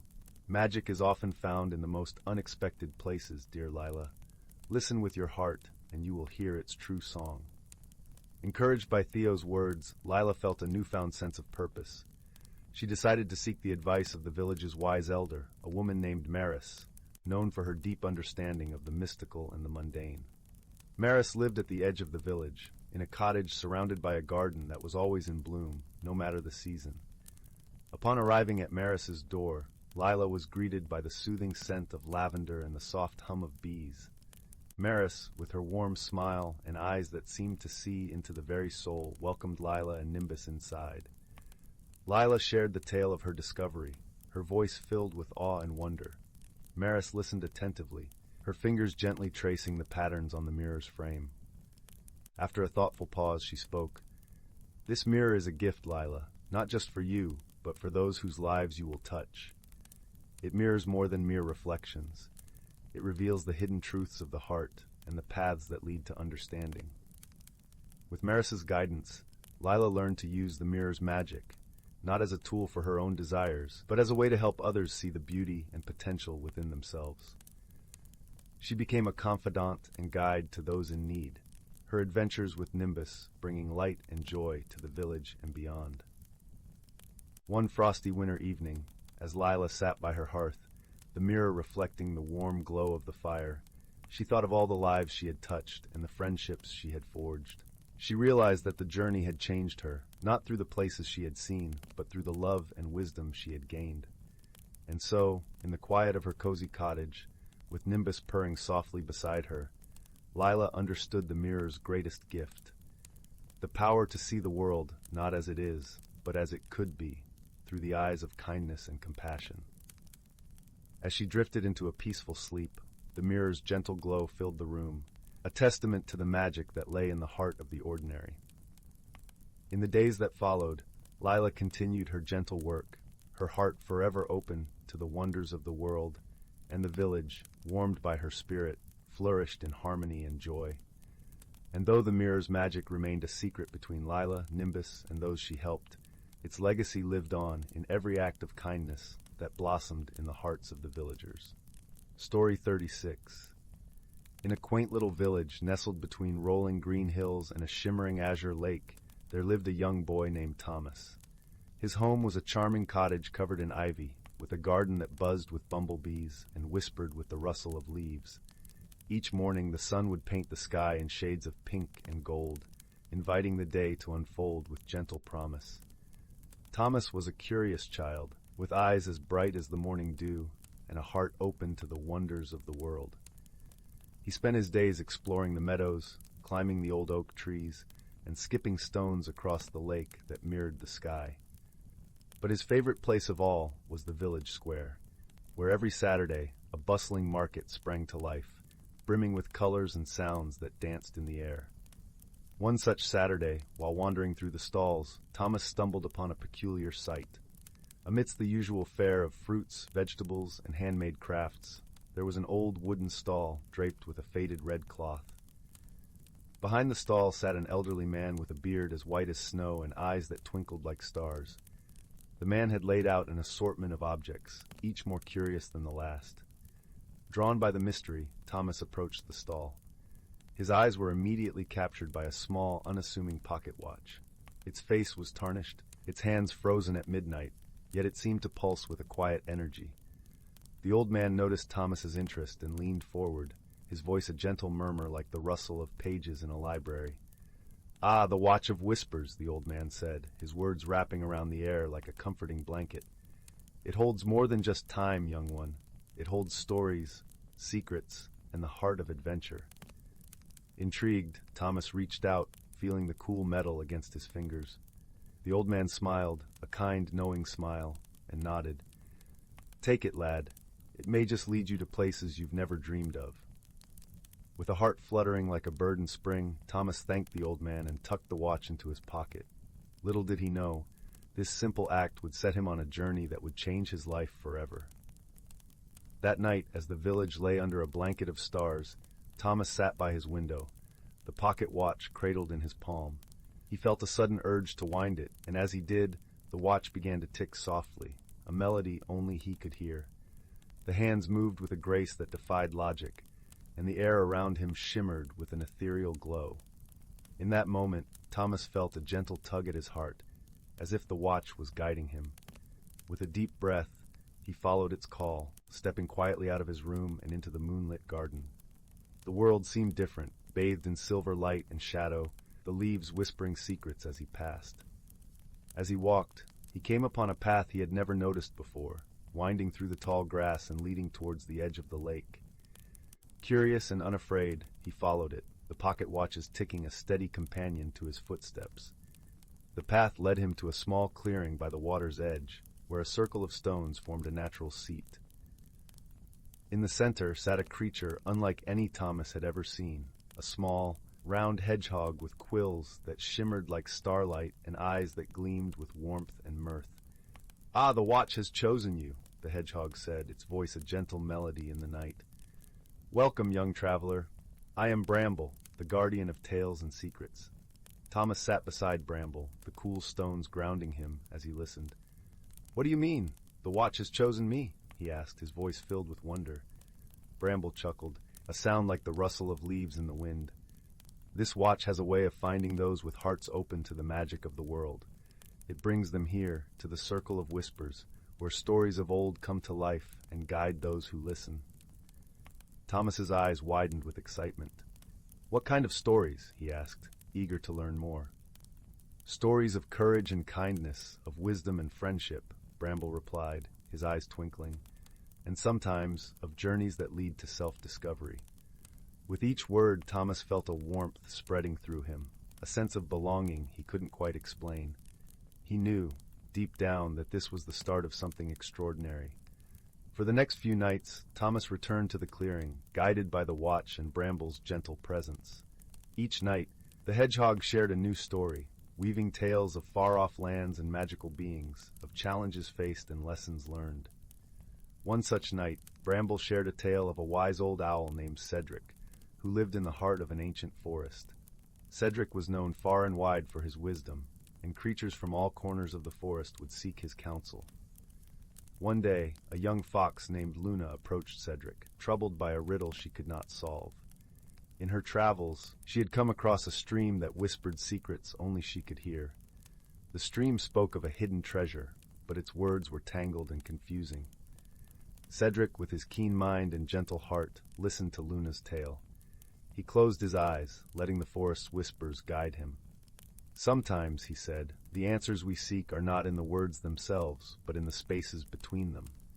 Listen not just with your ears, but with your heart. Inspired by Cedric's wisdom, Luna returned to the stream. She sat by its edge, letting the gentle flow of water wash over her senses.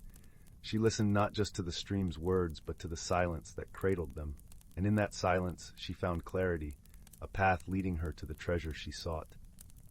As Bramble finished the tale, Thomas felt a shift within him, a quiet understanding blossoming in his heart. He realized that the journey he was on was not just about discovering the world around him, but also about discovering himself. The watch, with its gentle guidance, was teaching him to listen, to the world, to the stories, and to the whispers of his own heart. With each passing night, Thomas grew more attuned to the magic that surrounded him. The village, once familiar and ordinary, now shimmered with possibility.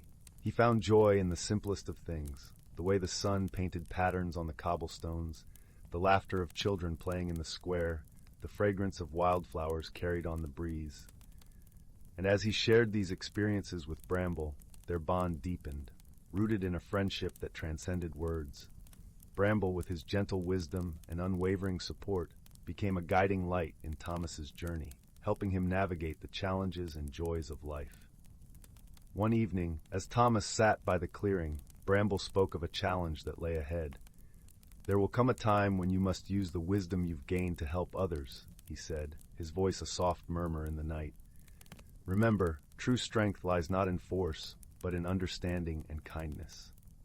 Thomas nodded, taking Bramble's words to heart. He felt a sense of readiness, a quiet confidence that had grown within him like a seed nurtured by the warmth of friendship and the light of wisdom. The opportunity to put this wisdom into practice came sooner than he expected. One afternoon, while exploring the village, Thomas encountered a group of children gathered around a tree. They seemed distressed, their voices a cacophony of concern. As Thomas approached, he saw the source of their worry. A small kitten, perched precariously on a high branch, meowing softly for help. The children, though eager to assist, were unsure how to safely reach the frightened creature. Remembering Bramble's lessons, Thomas took a deep breath and stepped forward. "Let's work together," he said, his voice calm and reassuring. "We can create a ladder with our hands to guide the kitten down." The children, inspired by Thomas's confidence, quickly formed a human chain. With gentle encouragement and patient guidance, they coaxed the kitten to climb onto their makeshift ladder, bringing it safely back to the ground. The children cheered, their faces alight with joy and relief. Thomas, cradling the grateful kitten in his arms, felt a warmth swell in his chest, a feeling of fulfillment and connection to those around him. In the days that followed, Thomas became a beacon of kindness in the village, his actions inspiring others to embrace the magic of understanding and friendship. The pocket watch, now a trusted companion, ticked softly in his pocket, a reminder of the journey that had brought him to this moment. As the seasons changed, painting the village in hues of gold and crimson, Thomas continued to visit the Circle of Whispers. Each night, he and Bramble would share stories and dreams, their friendship a testament to the power of connection and the beauty of a journey shared. And so, under the watchful eyes of the stars, Thomas's story unfolded, a tale of discovery and wonder, of friendship and wisdom, of a young boy guided by the whispers of a magical watch and the gentle heart of a hedgehog named Bramble. In the end, Thomas learned the most valuable lesson of all, that the true magic of the world lies not in the objects we possess, but in the love and kindness we share with one another. And with this knowledge, his heart remained ever open to the wonders that awaited him, both within and beyond the village he called home. Story 37, The Whispering Wind, a tale of transformation and friendship. In a small, secluded village named Eldergrove, nestled within the folds of Emerald Hills, there existed a mystery known only to the oldest trees and the wisest of owls.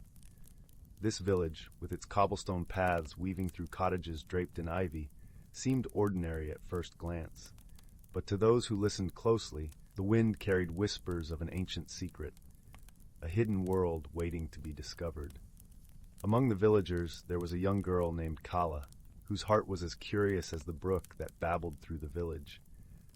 Kala had eyes that sparkled like dewdrops catching the morning sun, and a spirit that danced as freely as the golden leaves in autumn.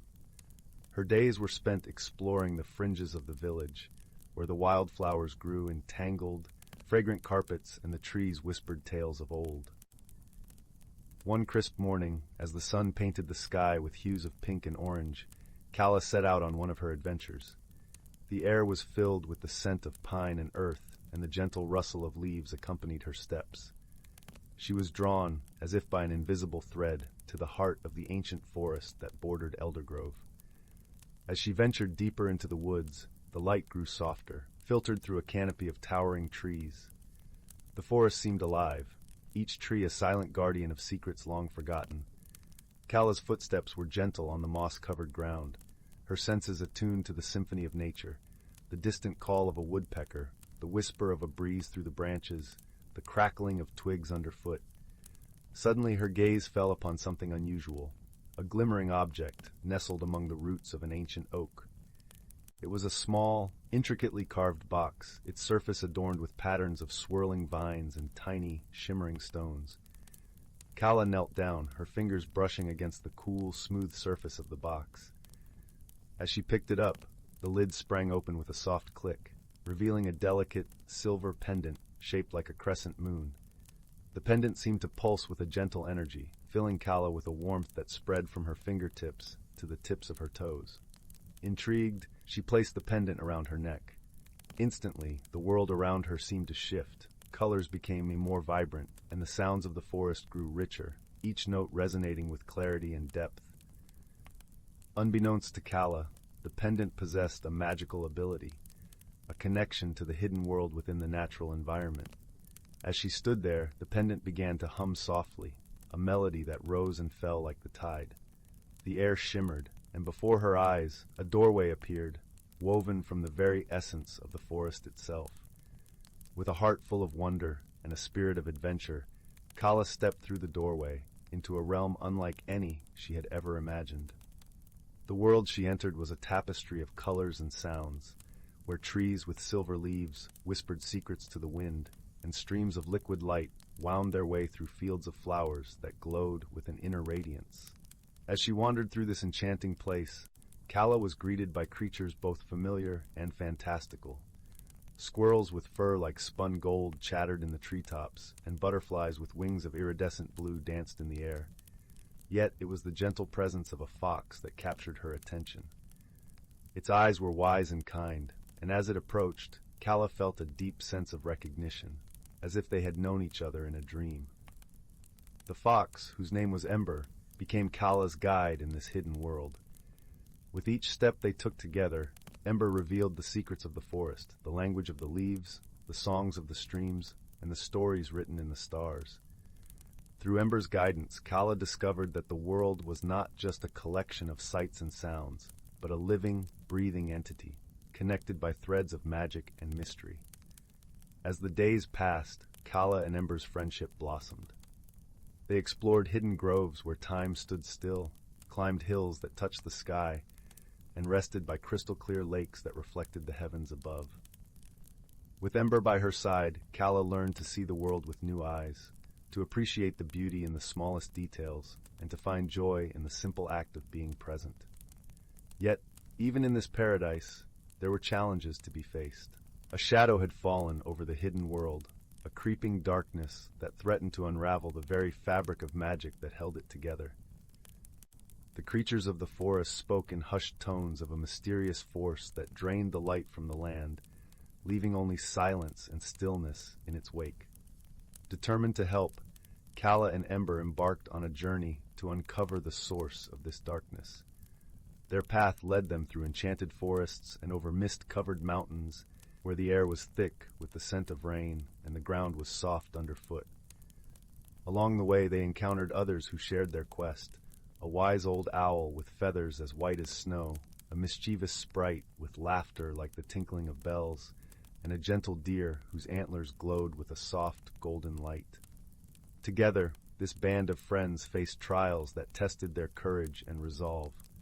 They navigated labyrinthine caves where shadows danced on the walls, crossed treacherous rivers that roared with fury, and braved storms that lashed the land with wind and rain. Through it all, they relied on each other's strengths, their friendship a beacon of hope in the darkness. At last, their journey brought them to the heart of the forest, where the darkness had taken root.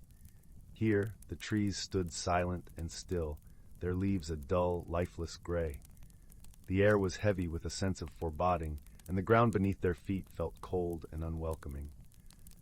In the center of this desolate place, they found the source of the darkness, a great twisted tree, its bark black as night and its branches bare and brittle. Kala approached, her heart pounding with a mixture of fear and determination.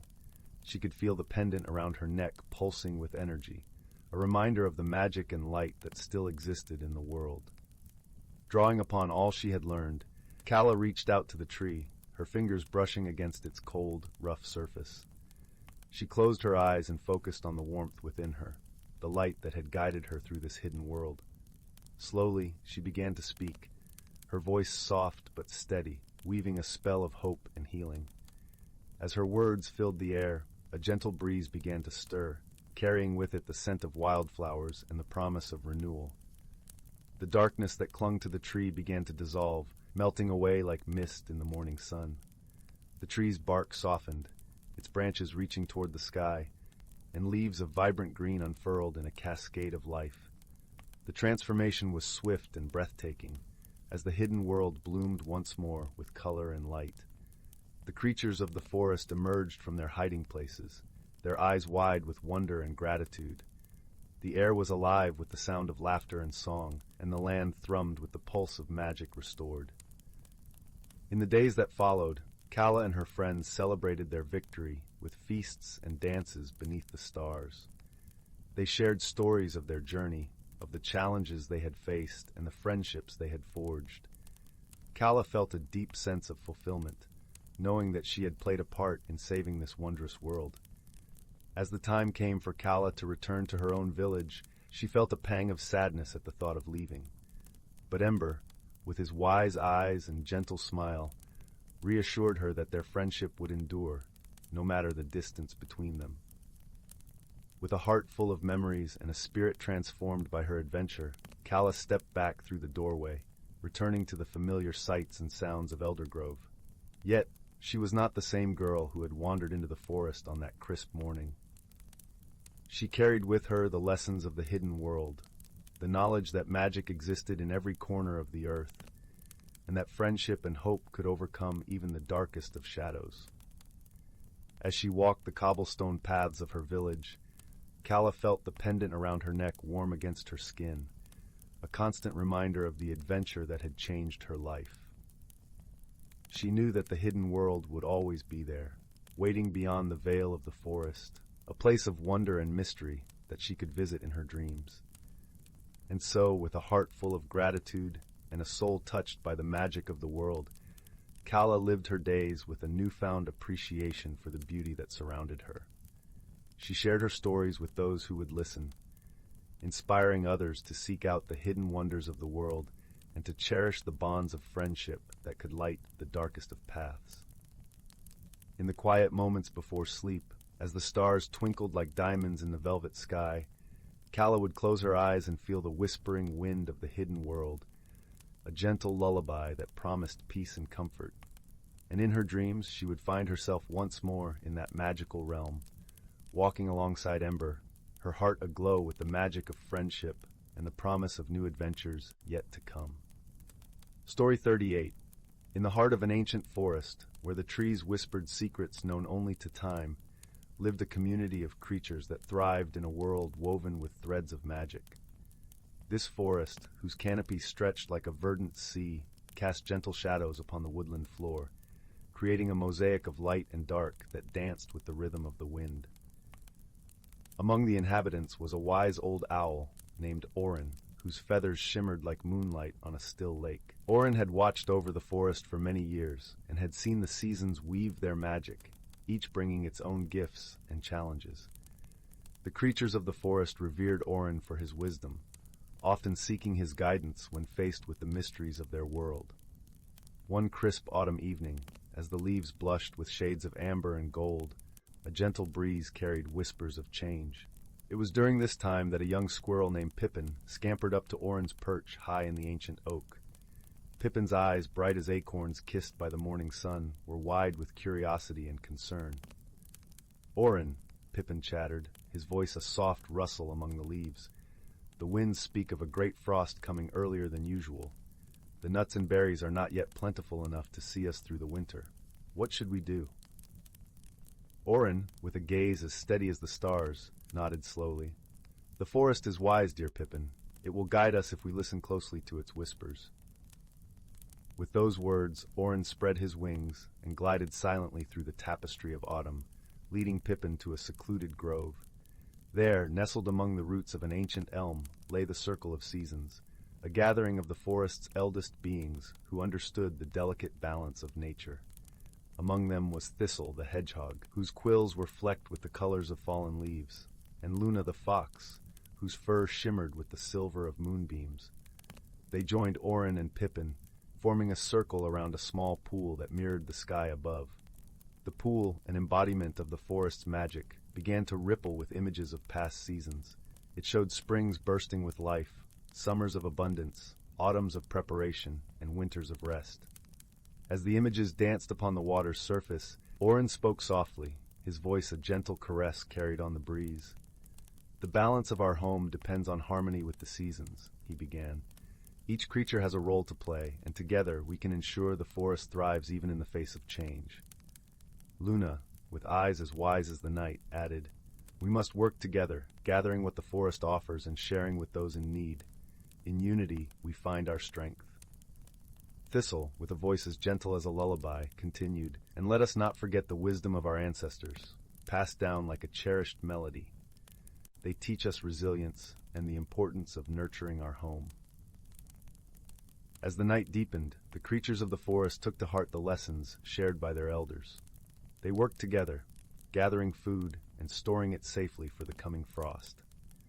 Pippin, inspired by the wisdom around him, led the younger squirrels in crafting shelters from twigs and leaves, ensuring warmth and safety for all. Days turned to weeks, and as the first frost dusted the forest with its crystalline touch, the creatures were ready.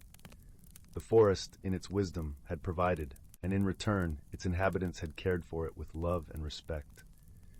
As winter's embrace wrapped the forest in a blanket of white, Orin watched from his perch, content in the knowledge that the forest's balance had been preserved.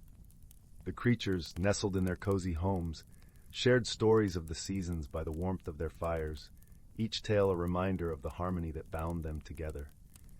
And so, the magic of the forest continued, a timeless dance of life and nature, woven with the wisdom of those who called it home.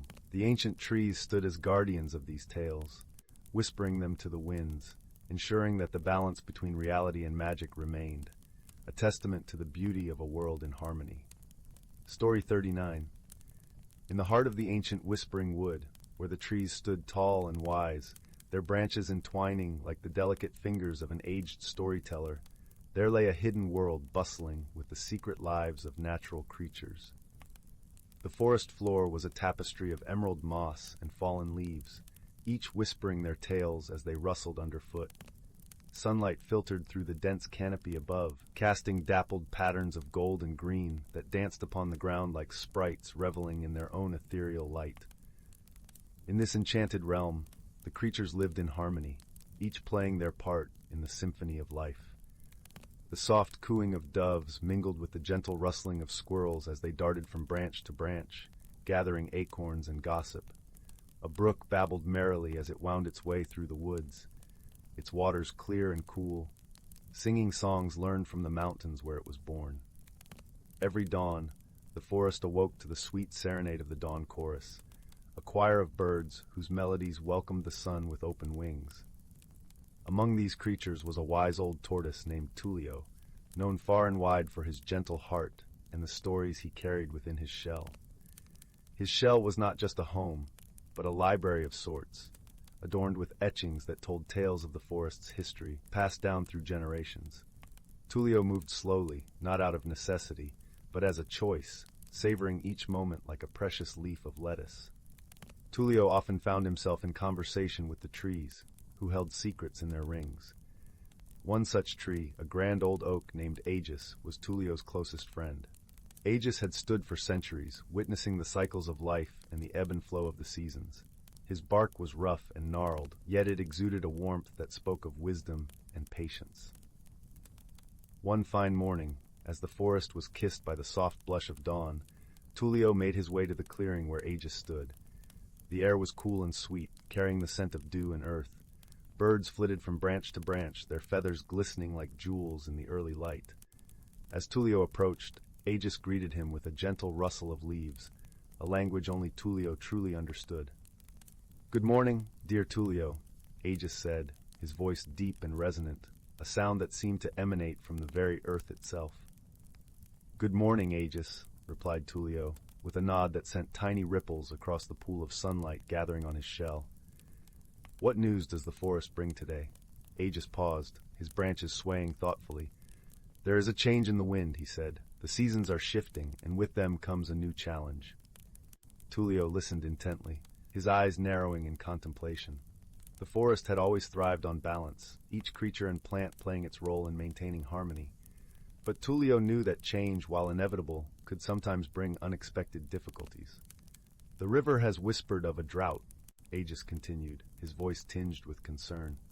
"The summer has been long and dry, and the rains have not graced us as they usually do.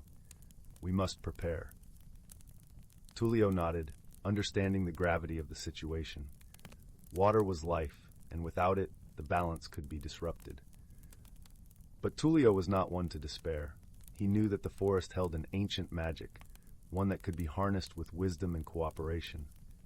"I shall gather the council," Tullio declared, determination shining in his eyes like polished amber. "Together we will find a way to keep the forest in harmony."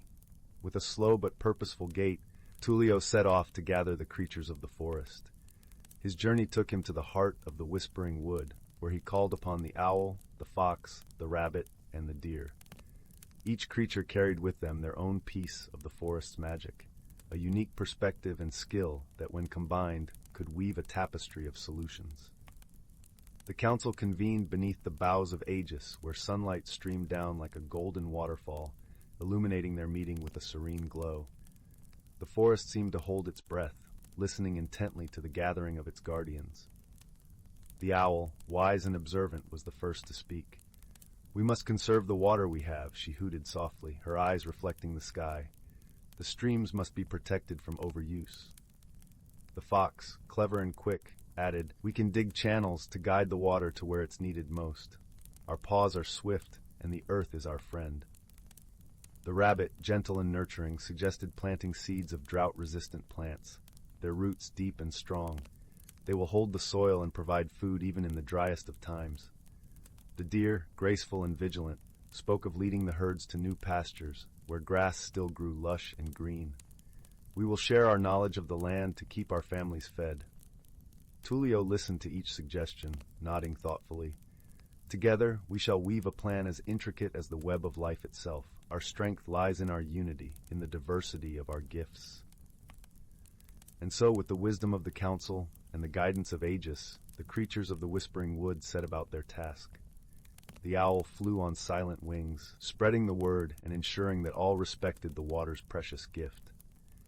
The foxes dug tirelessly, their tails flicking with determination as they carved channels to guide the water's flow.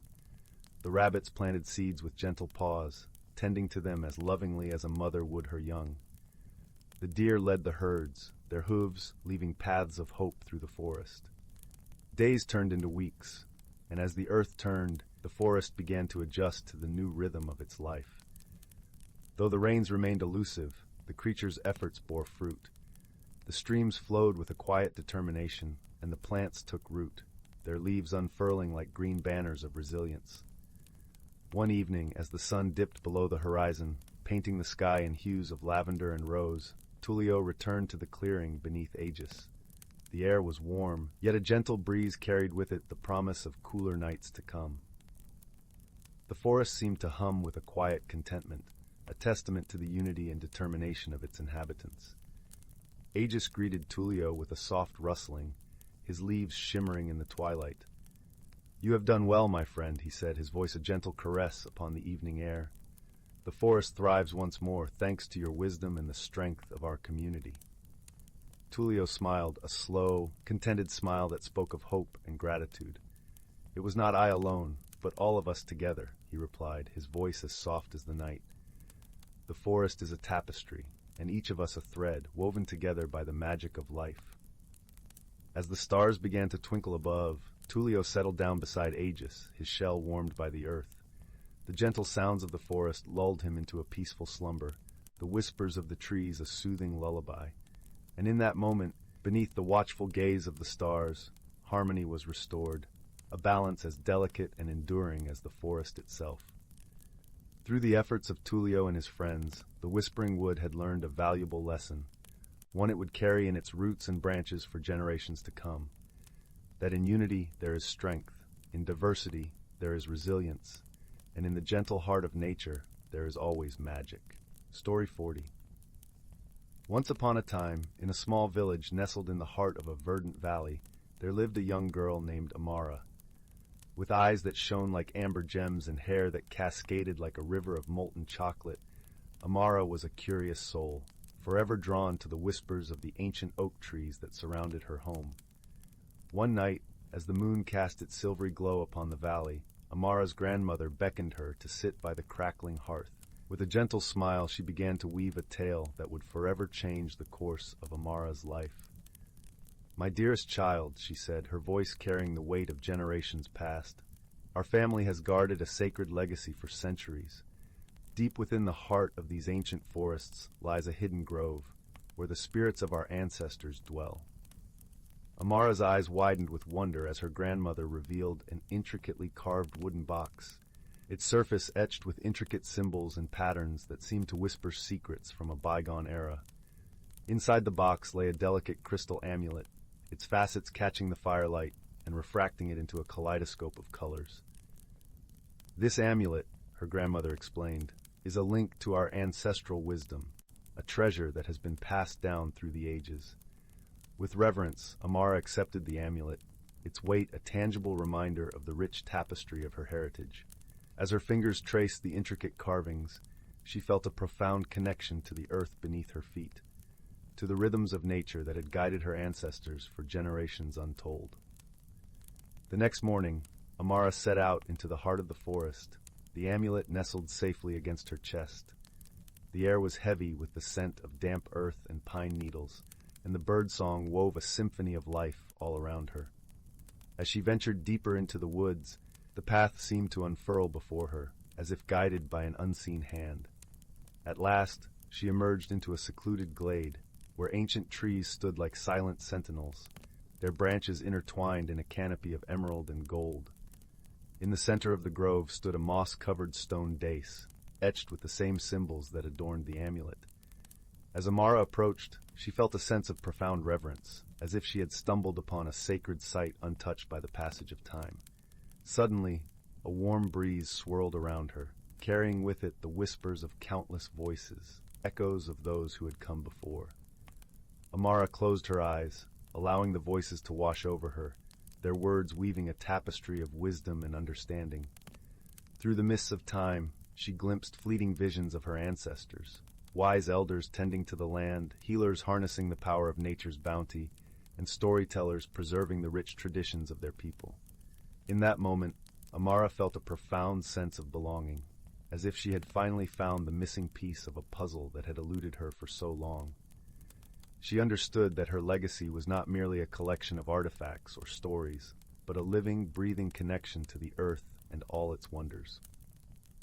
As the sun began to set, casting long shadows across the glade, Amara emerged from the grove, her heart filled with a newfound sense of purpose.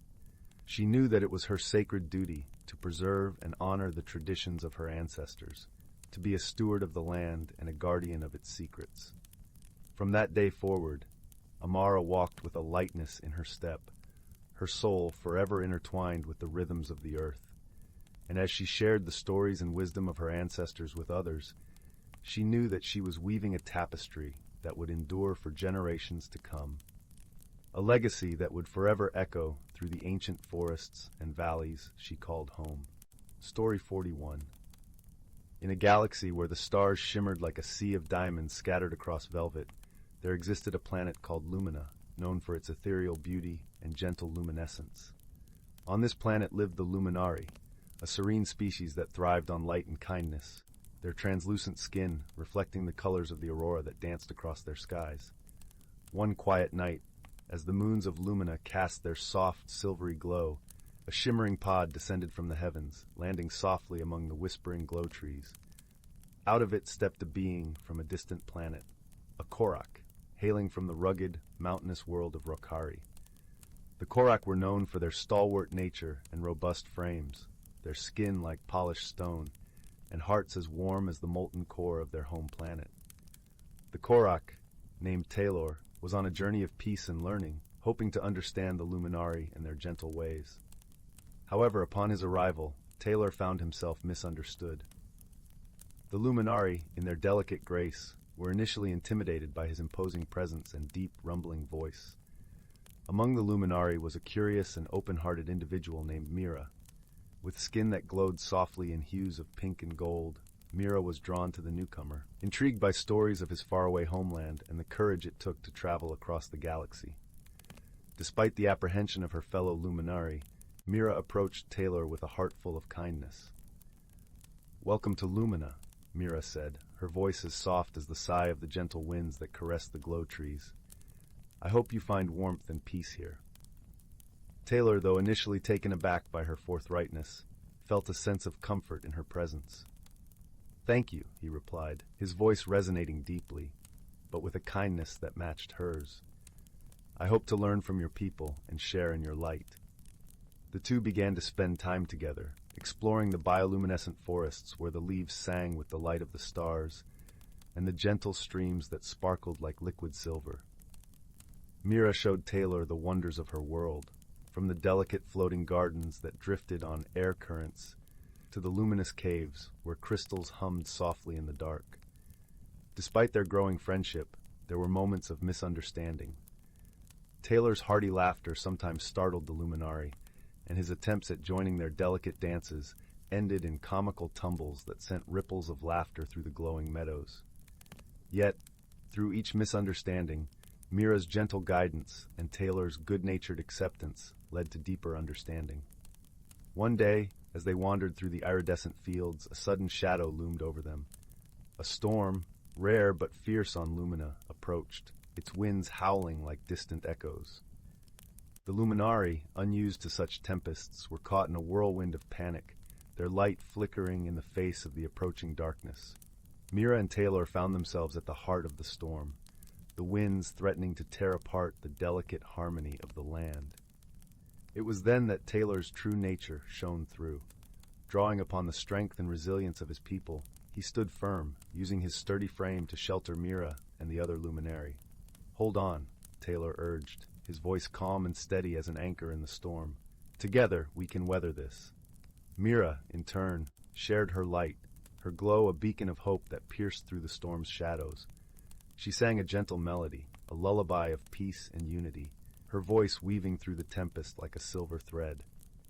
As the storm raged, the unlikely companions found strength in each other.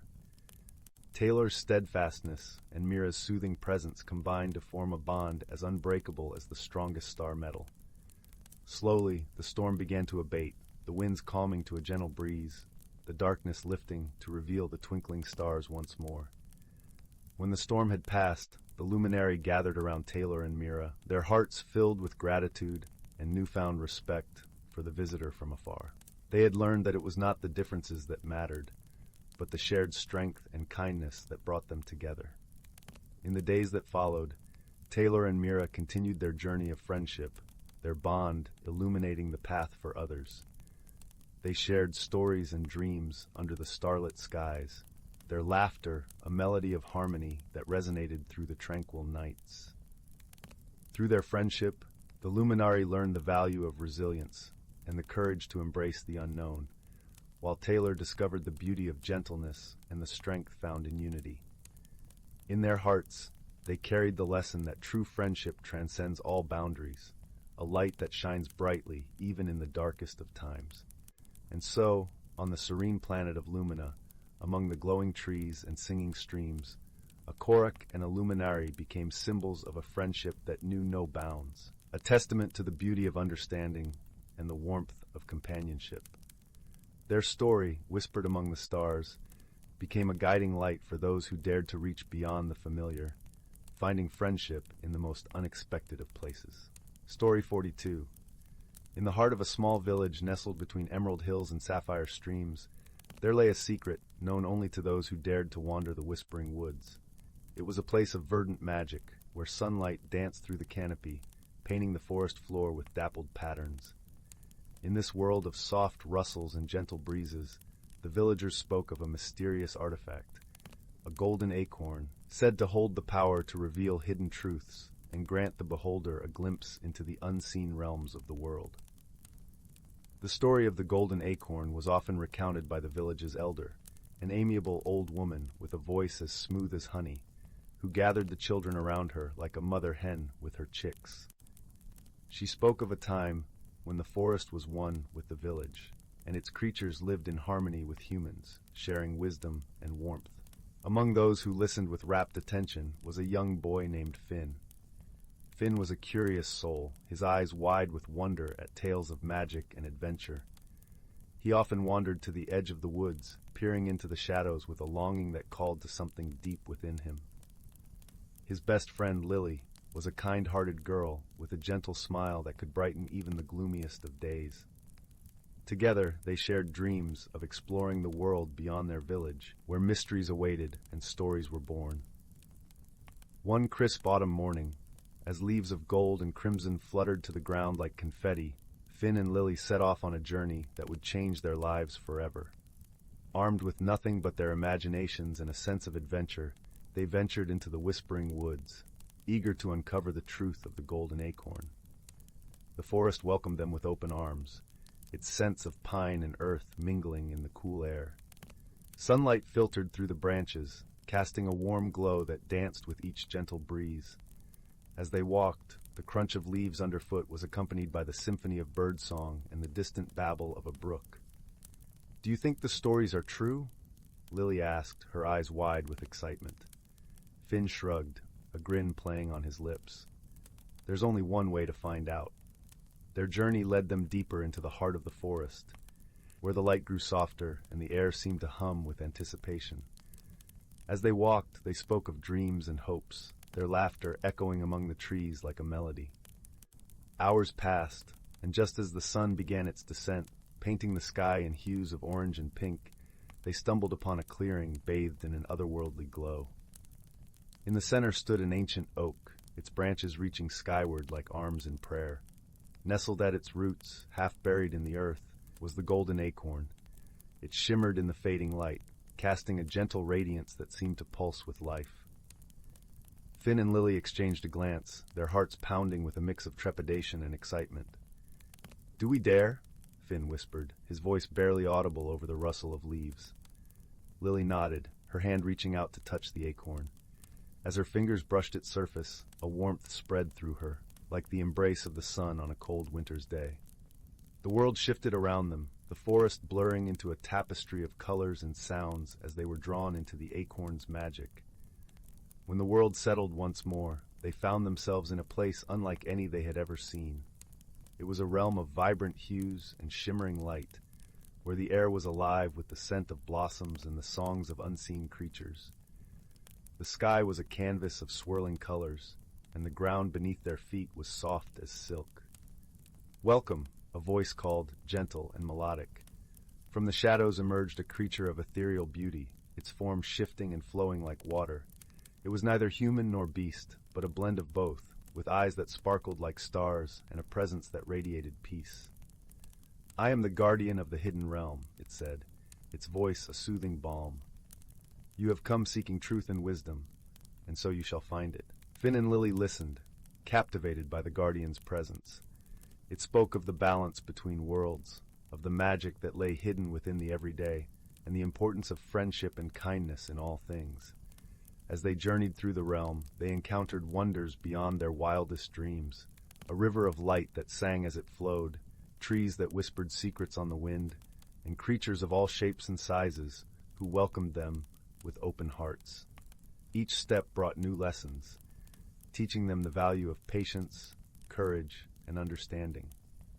Through their adventures, Finn and Lily learned that the golden acorn was not merely an object of power, but a symbol of the connections that bind all living things. It was a reminder that true magic lay not in spells or enchantments, but in the bonds of friendship and the beauty of the world around them.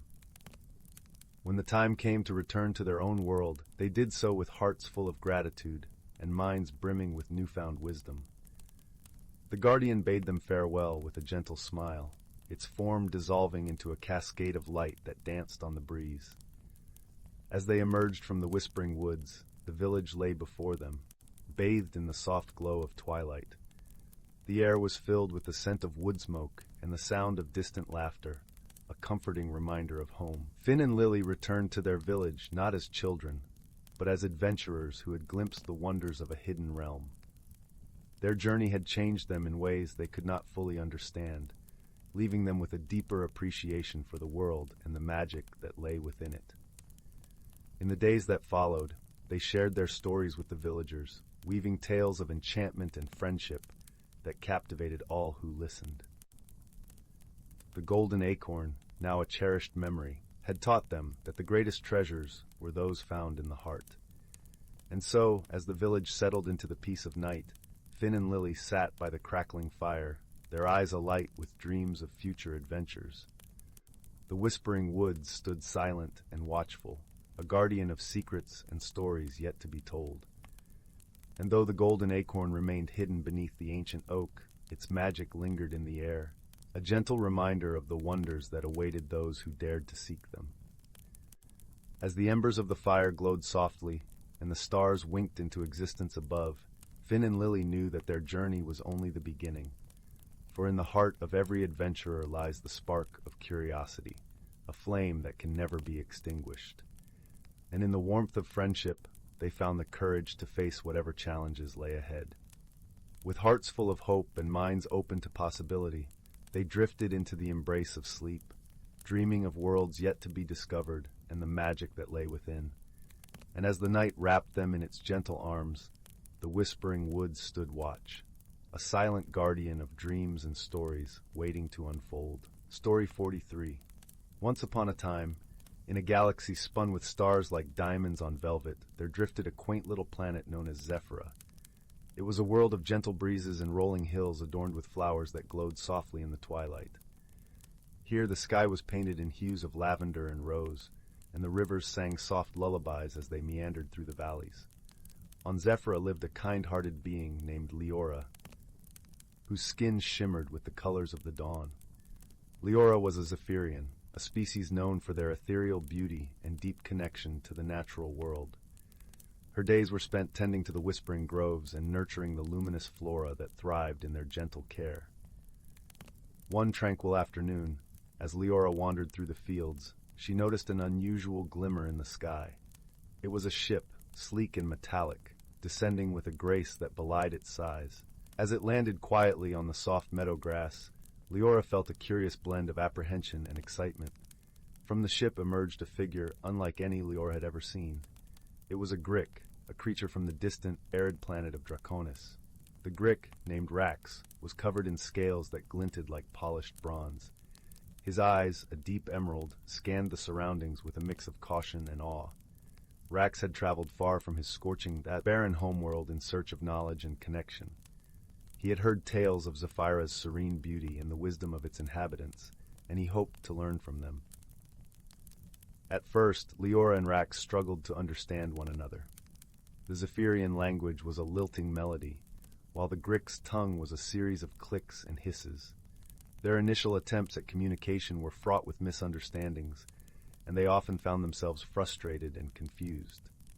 Yet, despite the challenges, a gentle curiosity lingered between them. Leora marveled at Rax's resilience and strength, qualities honed by the harsh environment of Draconis. Rax, in turn, was captivated by Leora's grace and the peaceful harmony she shared with her world. One day, as they walked together through the vibrant Zephyrian fields, they came upon a great river, its waters shimmering in the late afternoon sun. Leora gestured toward a nearby stone, inviting Rax to sit with her. She pointed to the river and spoke softly, her voice like a breeze rustling through leaves. "Here," she began, using simple gestures and words they had come to understand, "is where the heart of Zephyra beats strongest." Rax nodded, his eyes reflecting the river's glow. "It flows like time," he replied, his voice a gentle rumble. In that moment, a shared understanding blossomed between them. Though their worlds and ways were different, the essence of life, its flow and rhythm, was something they both cherished. As days turned into weeks, Leora and Rax faced challenges that tested their budding friendship. One evening, a fierce storm swept across Zephyra, lashing the land with wind and rain. The Zephyrian flora, delicate and precious, was at risk of being uprooted. Leora, determined to protect the grove, rushed into the storm, her heart pounding like a drum.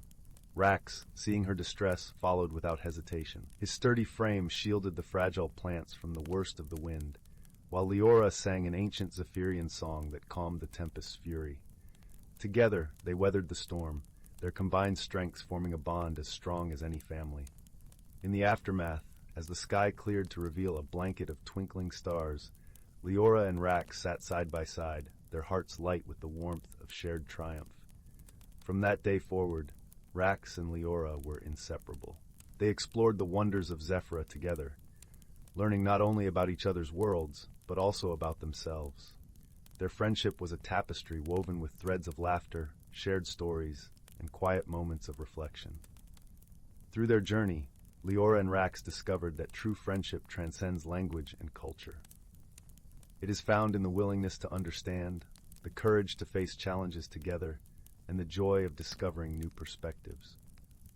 As the sun dipped below the horizon, painting the sky with colors more vibrant than a dream, Leora and Rax sat by the river once more. The water, having calmed after the storm, mirrored the serenity they felt within. In the end, they realized that their differences were not barriers, but bridges leading to a deeper connection. And in the gentle embrace of Zephyra's twilight, they knew that the true meaning of friendship had been discovered, a treasure more precious than any star in the sky. And so, under the watchful gaze of the cosmos, Leora and Rax continued their journey, side by side, across the fields of Zephyra and beyond, forever united by the bond they had forged, a bond that would shine brightly, like the stars, for all eternity. Story 44. In the quaint village of Willowbrook, nestled between emerald hills and whispering streams, there lay a small, unassuming cobblestone cottage. This cottage, with its thatched roof and ivy-draped walls, was home to an elderly craftsman named Finn. Finn was known throughout the village for his gentle ways and the exquisite wooden toys he carved with his gnarled yet skillful hands. One chilly autumn evening, as the leaves twirled in golden dances outside, Finn sat by the glow of his hearth, carving a new toy. His cat Whiskers purred comfortably at his feet, while the ever-present scent of pine shavings filled the air. As he worked, the warm light flickering over his carved creations, something unusual happened. The small wooden top he had just finished began to spin on its own, emitting a soft, melodic hum. Finn paused, setting down his whittling knife. His eyes widened in amazement as the top continued its merry dance, the hum weaving into a gentle tune. Whiskers lifted her head, her ears twitching in curiosity. Finn reached out cautiously, his fingers brushing the top, and instantly the room was bathed in a soft, shimmering light. The light pulsed gently like a heartbeat, and Finn felt a warmth spreading through his chest, a sensation of peace and wonder. Intrigued by this unexpected magic, Finn decided to share his discovery with the village's wise woman, Leela, who lived at the edge of the forest. Lila was known for her deep understanding of the world's hidden mysteries, and Finn hoped she might explain the top's enchantment. The next morning, Finn set out on the winding path to Lila's cottage, the enchanted top safely nestled in his satchel. The air was crisp, carrying the sweet scent of fallen leaves, and the sun painted the landscape in hues of amber and gold. As Finn walked, he couldn't shake the feeling that this journey was about more than just the magical top. On his way, Finn encountered a lively squirrel named Nutmeg, who chattered cheerfully from the branches above. "Where are you off to, Finn?" Nutmeg inquired, her eyes twinkling with curiosity. "I'm going to see Lila about something quite extraordinary," Finn replied, gesturing to his satchel. Mind if I join you? I've been looking for an adventure. Nutmeg chirped, hopping down to scurry alongside him. Finn chuckled softly, happy for the company, and they continued together, Nutmeg's chatter adding a merry rhythm to their steps. As they neared Lila's cottage, a gentle breeze rustled through the trees, and a soft, lilting voice greeted them. It was Luna, the wise owl who often perched on Lila's roof. Welcome, Finn, and Nutmeg too. Lila is expecting you, Luna hooted, her eyes reflecting the wisdom of countless moonlit nights. Finn and Nutmeg followed Luna's graceful flight to the cottage door, where Lila stood waiting, her eyes kind and knowing. Come in, she beckoned, her voice as soothing as a lullaby. Inside the cottage was a treasure trove of curious artifacts and ancient tomes. The air was rich with the scent of herbs and honey, and a gentle fire crackled invitingly in the stone hearth. Finn carefully placed the enchanted top on the table, its melody filling the room with a serene harmony. Lila studied the top with a thoughtful gaze, her fingers tracing its intricate carvings. This is a remarkable gift, Finn, she said finally, her voice filled with wonder. The top's magic is woven from the threads of joy and peace, meant to bring harmony to those who hear its song. Finn listened intently, the warmth of Lila's words wrapping around him like a soft blanket. But why has it come to me? He asked softly, curiosity tinged with awe. Lila smiled gently, her eyes meeting his.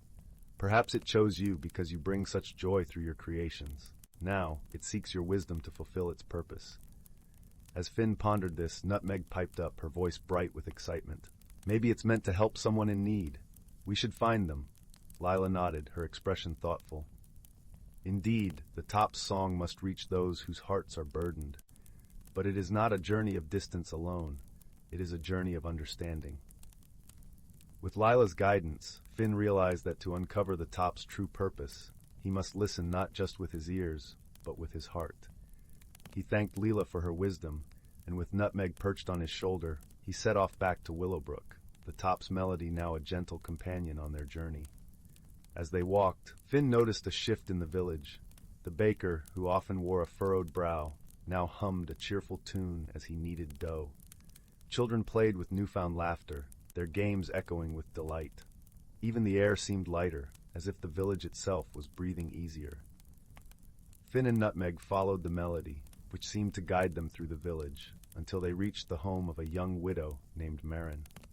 Marin was known for her kindness, yet Finn often saw a shadow of sadness in her eyes. Marin stood at her garden gate, tending to the late autumn blooms. When she saw Finn and Nutmeg, she smiled warmly. Hello, Finn. What brings you here today? Finn felt the top's melody swell, and he realized that Marin's heart was the one in need of its song. I've brought something special, he said softly, placing the top in her hands. As Marin held the top, its melody enveloped her in a comforting embrace. Her eyes widened, and tears, both of joy and release, glistened on her cheeks. The melody spoke to her, lifting the weight she had carried alone. Thank you, Marin whispered, her voice filled with gratitude. This is a gift beyond measure. Finn smiled gently, understanding that the top's magic was not just in its song, but in the connections it fostered, the healing it brought. Nutmeg chattered happily, sensing the change in the air, the joy that now vibrated through the village like a gentle wave. In the days that followed, the enchanted top found its place in Marin's home, its melody a constant presence of peace and joy. Finn continued his work, carving toys that brought happiness to the children of Willowbrook, and every so often he would hear the top's song drifting through the village, a reminder of the magic that lay in ordinary things and the extraordinary power of understanding and kindness. And so, in the heart of Willowbrook, a gentle harmony thrummed through the days, a melody of friendship and healing, woven by the hands of a craftsman, the wisdom of a wise woman, and the boundless spirit of a little wooden top. Story 45. Once upon a time, in the heart of a lush, whispering forest, there lay a quaint little village called Moon Hollow. The village was nestled between rolling hills that wore a blanket of wildflowers in the spring and a shimmering coat of snow in the winter. Each cottage in Moon Hollow was crowned with a roof of thatched reeds, and their windows glowed warmly like the eyes of old friends. The villagers were a close-knit community, and they shared their lives with all manner of magical creatures who made the forest their home.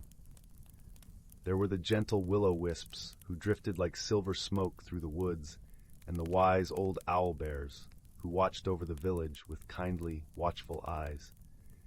In this peaceful setting, however, something curious had begun to unfold.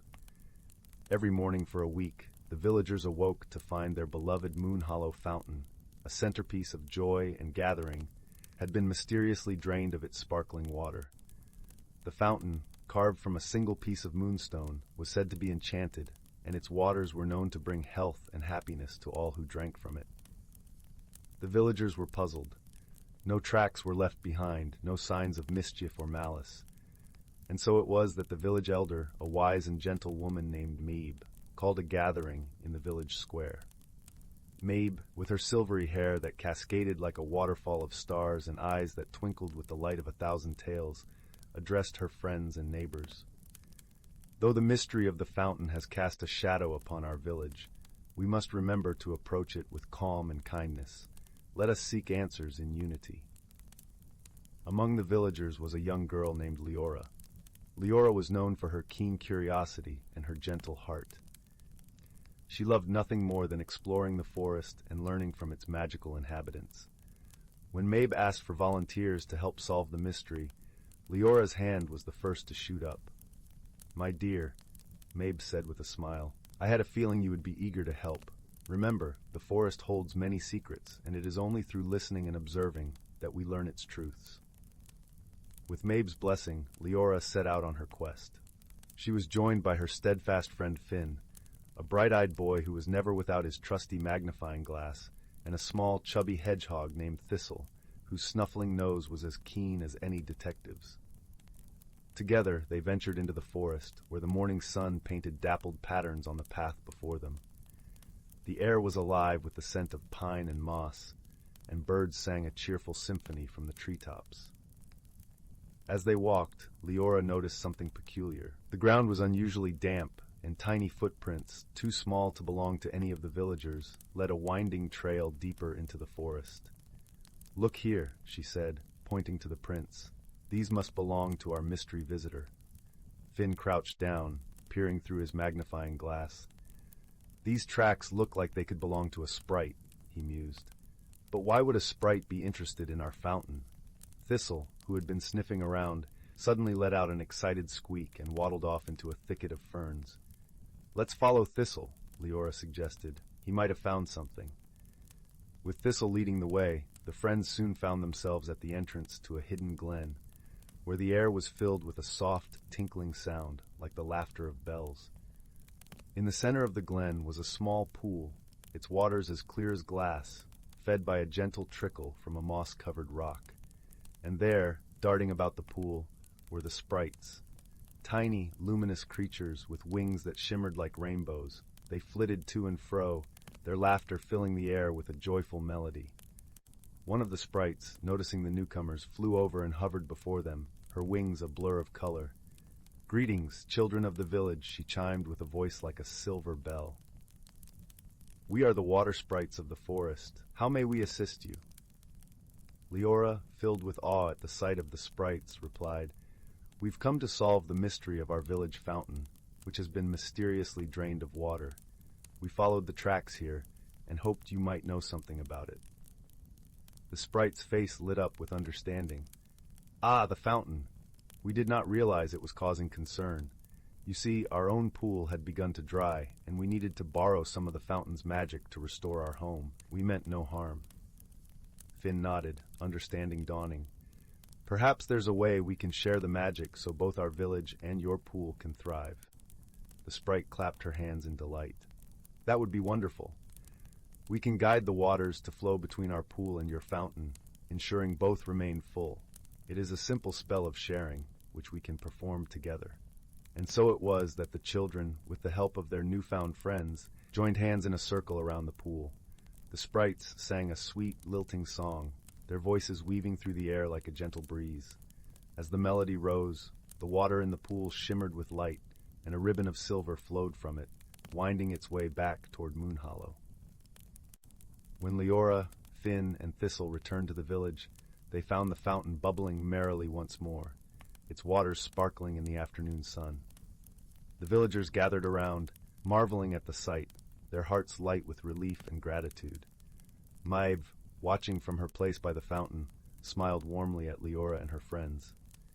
You have shown us that understanding and cooperation can solve even the most perplexing of mysteries. Thank you for your courage and kindness. From that day on, the bond between Moon Hollow and the forest sprites grew strong, and the two communities thrived together in harmony. And every evening, as the sun dipped below the horizon, the villagers would gather by the fountain to share stories and laughter, their hearts filled with the magic of friendship. As the gentle night wrapped its arms around Moon Hollow, Leora, Finn, and Thistle sat by the fountain, watching the stars twinkle above. It's amazing what we can achieve when we work together, Leora mused, her voice soft and content. Finn nodded, leaning back against the cool stone of the fountain. And with friends by our side, there's nothing we can't solve. Thistle, nestled comfortably in Leora's lap, let out a happy sigh, his tiny nose twitching as he drifted into a peaceful sleep. And so, under the starlit sky, the village of Moon Hollow lay in gentle slumber, its dreams filled with wonder and the promise of new adventures yet to come. Story 46. Once upon a time, nestled in a verdant valley surrounded by whispering forests and shimmering streams, there lay a quaint little village known as Meadow Grove. The villagers carried on their lives with gentle rhythm, their days marked by the sweet melodies of the birds and the rustling music of the leaves. Yet, hidden beneath the serene surface of Meadow Grove was a secret that had been passed down through generations, a mystery intertwined with the very nature of the place itself. At the heart of the village lived an old clockmaker named Thaddeus, whose tiny workshop brimmed with the comforting tick-tock of timepieces of every shape and size. Thaddeus was renowned for his skill, but even more so for his kindness. With a twinkle in his eye and a gentle smile, he was always willing to lend an ear or share a story. He was beloved by all, especially by the village children, who would gather around his shop to marvel at the intricate gears and cogs. One bright morning, as the sun poured its golden light over the dew-kissed fields, a young girl named Marin bounded into Thaddeus's shop. Her auburn hair danced like flames as she moved, and her eyes sparkled with the inquisitive light of 1,000 questions. "Thaddeus," she began, her voice bubbling with excitement, "is it true you have a magical clock that can stop time?" Thaddeus chuckled softly, his fingers deftly adjusting the delicate hands of a grandfather clock. "Ah, Marin, tales of magic have a way of weaving themselves into the fabric of our lives, don't they? But magic, my dear, is not always what it seems." Marin's curiosity was insatiable, and she pressed on. "But what if there really was magic here, Thaddeus? Wouldn't it be wonderful to discover it?" The old clockmaker paused, his gaze drifting to a dusty, forgotten corner of his shop where an ancient, peculiar clock stood. It was unlike any other, with its face adorned with celestial symbols and its hands crafted from silver that seemed to shimmer with a light of their own. "Perhaps, Marin," he said slowly, "perhaps there is more to discover than meets the eye." That night, as the village settled into the peaceful embrace of sleep and the stars adorned the sky like a million tiny lanterns, Marin lay awake, her mind alight with possibilities.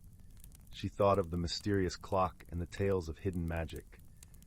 As the moon cast its gentle glow through her window, an idea began to take shape in her mind, a journey to uncover the secrets of Meadow Grove. The following morning, Marin set out into the forest, her heart a fluttering bird in her chest. The path wound through ancient trees, their branches arching overhead like the vaulted ceiling of a grand cathedral. She walked with purpose, each step bringing her closer to the heart of the mystery. As she ventured deeper, the air around her began to change, humming with an energy that was both strange and familiar. It was as if the forest itself was alive, breathing in rhythm with the world. The sunlight filtered through the leaves, dappling the ground with patterns of light and shadow. Suddenly, Marin's attention was drawn to a curious sight, a glimmering thread of silver weaving through the underbrush. It was a stream, its waters sparkling with an ethereal glow. Intrigued, Marin followed its meandering course until she reached a small clearing. There, nestled among the roots of a towering oak, she found a peculiar stone, smooth and oval, with an intricate design carved into its surface. As Marin touched the stone, a gentle warmth spread through her fingers, and she felt a connection, as though the stone was whispering to her in a language beyond words. In that moment, the world around her seemed to shift, revealing more than she had ever imagined. Suddenly, a soft rustling drew her attention to a nearby thicket. A pair of eyes, bright and curious, peered out at her from the shadows. It was a fox, its fur a vibrant mix of russet and gold. The creature stepped into the clearing, its movements graceful and fluid, as if it belonged to the very essence of the forest. Marin held her breath, unsure whether to move or stay still, but the fox simply tilted its head, studying her with an intelligence that seemed almost human. Then, with a flick of its tail, it turned and began to trot away, pausing only to look back, as if inviting her to follow. With her heart pounding in her chest, Marin accepted the silent invitation. She followed the fox through the woods, feeling as though she was stepping into a story that had been waiting for her all along. As they moved deeper into the forest, the path became less distinct, blending into a tapestry of leaves and earth. Finally, they arrived at a secluded glade where the air was thick with the scent of wildflowers and the sound of a gentle breeze. In the center of the glade stood a circle of ancient stones, each one etched with symbols that seemed to pulse with a soft, silvery light. The fox stopped at the edge of the circle, sitting back on its haunches and watching Marin intently. She approached the stones, feeling a sense of awe and wonder. It was as if she had stumbled upon a hidden world, a place where the ordinary rules of reality did not apply. As Marin stood within the circle, she felt a shift within herself, a quiet transformation that was both exhilarating and humbling. She realized that the magic she had sought was not something external, but a part of the world and herself, an intricate dance of nature, time, and spirit. In that moment, Marin understood the lesson the forest was teaching her, that the true magic of Meadowgrove lay in its interconnectedness, the invisible threads that bound all things together in harmony. It was a magic that could not be captured or contained, but only experienced and cherished. With a newfound sense of purpose, Marin turned to the fox, her heart full of gratitude. "Thank you," she whispered, knowing that words were inadequate to express the depth of her appreciation. The fox regarded her with a soft, knowing gaze before slipping back into the shadows, leaving Marin alone with her thoughts. As she made her way back to the village, Marin felt a profound sense of peace. She had embarked on a journey of discovery, and though she had not found the magic she had expected, she had discovered something far more valuable, a deeper understanding of herself and the world around her.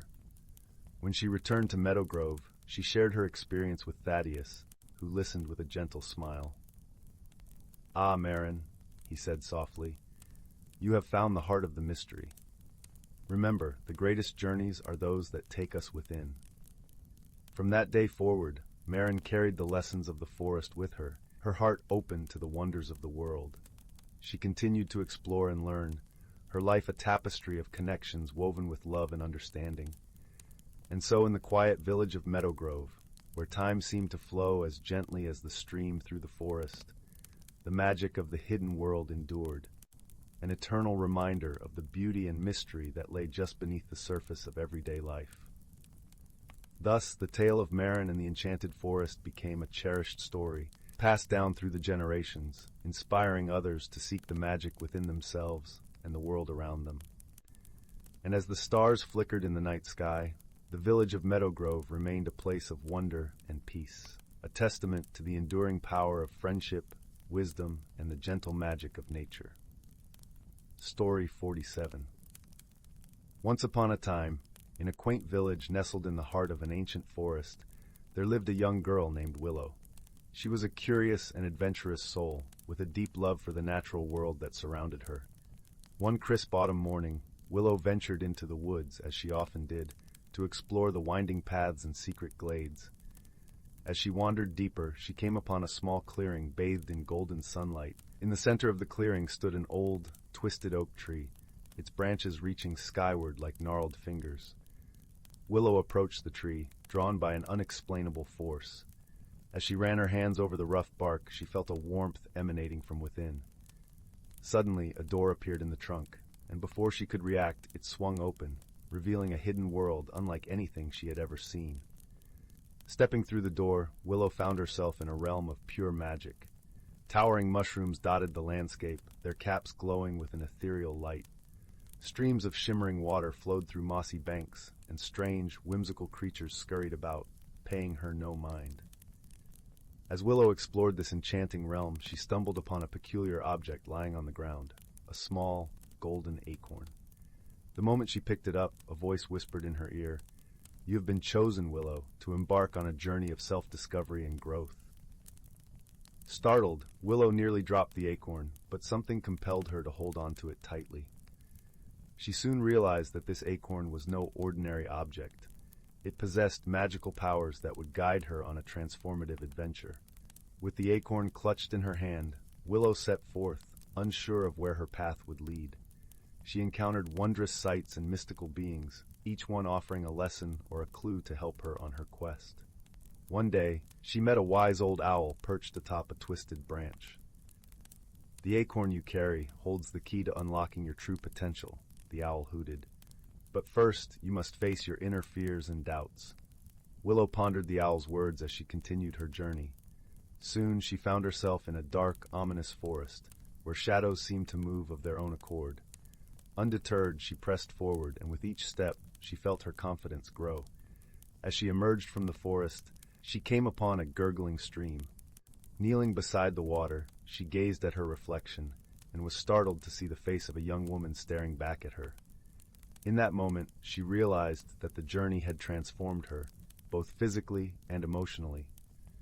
Filled with newfound wisdom and self-assurance, Willow continued to wander the magical realm, encountering new challenges and forging unlikely friendships along the way.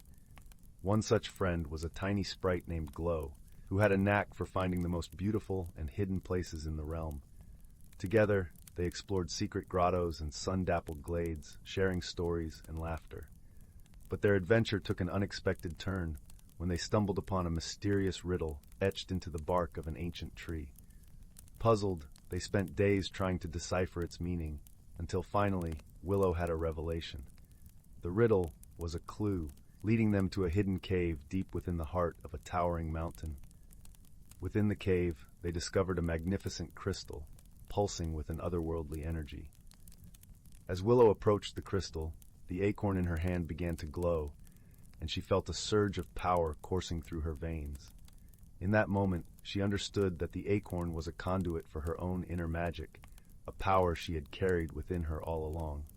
With newfound confidence and the support of her friend Glow, Willow embraced her destiny, using the crystal's energy to harness her magical abilities and become a protector of the enchanted realm. Together they faced countless challenges and overcame obstacles that once seemed insurmountable. Willow's journey had not only transformed her physically, but had also awakened a deep well of courage and resilience within her. As the seasons changed and the years passed, Willow's legend grew, and she became a beacon of hope and inspiration to all who called the magical realm their home. And whenever she looked upon the golden acorn, now a constant companion, she was reminded of the incredible journey that had led her to discover her true self, a journey that had begun with a single step into the unknown. In the end, Willow's story was one of friendship, self-discovery, and the power of embracing one's own unique gifts. It was a tale that would be passed down through generations, inspiring others to seek out the magic within themselves and embark on their own extraordinary adventures. Story 48: The Whispering Woods. Once upon a time, in a quaint village nestled between rolling hills and sprawling meadows, there lay a hidden world that few had ever dared to explore. This mystical place, known only as the Whispering Woods, was veiled in legends and shrouded by towering trees whose leaves rustled secrets to those who dared to listen. In this village lived a young girl named Leora, with eyes the color of the morning sky and a heart as open as the meadows themselves. Leora was known for her boundless curiosity, a trait that often led her to seek adventures beyond the familiar paths. Her kind-hearted nature was a balm to many, and she was beloved by all who knew her. The Whispering Woods had always intrigued Leora. It was said that within its depths lay a magical object, a delicately carved wooden flute that could awaken the hidden wonders of the forest. This flute, it was told, was a gift from the forest spirits, a conduit of harmony between man and nature. However, the woods were also rumored to house a mysterious guardian, a creature that protected the flute from those with ill intentions. One crisp autumn morning, when the air was perfumed with the scent of fallen leaves and the sun cast a golden glow upon the village, Leora decided that the time had come to uncover the secrets of the Whispering Woods. With a small satchel packed with provisions and her grandmother's old map tucked safely inside, she set out on her journey. As Leora ventured deeper into the forest, the world around her transformed.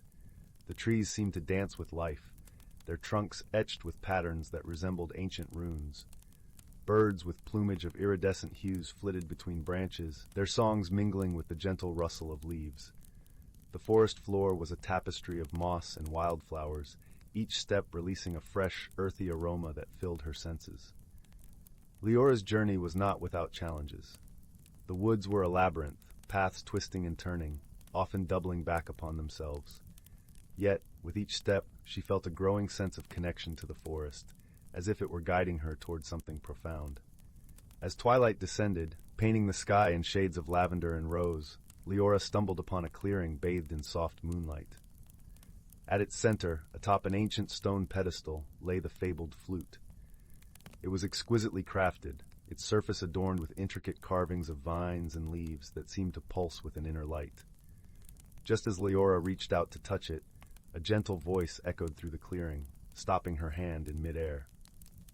"Who seeks the harmony of the Whispering Woods?" it asked. Leora turned to see a figure emerging from the shadows, a creature unlike any she had imagined.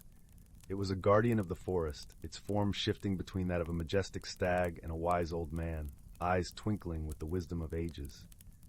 "I am Leora," she replied, her voice steady but respectful. "I wish to learn the secrets of the forest and protect its harmony." The guardian studied her, its eyes searching her soul. Finally it nodded, a gentle smile gracing its face. "You possess a heart that beats in tune with nature," it said. "But to wield the flute, you must first understand its power." With that, the guardian explained that the flute's magic was one of balance, a harmony that could mend and heal, but also required great responsibility. It was not merely a tool, but a bond between the forest and those who cherished it.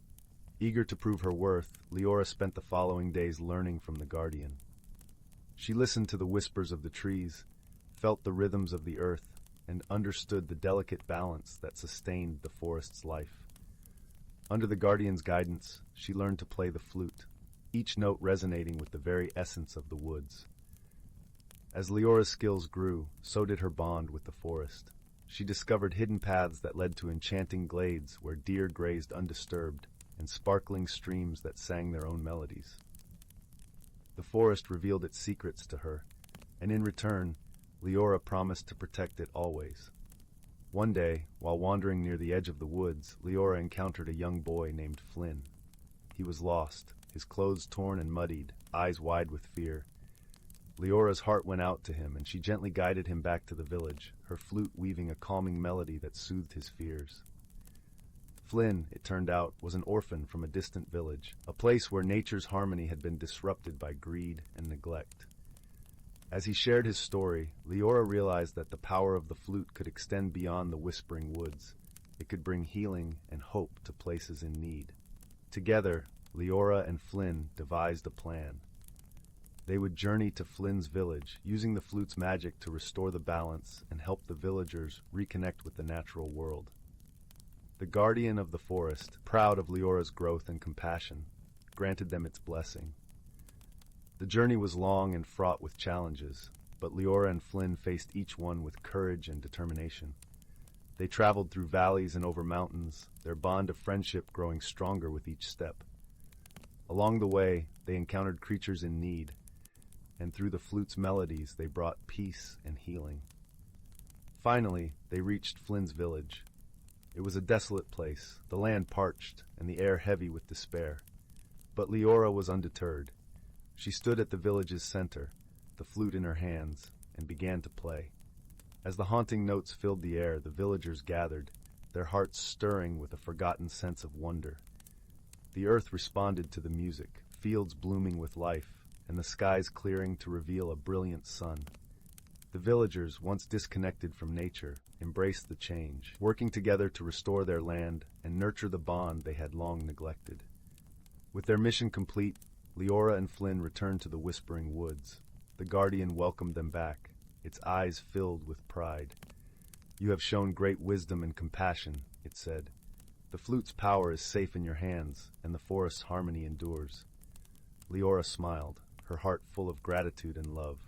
She had discovered not just the secrets of the woods, but the strength of friendship and the power of harmony. She knew she would continue to protect the Whispering Woods, guided by the lessons she had learned and the bonds she had forged. And so, in the heart of the forest, where the trees whispered their timeless secrets and the flute's melody wove through the air, Leora found her place, a guardian of harmony, a friend to all who sought the beauty and balance of nature. As the years passed, the legend of the Whispering Woods grew, inspiring others to seek the harmony that Leora and Flynn had found. And though the world changed around them, the heart of the forest remained a sanctuary of peace and wonder, forever guided by the gentle notes of a wooden flute and the spirit of friendship. And so, dear listener, as you drift into dreams, remember the wisdom of the Whispering Woods. Let your heart be open to the whispers of the world around you, for within them lies the melody of harmony and the promise of a brighter tomorrow. The end. Story 49. In a quaint little village nestled between rolling hills and whispering woods, there was a small cottage with a bright red door. This was the home of Clara, a young girl with a heart full of curiosity and eyes that twinkled with dreams. Clara lived with her grandmother, an elderly woman with silvery hair that danced like moonlight whenever the wind swept through the open windows. One crisp autumn morning, as leaves painted the ground in shades of amber and gold, Clara awoke to the sound of gentle tapping at her window. Rubbing her eyes, she peered outside to see a squirrel with fur as soft as velvet and eyes like polished chestnuts. In its tiny paws, it clutched a peculiar object, a small, glistening key that shimmered as though it held sunlight within its metal.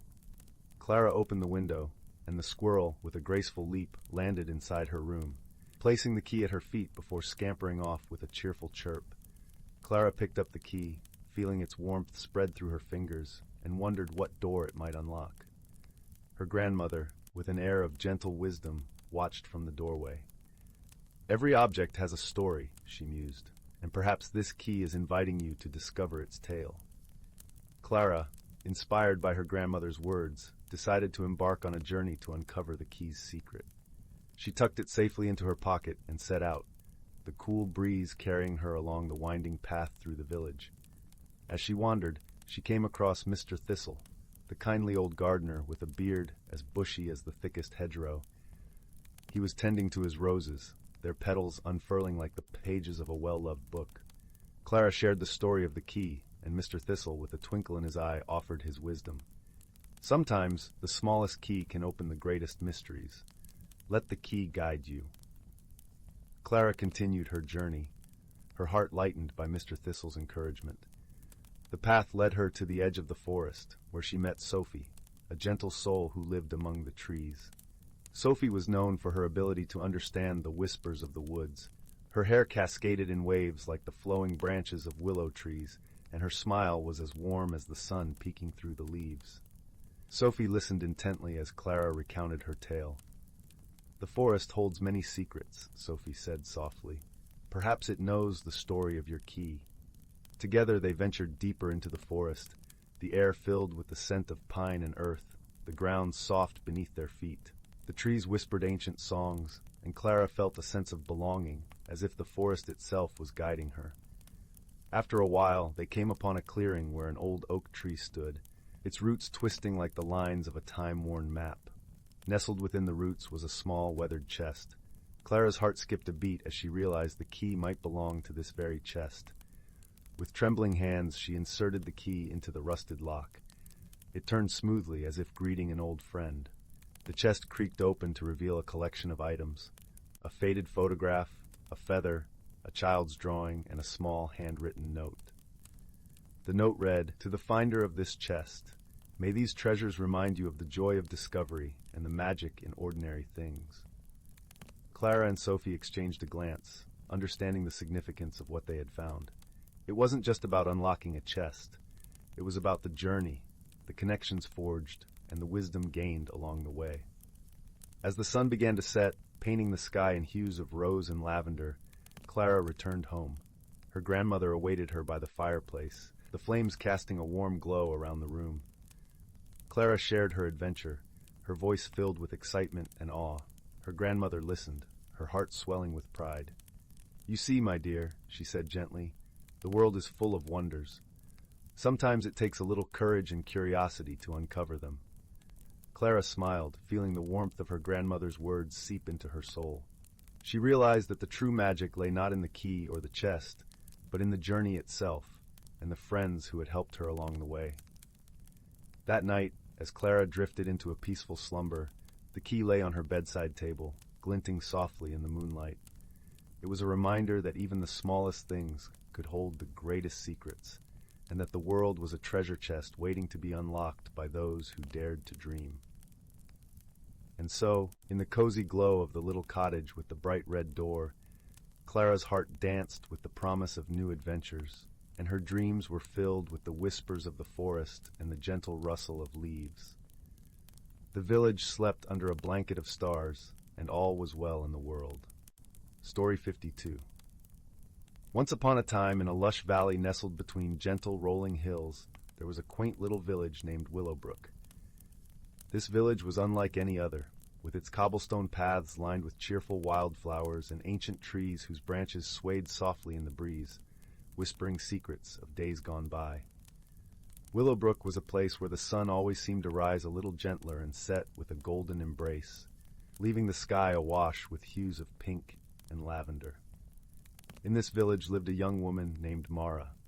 Mara was known for her curious nature and the kindness that seemed to radiate from her like a warm summer's day.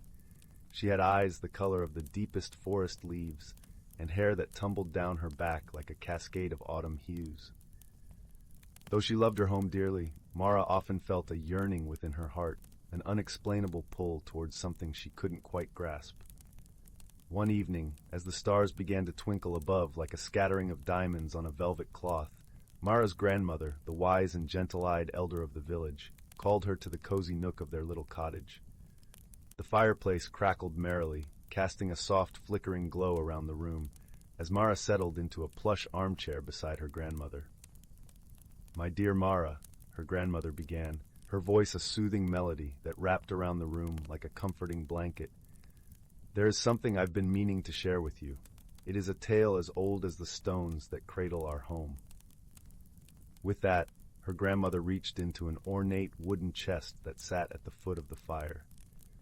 From it she carefully withdrew a small, intricately carved box. The box was adorned with swirling patterns that seemed to dance in the firelight, and a shimmering lock that seemed to hum with a gentle, ancient magic.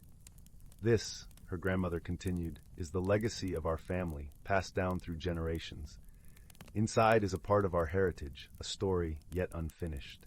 It is time you learn of our roots, for they are yours to nurture." Mara's heart fluttered with anticipation as she took the box into her hands. The wood felt warm and alive beneath her fingers, and as she opened it, she discovered a delicate necklace nestled within. The pendant was a small, iridescent crystal, its surface catching the light in a way that made it seem as though a rainbow was trapped within. "This crystal," explained her grandmother, "is a symbol of our bond with the earth and the skies. It holds the wisdom of our ancestors and the promise of our future. It is said to guide those who wear it to the truths they seek." With her grandmother's gentle guidance, Mara placed the necklace around her neck. The crystal rested against her heart, and she felt a sense of warmth and belonging spread through her, as if the very essence of her ancestors was embracing her. Over the following days, Mara began to notice subtle changes in the world around her. The whispering of the trees seemed clearer, the songs of the birds more vibrant. It was as if a veil had been lifted, revealing a deeper symphony of life that lay hidden beneath the surface. One afternoon, while wandering the sun-dappled woods that bordered Willowbrook, Mara stumbled upon a path she had never seen before. The path was lined with stones covered in moss, their surfaces etched with the same swirling patterns as the box that held her necklace. Drawn by an instinct she couldn't explain, she followed the path, her steps light and purposeful. The path led her to a glade, where a small, tranquil pond rested amidst the trees. Its waters were as clear as glass, reflecting the sky above and the verdant canopy that surrounded it. As Mara approached, she noticed an old stone altar at the water's edge, its surface engraved with runes that seemed to pulse with a faint, gentle glow. Kneeling before the altar, Mara placed her hands upon it, feeling a thrumming energy that resonated with the crystal at her heart. In that moment, she understood. This place was a sacred site, a place where her ancestors had come to commune with the spirit of nature, to seek guidance and clarity. Closing her eyes, Mara let herself be enveloped by the serenity of the glade, listening to the soft rustle of leaves and the gentle lapping of water. Images began to dance in her mind, visions of her ancestors, tending the land with love and respect, their lives intertwined with the cycles of the earth and sky. As the visions faded, Mara opened her eyes, feeling a profound sense of connection. She realized that the legacy of her family was not just a story of the past, but a living tradition, one that she was now a part of. It was a legacy of harmony with the world, of understanding one's place within the great tapestry of life. With a heart full of gratitude and newfound purpose, Mara returned to Willowbrook. She shared her experiences with her grandmother, who listened with a knowing smile, her eyes shining with pride. "You see, my dear," her grandmother said softly, "our roots run deep, and they remind us that we are never truly alone. We are part of something much greater than ourselves, a lineage that guides and supports us through every journey." From that day forward, Mara embraced her heritage with joy and reverence. She became a steward of the land, teaching others the wisdom of her ancestors, the importance of living in balance with nature, of cherishing the connections that bind us all. And in the quiet moments, when the world slowed and the stars began their nightly dance, Mara would sit by the pond in the glade, the crystal at her heart glowing softly, feeling the presence of her ancestors beside her. In the end, Mara discovered that her true legacy was not just in the stories or the artifacts, but in the love and understanding that she shared with those around her. It was a legacy that would continue to grow, like the ancient trees of Willowbrook, strong and steadfast, rooted in the rich soil of the past, yet reaching ever towards the future. And so, under the watchful eyes of the moon and stars, Mara found peace in the knowledge that she was exactly where she was meant to be, a cherished part of a timeless tradition, a beloved guardian of an ancient legacy. Story 53: Whispers of the Willow Glade. In a quaint village nestled amidst rolling hills and sprawling meadows, where the air was thick with the scent of blooming wildflowers and the gentle murmur of a nearby brook provided a soothing lullaby, there lived a young girl named Lila. Her days were spent wandering the fields, her heart beating in time with the rhythm of nature, as she gathered wildflowers and wove them into crowns that she gifted to her friends and family. Lila was known throughout the village for her bright smile and kind heart, and though she had many friends, she often found solace in solitude, exploring the hidden corners of the woods that bordered her home. One golden afternoon, as the sun began its descent, painting the sky with hues of lilac and rose, Lila stumbled upon a path she had never seen before. It was a narrow trail, overgrown with ivy and lined with ancient stones that seemed to whisper secrets of a forgotten time. Her heart quickened with the thrill of discovery, and she felt an inexplicable tug urging her to follow the path. As she walked, the air grew cooler, and the sounds of the village faded into a distant memory. The trees here were tall and ancient, their branches weaving together to form an emerald canopy that filtered the sunlight into a dappled mosaic on the forest floor. The path wound deeper into the woods, leading Lila to a hidden glade where a majestic willow tree stood, its branches cascading like a veil of green silk. In the heart of the glade, bathed in the warm glow of the setting sun, was a small pond. Its surface was as smooth as glass, reflecting the willow's graceful boughs and the fiery colors of the evening sky. Lila approached the pond with a sense of reverence, feeling as though she had stepped into a realm untouched by time.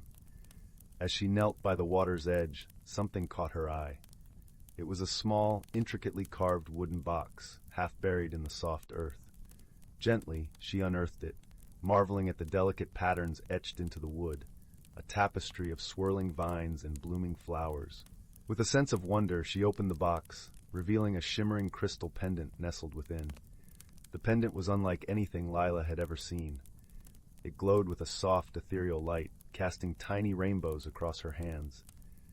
As she held it, she felt a gentle warmth spreading through her fingertips, as if the pendant were alive with a quiet, pulsing energy. Curious and captivated, Lila slipped the pendant around her neck. Instantly, the world around her seemed to shift. The colors of the glade grew more vibrant, the air hummed with a symphony of whispered melodies, and the willow tree seemed to sigh with a deep, contented breath. In that moment, Lila understood that she had discovered something magical, a bridge between her world and another, hidden realm. The pendant was a key, unlocking the secrets of the glade and granting her the ability to see and hear things beyond the ordinary. Eager to explore this newfound magic, Lila spent her days returning to the willow glade. She learned that the pendant allowed her to communicate with the creatures of the forest. The birds sang their stories, the squirrels chattered about their adventures, and even the wind seemed to carry messages from distant lands. One day, as she sat beneath the willow's shade, a soft rustling caught her attention. From the underbrush emerged a small, timid creature, a fox with fur as red as autumn leaves and eyes that sparkled like amber. The fox approached cautiously, drawn by the light of the pendant. "Hello," Lila greeted softly, her voice gentle and inviting. "I'm Lila. What is your name?" The fox regarded her with a mixture of curiosity and caution, then spoke in a voice that was both musical and wise. "I am Rowan, guardian of this glade. You have found a treasure most precious, young one." Lila's heart leapt with joy at the fox's words. "Guardian? Does that mean this place is special?" Rowan nodded, a glimmer of pride in his eyes. "Indeed, this glade is a sanctuary, a place where the magic of the earth and sky converge. But it is also a place of mystery, for the balance here is delicate and must be protected." As days turned into weeks, Lila and Rowan formed a bond of friendship that transcended words. Together they explored the hidden wonders of the glade, uncovering its secrets and learning the stories of the ancient trees and the creatures that called it home. Rowan taught Lila about the delicate balance of nature, the importance of harmony, and the power of kindness. But not all in the glade was as peaceful as it seemed. One evening, as the first stars twinkled in the twilight sky, a shadow fell over the willow glade.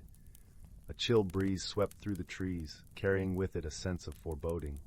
Lila shivered, clutching the pendant for comfort. Rowan appeared at her side, his expression grave. "There is a disturbance in the glade, Lila. Something, or someone, seeks to upset the balance." "What can we do?" Lila asked, her resolve firm despite the fear that fluttered in her chest. Rowan's eyes glowed with determination. "We must find the source of the disturbance and restore harmony to the glade. But this is a journey you must undertake, for it is your connection to the pendant that can guide us." Without hesitation, Lila stood, ready to face whatever challenge lay ahead. The pendant's light shone brighter, illuminating the path before her as she and Rowan ventured deeper into the woods. The forest grew darker and more tangled, the air thick with an uneasy tension. Lila's heart pounded in her chest, but she pressed on, guided by the pendant's gentle glow and Rowan's steadfast presence by her side. At last, they arrived at a clearing where the trees stood twisted and gnarled, their branches clawing at the sky. In the center of the clearing stood a figure cloaked in shadows, its form shifting and insubstantial like smoke. "Who are you?" Lila called out, her voice steady and strong. The figure turned, revealing eyes as dark as a stormy sea. "I am the Keeper of Shadows," it intoned, its voice a low, echoing whisper. "I seek to claim the magic of this glade for my own." Lila felt a surge of defiance. "This magic belongs to the earth and the creatures that live here. You have no right to take it." The Keeper's laughter was like a distant thunder. "You are brave, child, but what can you do against the darkness?" With a deep breath, Lila reached for the pendant, its warmth spreading through her like a beacon of hope. I have the light of the pendant and the strength of my friends, she declared, and I will not let you harm this glade. Rowan stepped forward, his voice clear and unwavering. The glade is protected by those who cherish it. You are not welcome here. The keeper hesitated, its form flickering as if caught in an unseen wind. The pendant's light grew brighter, casting a radiant glow that pushed back the shadows. As the light enveloped the clearing, Lila felt a deep sense of peace and purpose. She understood now that the true magic of the pendant was not its glow, but the connection it forged between her and the world around her. It was a bond of love, of understanding, and of courage.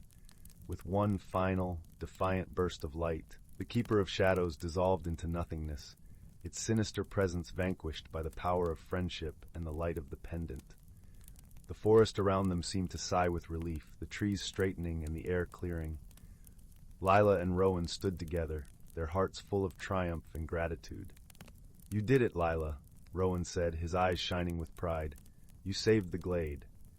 Lila smiled, a warmth spreading through her chest. "We did it, Rowan, together." The glade returned to its tranquil beauty, the willow tree standing tall and proud beneath the starlit sky. Lila knew that she would always cherish this place, its magic woven into the fabric of her heart. As she and Rowan made their way back to the village, the pendant's light guiding their path, Lila felt a deep sense of belonging. She had discovered a world of wonder and friendship, a place where the magic of the earth was a living, breathing presence. And though the journey had changed her, she knew that her story was only just beginning. The willow glade, with its secrets and its beauty, would always be a part of her, a reminder of the strength that comes from kindness, the courage found in friendship, and the endless possibilities that lay within the whispers of the wind. Story 54. In the heart of the misty wood forest, where the sun's golden light dappled the gentle streams and the air was filled with the sweet scent of wild honeysuckle, there lay the quaint village of Willowbrook. The village was a haven for creatures both magical and mundane, where the homes were crafted with love from the forest itself, their rooftops adorned with moss and their windows framed with wildflowers. One serene autumn evening, as the leaves turned to shades of amber and crimson, a peculiar series of events began to unfold in Willowbrook. The villagers noticed that each morning, a trail of shimmering stardust appeared on the cobblestone paths, weaving its way through the heart of the village and vanishing into the depths of the forest. This stardust sparkled under the moonlight, casting an enchanting glow that made the villagers feel both curious and a touch bewildered. Among the villagers was a young girl named Lila. She had eyes the color of the forest canopy and a heart brimming with curiosity. Lila loved to explore with her faithful companion, a wise old owl named Hoot. Hoot had feathers as soft as down and eyes that held the wisdom of the ages. Together, they decided to uncover the mystery of the Stardust Trail. One night, under a sky sprinkled with twinkling stars, Lila and Hoot set out, their footsteps gentle on the cobblestones. The air was crisp and carried the whisper of the wind through the trees. As they followed the sparkling trail, they noticed how it seemed to dance and swirl with a life of its own, leading them deeper into the forest where shadows played and the air was thick with the scent of pine and earth. Their journey took them to a clearing where the moonlight bathed the surroundings in a silvery glow. In the center of the clearing stood a magnificent oak tree, its branches stretching towards the heavens. Beneath its boughs sat a figure cloaked in starlight, their presence both mysterious and inviting. "Welcome, Lila and Hoot," the figure said in a voice that was gentle as a breeze. "I am Celeste, the keeper of dreams.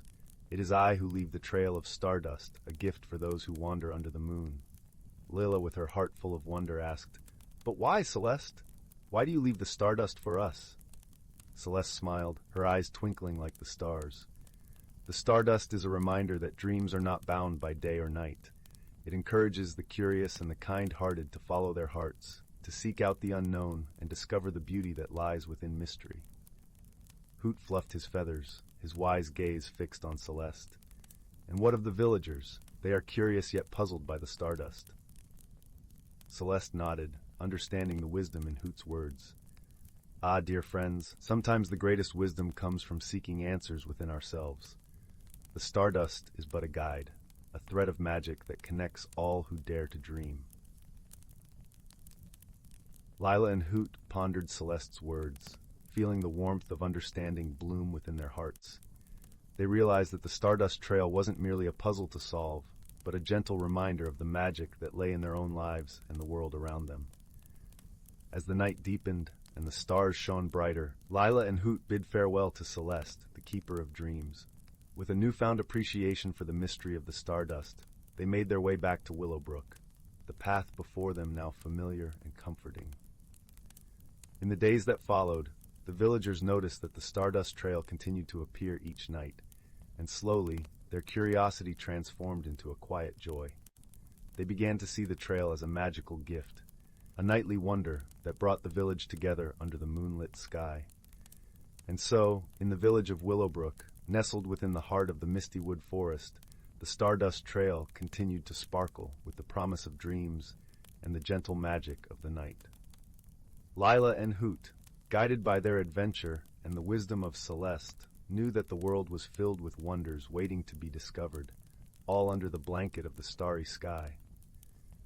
As the last embers of the fireplace flickered and the soft rustle of the night wind played a lullaby through the trees, Willowbrook settled into a peaceful slumber, wrapped in the gentle embrace of dreams and the comforting glow of the stardust that marked their paths. Story 55.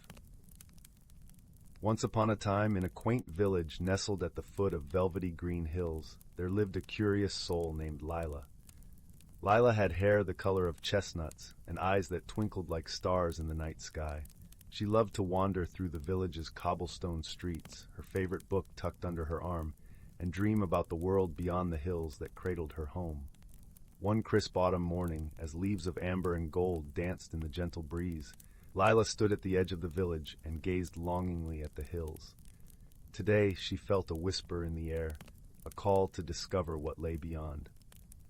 With a heart full of wonder and a satchel packed with a warm blanket and a small lantern, she set off on a path that wound through the hills, kissed by the sun's golden light. As Lila journeyed deeper into the hills, the landscape transformed around her. The air was sweet with the scent of wildflowers and honey, and the sound of a bubbling brook played a gentle melody. She marveled at the way the sunlight filtered through the canopy of leaves, creating a mosaic of light and shadow on the forest floor. After a while, she came upon a clearing where the brook widened into a shimmering pond, its surface like glass. At the edge of the pond, a congregation of creatures gathered, each more whimsical than the last. There were tiny, luminescent fairies flitting about like living stars, their laughter light as the tinkling of bells. A family of hedgehogs, their spines adorned with the fallen leaves they had collected, watched with curious eyes. But the most magnificent of all was a grand peacock with feathers that shimmered in every color of the rainbow. It strutted gracefully, its tail fanned out behind it like a cloak of jewels. The peacock regarded Lila with wise, gentle eyes and nodded, as if welcoming her to this enchanted place. Cautiously, Lila approached the peacock, feeling a sense of calm and belonging in its presence. "I have never seen such beauty," she whispered, her voice tinged with awe.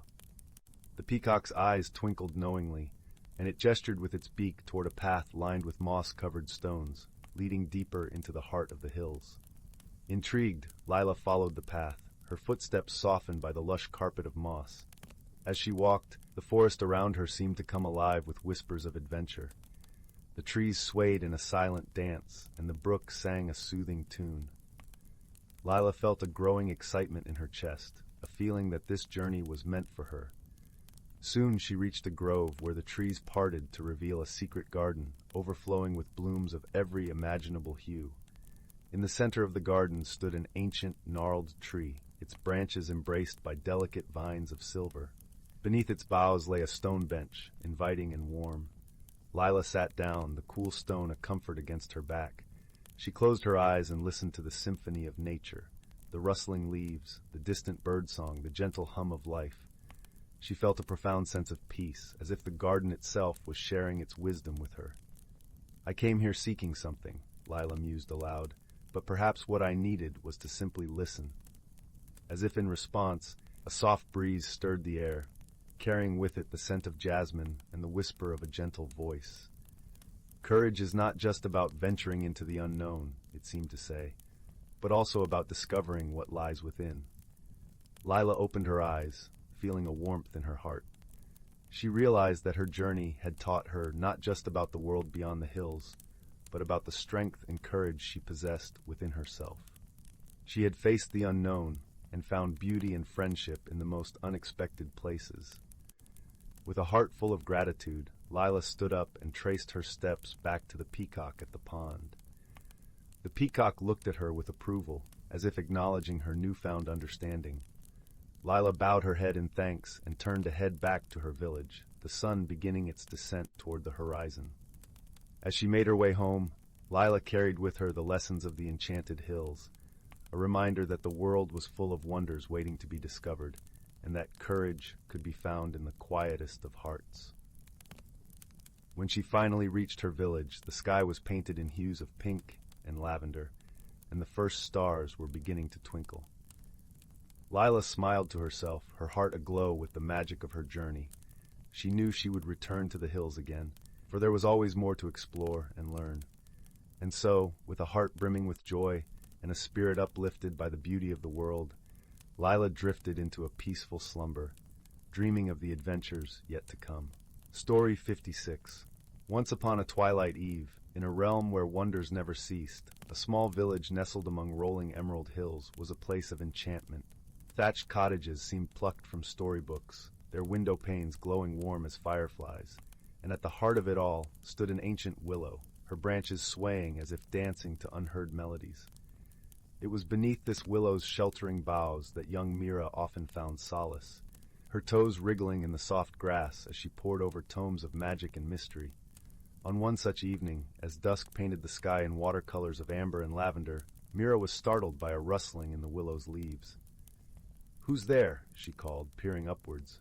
A tiny face, round and wreathed in petals, peeped out from between the branches. "Why, it's only me, dear Mira." Mira's eyes widened with delight. "Thistle, you startled me." The willow sprite flitted down, her gossamer wings humming. "Forgive me, I meant no fright.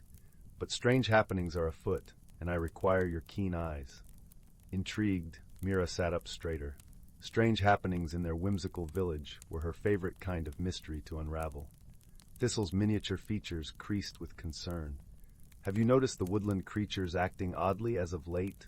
The squirrels seem sluggish, the birds have lost their sweet melodies, and even the rabbits appear dazed." Mira frowned, recalling the unnatural stillness that had settled over the sun-dappled forest paths in recent days. "You're right, something does seem amiss. But what could be the cause?" "That is precisely what we must discern," said Thistle. "For the sake of our forest friends, we must get to the bottom of this curious affair. Will you aid me in my investigation?" Mira's eyes danced with excitement at the prospect of a new puzzle to solve. "Of course.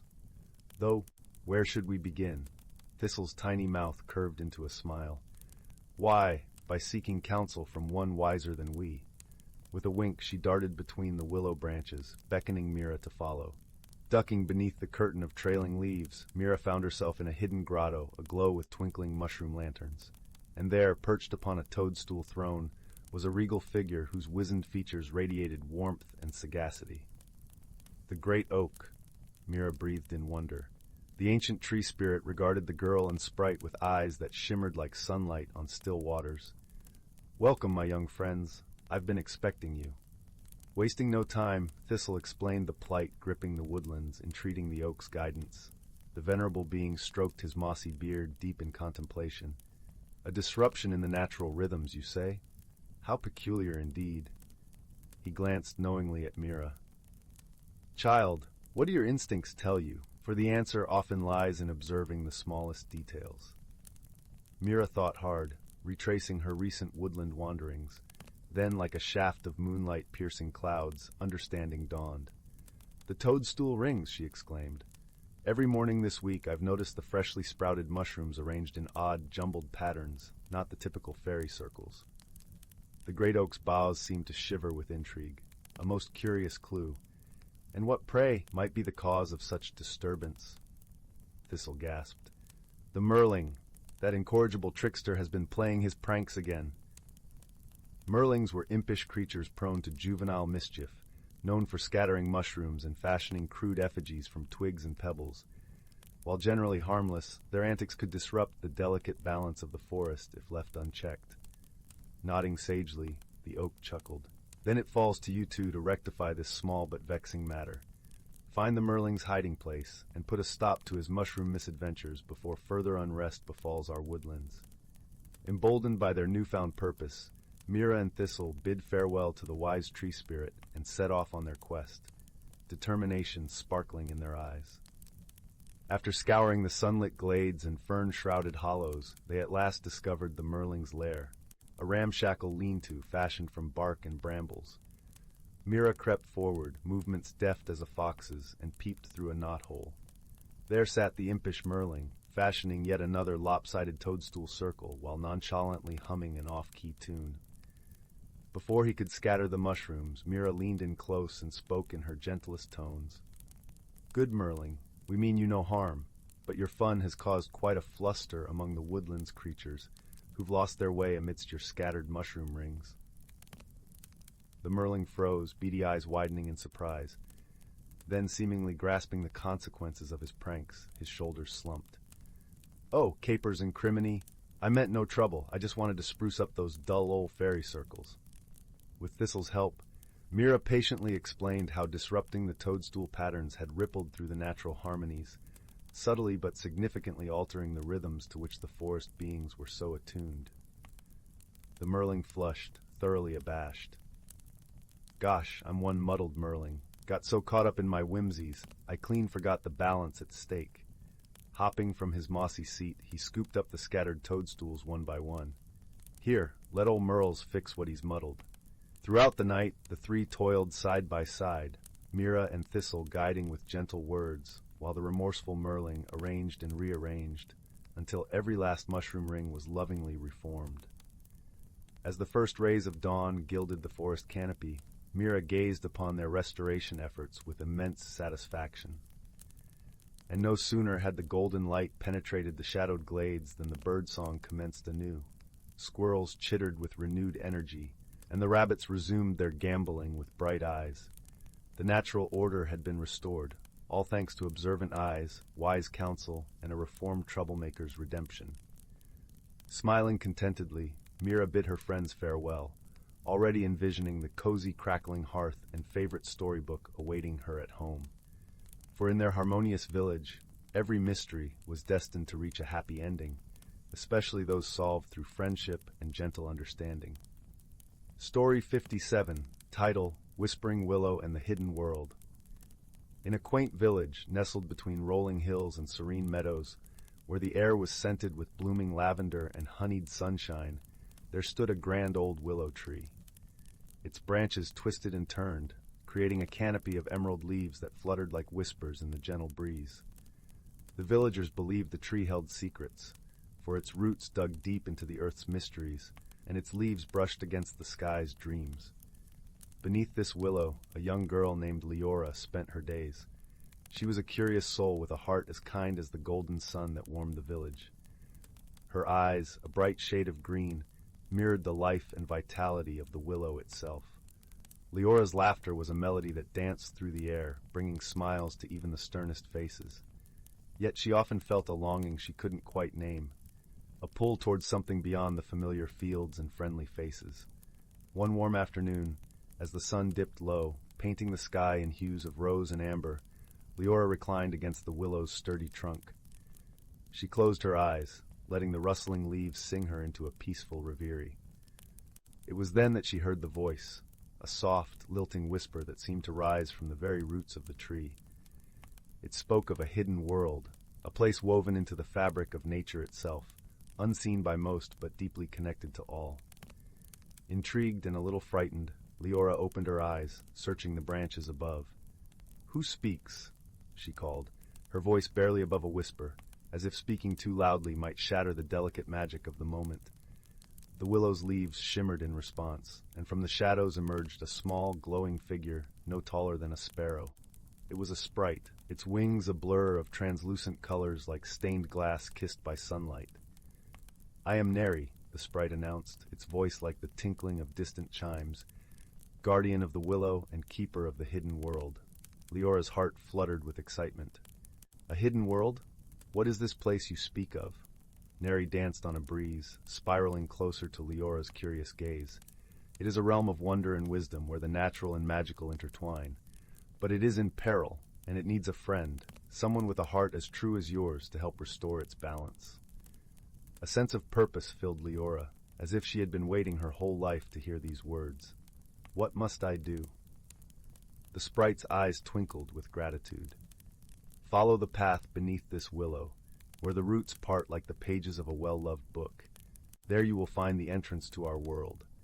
But remember, the journey will test your heart and mind, for only those with true courage and kindness can see it through."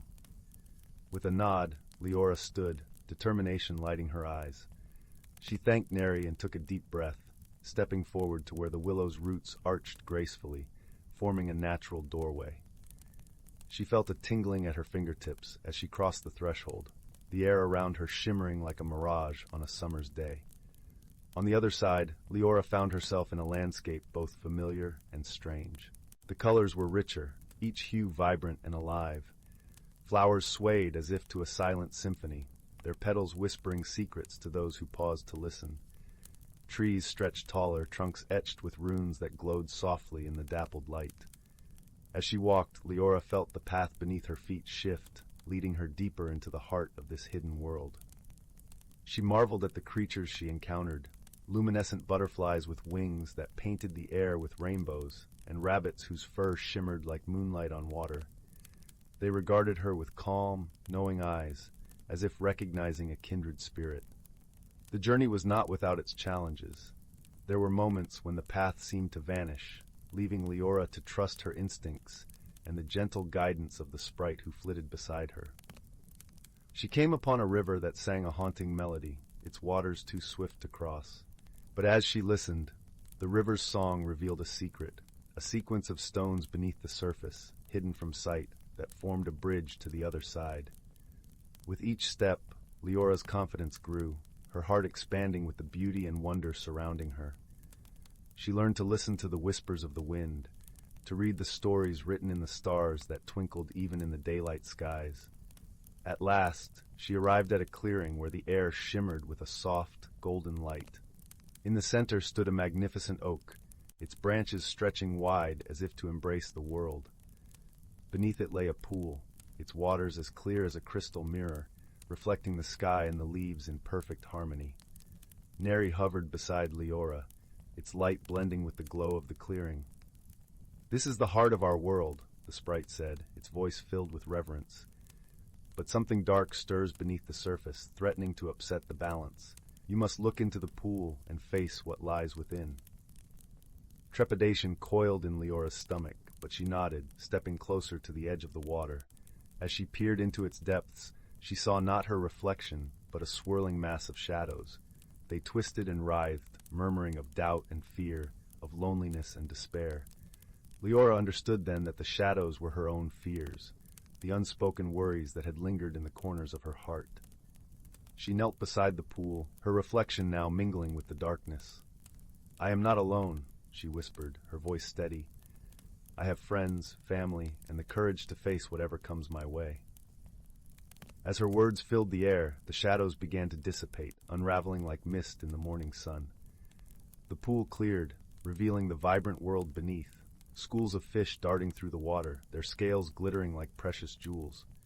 Neri alighted on Leora's shoulder, its warmth a comforting presence. "You have done it, dear Leora. You have restored the balance with your kindness and strength." Leora stood, feeling a profound sense of peace settle within her. "Thank you, Neri," she said, gratitude shining in her eyes. "But what of the hidden world? How can I help protect it?" The sprite smiled, a light brighter than the sun itself. "By cherishing it in your heart and sharing its beauty and lessons with others. The hidden world lives in every act of kindness, in every moment of wonder you share." With a nod, Leora turned to retrace her steps, feeling the path beneath her feet firm and welcoming. As she emerged from the willow's roots, the village greeted her with its familiar sights and sounds. but now everything seemed imbued with a new magic, a deeper understanding.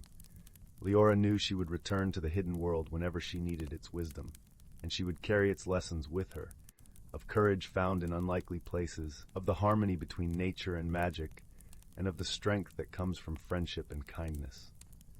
As the sun set, casting a gentle glow over the village, Leora sat beneath the willow once more, her heart full and her spirit light. She closed her eyes, listening to the leaves whispering stories of old, and knew she was exactly where she was meant to be. And in the quiet of the evening, as stars began to twinkle in the velvet sky, Leora drifted into a peaceful sleep, cradled by the gentle murmur of the world around her, both hidden and seen, always connected by the threads of love and wonder. Story 58. In the heart of an ancient forest, tucked away from the bustling world, lay a quiet village known as Willow Glen. Here a young girl named Mireille lived in a quaint cottage with her grandmother, whose wisdom was only surpassed by the warmth of her heart. The villagers often spoke of Mireille's gentle nature, yet she was known to carry a restlessness within her, a yearning for something she couldn't quite name. Every morning, Mireille would wander to the edge of the forest, a place where towering trees whispered secrets to the wind, and the dappled sunlight danced on the forest floor like golden fairy footsteps. It was here that Mireille felt the strongest pull, both enchanting and unsettling, as if the forest held a piece of her she had not yet discovered. As the seasons turned from the vibrant hues of autumn to the crisp embrace of winter, Mireille noticed a change within herself. She felt an unease, a reluctance to leave the comfort of familiarity despite the forest's constant call. Her heart longed for adventure, yet her feet remained rooted in the safety of the known. One frosty morning, as the world was wrapped in a blanket of snow, Mireille decided to visit the heart of the forest, a place said to be alive with ancient magic. She bundled herself in her thickest cloak, her breath forming small clouds in the chilly air as she made her way deeper into the woods. The snow crunched beneath her boots, and icicles glistened like diamonds in the morning sun. As she walked, Mireille's thoughts were a flurry of doubt and fear. What if she wasn't ready for what lay within? What if change meant losing herself? These questions lingered like shadows at the edge of her mind, growing darker with each hesitant step. In the very heart of the forest stood an ancient oak, its branches sprawling like the arms of a wise old guardian. At its base was a small, shimmering pool, its surface reflecting the sky in a kaleidoscope of colors. Mireille knelt beside it, her reflection rippling with uncertainty. "What do you seek, child?" A gentle voice echoed from the trees. Mireille looked up in surprise to find a graceful deer standing before her, its eyes as deep and wise as the forest itself. I seek to understand who I am," Mireille confessed, her voice barely more than a whisper. The deer nodded, understanding in its gaze. Change is a dance between who you were and who you are becoming. To embrace it is to embrace the magic within you. As Mireille pondered the deer's words, a soft, shimmering light began to emanate from the pool. It wrapped around her like a comforting embrace, and she felt a warmth spread through her, dispelling the chill of her fears. The forest around her seemed to hum with life, the trees swaying gently as if in agreement with the deer's wisdom. At that moment, Mireille realized that change was not something to fear. It was a journey, a transformation that allowed her to grow into the person she was meant to be. With newfound courage, she dipped her fingers into the pool, and the water sparkled with a magic that mirrored her own. "Thank you," she said to the deer, her heart lighter than it had been in months. "Remember, Mireille," the deer replied, "you are never alone on your journey. The forest is your friend, and its magic will always guide you."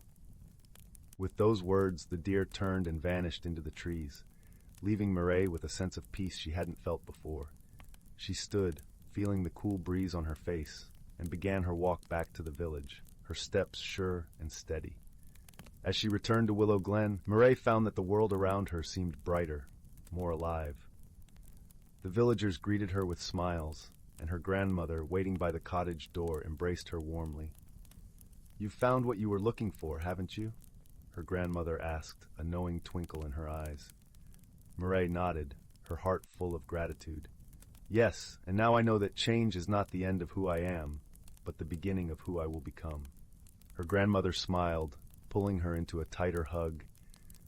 "Then you have already grown, my dear." And so, Mireille learned that personal growth and magical transformation were not separate paths, but intertwined journeys that led her to discover the beauty within herself. With each passing day, she embraced the dance of change, stepping forward with courage and the steadfast support of those she loved. In the quiet of the night, as the village slept under a blanket of stars, Mireille lay in bed, the gentle crackle of the fireplace filling the room. She drifted off to sleep, knowing that whatever the future held, she would face it with an open heart and the magic of the forest by her side. Story 59.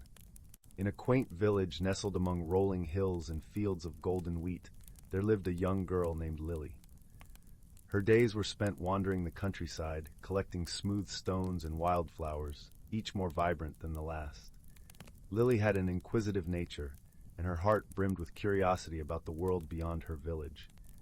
One crisp autumn morning, as the leaves danced in the cool breeze and the air smelled of ripe apples, Lily set out on her usual walk. The sun cast a warm golden light over the landscape, and the sky was a brilliant tapestry of blues and whites. She followed the winding path through the woods, where the trees stood tall and wise, their branches whispering secrets to each other. As she ventured deeper into the forest, Lily stumbled upon a clearing she had never seen before. At its center lay an old wooden chest, partially covered by a thick blanket of moss. The chest was intricately carved with swirling patterns and symbols that seemed to glow softly in the dappled sunlight. Intrigued, Lily approached the chest and gently brushed away the moss. As her fingers traced the carvings, the chest creaked open, revealing a peculiar object inside, a small, ornate mirror. Its frame was adorned with tiny shimmering stones, and the glass held a delicate silvery sheen. Curious, Lily lifted the mirror, and as she gazed into it, something extraordinary happened. The reflection shimmered, and Lily found herself looking at a world unlike any she had ever known. A place where colors were richer and every sound was a melody. The mirror was magical, offering glimpses into a realm of wonder and enchantment. Lily's heart raced with excitement and a touch of apprehension. She knew this discovery was special, but she also sensed there was more to it than met the eye. Determined to unravel the mirror's secrets, she decided to embark on a journey, guided by the tantalizing visions it offered. As she set off on her adventure, Lily soon encountered a series of companions, each with their own distinct charm. First, she met a wise old owl named Oliver, whose eyes twinkled with ancient knowledge. Oliver perched on a low-hanging branch, and with a gentle hoot, he offered to guide her through the forest. "Trust in the path, dear child," Oliver advised, his voice as soothing as a lullaby. "For it is not the destination but the journey that holds the true magic." With Oliver by her side, Lily felt a warm sense of reassurance. Together, they ventured deeper into the forest, where the air was tinged with the earthy scent of pine and the gentle rustle of leaves. As they walked, they came across a timid rabbit named Rosie, her fur as soft as a cloud. Rosie was shy but kind-hearted, and she offered to help Lily navigate the undergrowth, where the paths were hidden beneath a tapestry of fallen leaves. "I may be small," Rosie said with a soft giggle, "but I know these woods like the back of my paw." Grateful for the companionship, Lily welcomed Rosie into their little band. The three of them continued their journey, sharing stories and laughter as they went. Their path led them to the edge of the forest, where they met an energetic squirrel named Jasper. Jasper was full of mischief and energy, his eyes sparkling with delight as he bounded from tree to tree. "Looking for adventure, are we?" Jasper chirped, his voice bright and cheerful. "I can show you the quickest way to the meadow beyond." With Jasper's guidance, the group soon arrived at a sprawling meadow, filled with wildflowers that swayed in the gentle breeze. The sun hung low in the sky, casting long shadows and bathing the landscape in a warm, golden glow. It was here that Lily faced her greatest challenge. At the center of the meadow stood a towering ancient tree, its bark gnarled and its branches reaching towards the heavens. This tree, Oliver explained, was the guardian of the mirror's magic. To unlock the mirror's true potential, Lily needed to solve the riddle of the tree, a riddle that required wisdom and insight, not strength or force. "The answer lies in understanding," Oliver whispered, his voice like the rustling of leaves. Lily approached the tree and placed a hand on its rough bark, feeling the life pulsing beneath her fingertips. She closed her eyes and listened, not just with her ears, but with her heart. In that moment of quiet reflection, she realized that the mirror's magic was not about the wondrous visions it offered, but about seeing the world with new eyes. It was about finding beauty and wonder in the everyday, about cherishing the simple joys and the friendships forged along the way. With this understanding, the tree's bark seemed to shimmer, and a gentle light enveloped Lily. The mirror in her hand warmed, its frame glowing softly. As the light faded, Lily found herself back in the clearing where she had first discovered the chest. The mirror lay in her lap, its magic now a part of her, a reminder of the journey and the lessons learned. With a contented heart, Lily made her way home, her companions by her side. She knew that the true magic lay not in the mirror, but in the friendships she had made and the wisdom she had gained. As the sun dipped below the horizon, casting the village in a soft twilight glow, Lily felt a profound sense of peace. She had discovered that the world was full of wonder and that every day held the promise of new adventures. And so, as the stars began to twinkle in the night sky, Lily drifted into a gentle sleep, her dreams filled with the magic of the journey she had undertaken and the warmth of the friendships she had found along the way. Story 60. Once upon a time, in a tranquil village nestled at the foot of the Misty Wood Mountains, there lived a gentle soul named Lyra. The village was a place where the golden sunlight danced upon cobblestone streets and laughter echoed through the air like a soft melody. Yet for Lyra, change was as unsettling as a stormy sky. Her heart longed for the familiar, and her days were woven with the comfort of routine. Lyra lived in a quaint cottage with walls adorned by climbing ivy and windowsills brimming with pots of lavender. Every morning, she would step into her garden, where dewdrops sparkled like jewels upon the petals, and tend to her beloved plants. The garden was her sanctuary, a world where nothing ever shifted without her gentle guidance. But change, as it often does, arrived one quiet evening with the whisper of the wind. A letter, sealed with an unusual crest of a silver moon cradled by stars, found its way to her doorstep. It was an invitation to the Festival of Lumina, a celebration held once every decade in the heart of the Enchanted Forest. The festival was said to reveal the deepest desires and hidden strengths of those who dared to attend. Despite her trepidation, a spark of curiosity ignited within Lyra. She decided to embark on the journey, encouraged by her dear friend Rowan, the village storyteller. The forest, Rowan mused, his eyes twinkling like the evening sky, holds magic that speaks to the soul. You'll find more than you can imagine.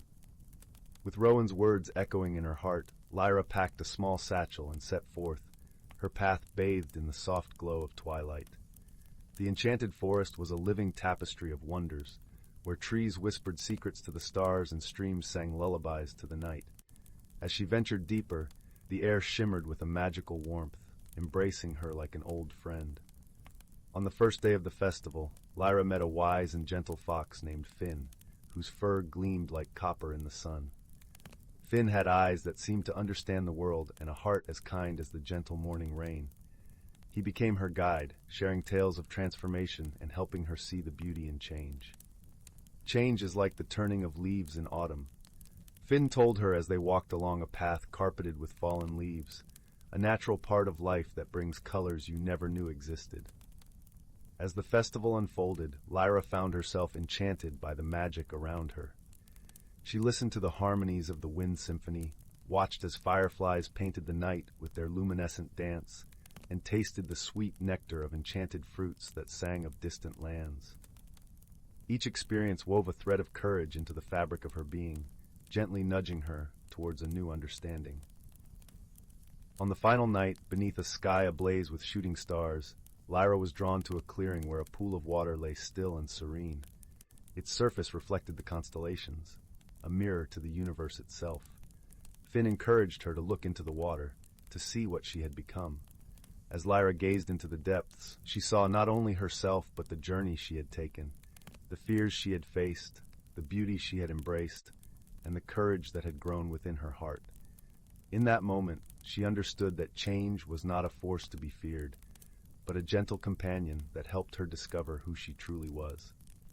With the festival drawing to a close, Lyra bid farewell to Finn and the forest, her heart filled with gratitude and newfound strength. As she journeyed home, the moonlight guided her steps, each one lighter than the last.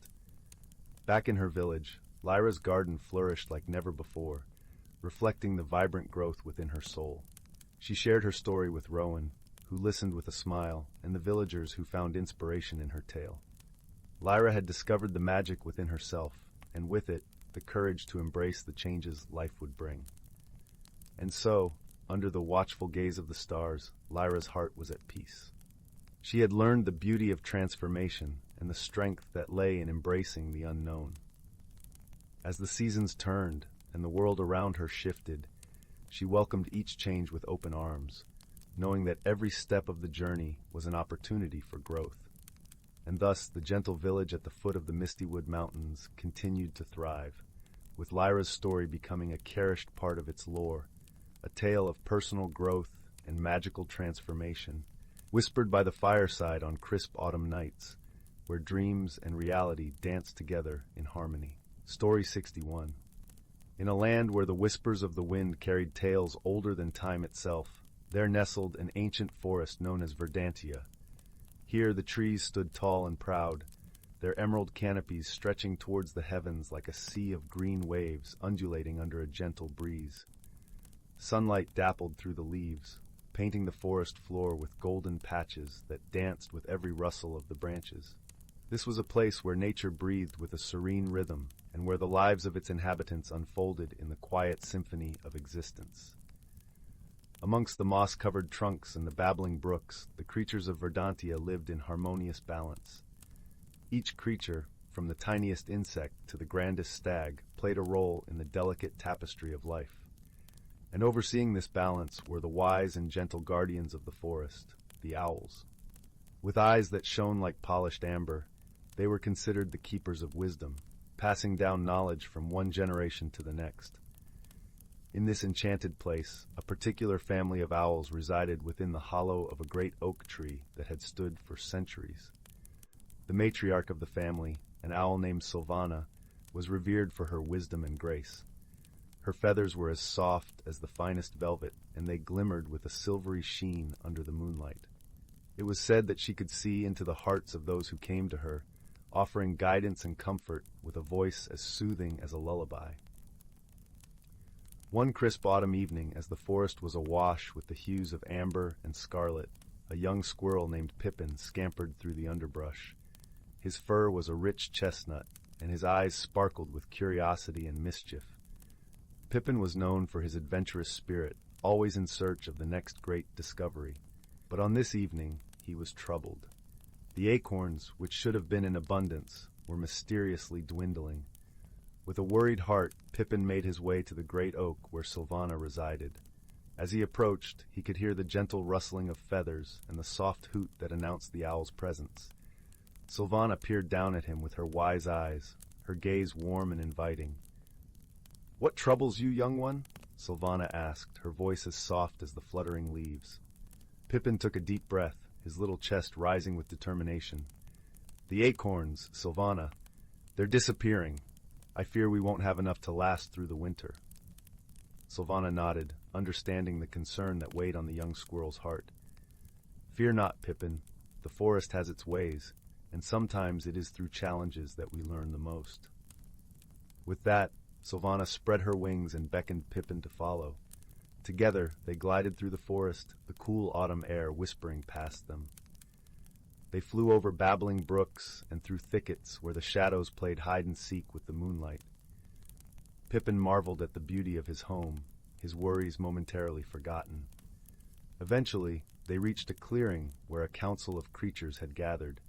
There were deer with antlers crowned by the sun's last rays, rabbits with ears twitching in curiosity, and foxes whose eyes gleamed with the light of the evening stars. All had come to discuss the dwindling acorn supply. It was here that Sylvana addressed the assembly. "The forest has always provided for us, but now it asks for our help in return. We must find the cause of this imbalance and restore what has been lost." A murmur of agreement rippled through the gathering. Each creature pledged to do their part, united by a shared purpose. As the night deepened, they dispersed to search for answers, each with a renewed sense of duty. Pippin, filled with determination, decided to start his search at the edge of the forest where the oak trees grew thickest. As he scampered along, his keen eyes noticed something unusual. A group of new creatures, whom he had never seen before, were busily gathering acorns. They were small and nimble, with fur as gray as the morning mist. Curious and cautious, Pippin approached them. "Hello," he called out, trying to sound as friendly as possible. "I'm Pippin. What are you doing with all the acorns?" The leader of the group, a wise old vole named Elder Thistle, looked up with a gentle smile. "Ah, young squirrel, we mean no harm. We are travelers from the distant glades, where the winter comes early and fiercely. We did not realize we were taking more than our share." Understanding dawned on Pippin. The voles were unaware of the impact they were having on Verdantia's balance. With a kind heart, Pippin explained the situation, and together they devised a plan to redistribute the acorns, ensuring that all creatures would have enough to sustain them through the cold months. As the days passed, the inhabitants of Verdantia worked together, guided by the wisdom of Sylvana and the newfound friendship between Pippin and the voles. They learned to share their resources, and in doing so discovered the beauty of cooperation and the strength found in unity. When winter finally arrived, the forest was blanketed in a quilt of pristine white snow. The creatures of Verdantia nestled into their homes, warm and secure, with ample supplies to see them through the chill. Pippin often thought back to the lessons he had learned and the friendships he had forged. He realized that while the forest was vast and varied, it was also a single, interconnected family. And so, as the snowflakes danced down from the sky, whispering secrets of the stars, the forest rested.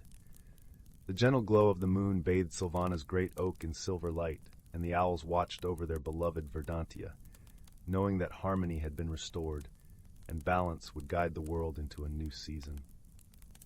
In the heart of the forest, beneath the ancient canopy, peace reigned, and the creatures slept soundly, their dreams filled with visions of green spring and the promise of brighter days.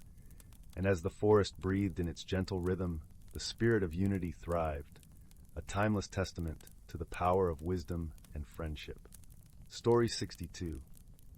In a realm where wonder and whimsy intertwined, there was a quaint village nestled among rolling meadows and ancient trees. Here, the folk were no strangers to the gentle whispers of magic that danced through the air. However, something peculiar had begun to unfold, leaving even the most seasoned residents puzzled. It started with the disappearance of small trinkets, a beloved teacup here, a cherished bookmark there. At first, these incidents were brushed off as mere forgetfulness. But as the days passed, more and more objects seemed to vanish into thin air, leaving their owners perplexed and a little unnerved. One warm evening, as the villagers gathered around the glowing embers of the communal fire, a young girl named Willow spoke up. With wide, inquisitive eyes, she recounted how her favorite woolen scarf had inexplicably gone missing from her bedchamber. An old sage named Oakroot, whose wisdom was as deep as the roots of the ancient oaks he tended, stroked his beard thoughtfully. "My dear Willow," he said, his voice gentle yet firm, "it seems we have a mystery on our hands. But fear not, for where there are questions, answers are sure to follow." And so, with Oakroot's guidance, the villagers embarked on a quest to unravel the peculiar happenings. They searched high and low, leaving no stone unturned, but the missing items remained elusive. As the days turned into weeks, the villagers grew increasingly puzzled, until one fateful morning, a curious sight caught the eye of a young boy named Finch. While exploring the dense forest that bordered the village, he stumbled upon a strange, glimmering trail that seemed to shimmer with every step he took. Excitement coursing through his veins, Finch raced back to the village and shared his discovery with Oakroot and the others. The sage's eyes twinkled with recognition, and he knew then that they were on the cusp of unraveling the mystery. Gathering a small group of intrepid explorers, including Willow and Finch, Oakroot led them deep into the forest, following the shimmering trail. As they ventured further, the air grew thick with the scent of moss and earth, and the rustle of unseen creatures echoed all around them. It was then that they encountered a most peculiar sight. a colony of mischievous yet kind-hearted sprites, no larger than a child's hand. These luminous beings flitted about, their translucent wings leaving trails of shimmering dust in their wake. Oakroot, ever the diplomat, approached the sprites with a warm smile and a gentle tone. He explained the villagers' plight, and to his surprise, the sprite leader confessed that they had been the ones responsible for the disappearing trinkets. With a sheepish grin, the sprite explained that they had been captivated by the villagers' cherished possessions, each one holding a special story or memory. In their childlike curiosity, they had collected these items, not realizing the distress they had caused. Touched by their innocent intentions, Oakroot proposed a compromise. The sprites agreed to return the missing trinkets, and in exchange, the villagers would share their stories and memories, allowing the sprites to experience the magic of human tales without taking physical mementos. And so, a new tradition was born. Every fortnight, the villagers would gather under the starry skies, sharing their tales of love, loss, and triumph with their newfound sprite companions. The sprites, in turn, would weave their own enchanting tales, their voices like the tinkling of silver bells on a crisp winter's night. As the years passed, the bond between the villagers and the sprites grew stronger, a tapestry of friendship and understanding woven through the shared language of storytelling. And whenever a cherished item went missing, the villagers would simply smile, knowing that a new tale was about to unfold, one that would enrich the lives of both human and sprite alike. Story 63.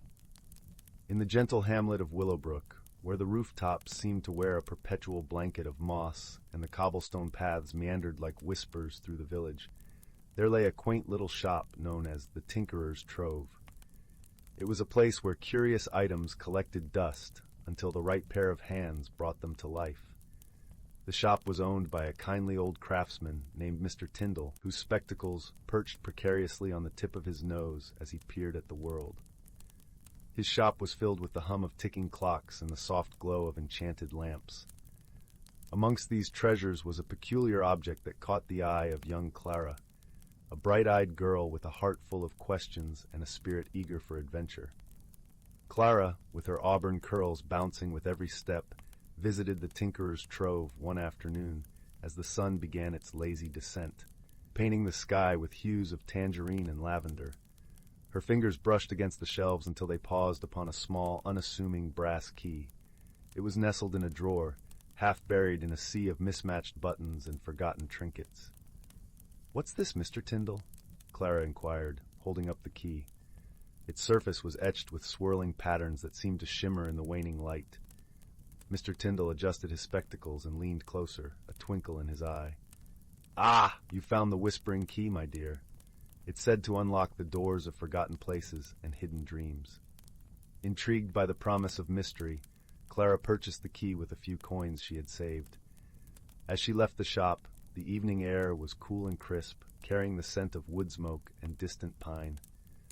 Clara felt a flutter of excitement, as if the key were whispering to her, urging her toward discovery. The next morning, Clara awoke with the first chirp of sparrows, the key clutched in her palm. She decided to explore the old stone bridge on the edge of the village, a place rumored to hold secrets of its own. As she approached, the bridge seemed to sigh with age, its stones worn smooth by time and weather. Underneath the arch of the bridge, Clara discovered a small, rusted lock hidden among the ivy tendrils. Her heart leapt as she realized the key might fit. With a careful turn, the lock clicked open, revealing a hidden compartment within the bridge's foundation. Inside lay a dusty, leather-bound journal. Its pages, though yellowed with age, were filled with elegant script and delicate illustrations of places that seemed to belong to another world, a world of moonlit gardens and talking animals, of floating islands and shimmering seas. As Clara turned the pages, the drawings began to move, coming to life with a gentle hum of magic. A tiny owl, sketched in the corner of one page, fluffed its feathers and looked up at Clara with wise, twinkling eyes. "Greetings, young traveler," the owl cooed softly. "I am Orin, the guardian of this journal. What you hold is not just a book, but a guide to the wonders hidden beyond the ordinary. If you wish to see them, you must embark on a journey of heart and mind." Clara's eyes widened with wonder. She nodded eagerly, feeling a spark of adventure ignite within her. Auburn flapped his wings and, with a swirl of ink and parchment, the world around Clara transformed. She found herself standing at the edge of a vast, sparkling lake under a sky that shimmered with 1,000 colors. The air was filled with the scent of blooming night flowers, and the gentle lapping of the water sang a lullaby to the stars. Beside her stood 2 companions, a gentle fox named Finn, with fur like autumn leaves, and a soft-spoken turtle called Myrtle, whose shell glimmered with the faintest hint of starlight. They had emerged from the pages of the journal, each with their own wisdom to share. "Welcome to the land of whispers," Finn said, his voice as smooth as a forest breeze. "Here, the impossible is possible, and dreams weave the fabric of reality." Myrtle, slow and thoughtful, added, "But beware, for this land listens and reflects what lies within your heart. To navigate it, you must seek understanding and friendship." Clara nodded, feeling a warmth spread through her. She knew this journey would be unlike any other, a tapestry of magic and self-discovery. Together, Clara, Finn, and Myrtle journeyed through shimmering meadows where wildflowers sang songs of forgotten lore and across bridges woven from moonlight. They encountered creatures of every kind, some curious, others shy, all with stories to tell. One evening, as the trio rested by a babbling brook that murmured secrets of the earth, they faced a challenge. A great willow tree, old as the world itself, stood in their path, its roots tangled and knotted, blocking their way. Finn, with his sharp eyes, noticed something peculiar. "The roots form a pattern like a puzzle yet to be solved," he mused. Clara approached the tree, feeling the rough bark beneath her fingertips. She pondered the patterns, recalling a tale her grandmother once shared about the wisdom of trees and the gentle art of listening. With a deep breath, Clara closed her eyes, allowing the sounds of the brook and the whispers of the land to guide her thoughts. Slowly she began to hum a melody, a lullaby of peace and understanding. The willow tree, sensing her intent, began to sway gently, its branches rustling in harmonious response. The roots shifted, untangling themselves to reveal a path through. "Sometimes," Myrtle said quietly, "the greatest challenges can only be met with a kind heart and a listening ear." With the path clear, Clara and her companions continued their journey, each step bringing new wonders and insights. They learned that the land of whispers was not just a place of magic, but a mirror reflecting the truths and dreams of those who walked its paths. As the days turned into weeks, Clara realized the most profound discovery was not the world around her, but the world within her. She had grown wiser, more attuned to the whispers of her own heart. When it was time to return home, Auburn appeared once more, guiding Clara back to the stone bridge. The journal, now vibrant with new stories and illustrations, lay in her arms. "You have learned much, dear Clara," Auburn said, his voice a soft rustle of pages. "Remember, the key to any mystery is often found within yourself." With a gentle flap of his wings, Auburn vanished back into the pages of the journal, leaving Clara standing beneath the old stone bridge. The lock clicked shut, and the compartment sealed once more, its secrets safe until the next curious soul came along. As Clara walked back to Willowbrook, the golden light of dusk enveloped her like a warm embrace. She felt a deep peace, knowing that the magic of the land of whispers would forever be a part of her. And so, in the heart of Willowbrook, where dreams and reality danced hand in hand, Clara found her own story, a tale of discovery and wonder, woven with the threads of friendship and the gentle wisdom of the world. With the journal tucked safely under her arm, Clara returned home, her heart full of stories yet to be told, and dreams ready to be dreamed. And as she drifted to sleep that night, she knew that every ordinary object held the promise of extraordinary secrets, waiting patiently to be discovered. Story 64, title, The Whispering Lantern. Once upon a time, in a village nestled between rolling emerald hills and the edge of a sprawling forest, there existed a secret known to only a few. It was a place where the veil between the ordinary and the extraordinary was as thin as the mist that curled around the village in the early morning. This village was home to a young girl named Lila, whose spirit was as bright as her name suggested. Lila lived in a modest cottage with her grandmother, a wise woman with a heart as warm as freshly baked bread. Each evening, as the sun dipped below the horizon and painted the sky in hues of orange and pink, Lila would sit by the window, listening to her grandmother's tales of ancient times and hidden worlds. Her favorite stories were those of the Whispering Lantern, a magical object said to reveal hidden truths and guide those who held it to places unseen. "Remember, my dear Lila," her grandmother would say, her voice like a gentle breeze, "the lantern only reveals its secrets to those with pure hearts and a thirst for knowledge." Lila's heart brimmed with curiosity and kindness, and she often dreamed of one day finding the lantern. Little did she know, her life was about to change in ways she could never have imagined. One crisp autumn morning, as the leaves danced down from the trees in a shower of gold and crimson, Lila set out for the forest to gather mushrooms for the evening's stew.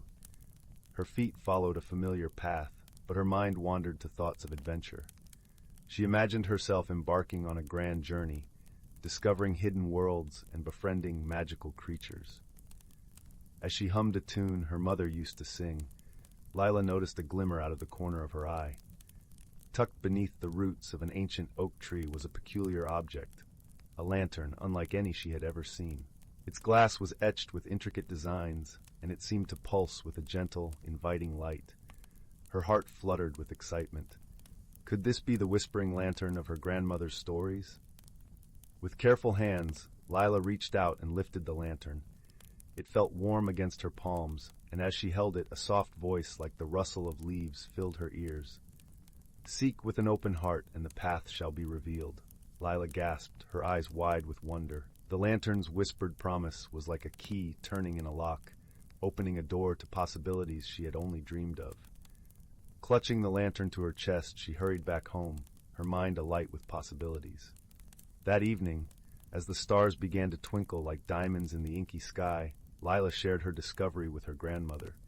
The old woman's eyes shone with a mix of pride and caution. "The lantern has chosen you, dear one," she said softly.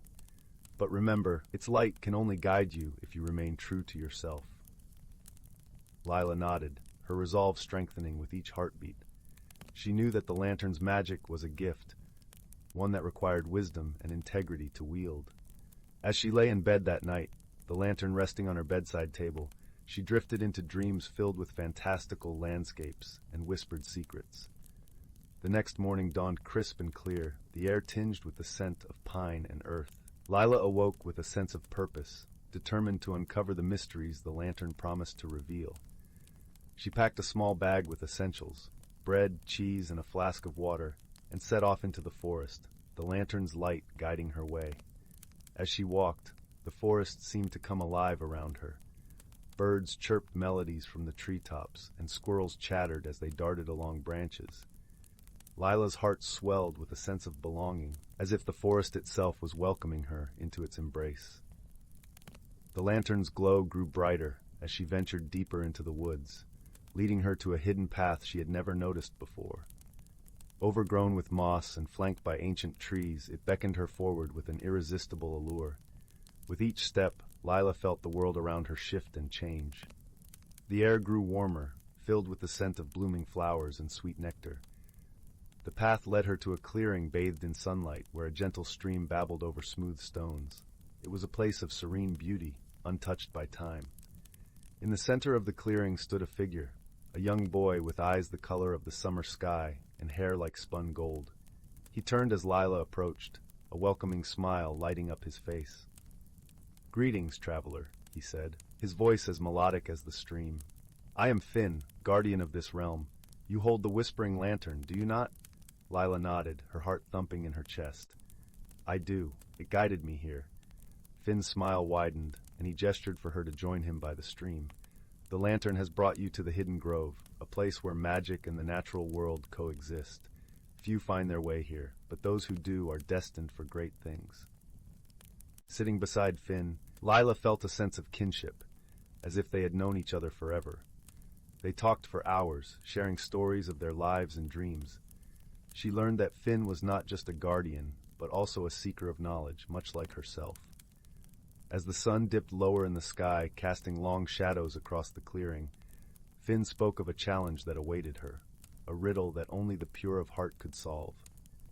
Within this grove lies a secret, a truth hidden from those who seek it for selfish reasons. To uncover it, you must listen to the whispers of the lantern and trust in your own heart, he explained, his gaze steady and reassuring. Lila felt a spark of determination ignite within her. She knew that this riddle was a test of her character, a chance to prove herself worthy of the lantern's magic. As twilight descended, Finn rose and offered his hand. I will guide you to the heart of the grove, where the riddle awaits. Remember, Lila, the answers you seek are within you. Together they ventured deeper into the grove, the lantern's light casting a warm glow on the path ahead. The air was thick with anticipation, and Lila's senses tingled with excitement. At last they reached a glade where a circle of ancient stones stood sentinel, their surfaces etched with runes that shimmered in the lantern's glow. In the center of the circle lay a small pool, its waters as clear as glass. Finn gestured to the pool. Gaze into the water, Lila, and listen to the whispers. The riddle will reveal itself, and you must find the truth hidden within. Taking a deep breath, Lila knelt by the pool and peered into its depths. The lantern's light danced across the surface, and she heard the familiar rustle of whispers, gentle and insistent. What you seek is not what you see, but what you feel and truly believe. In the light of truth, all is clear. Trust your heart, and do not fear. The riddle echoed in her mind, and Lila closed her eyes, letting the words sink into her soul.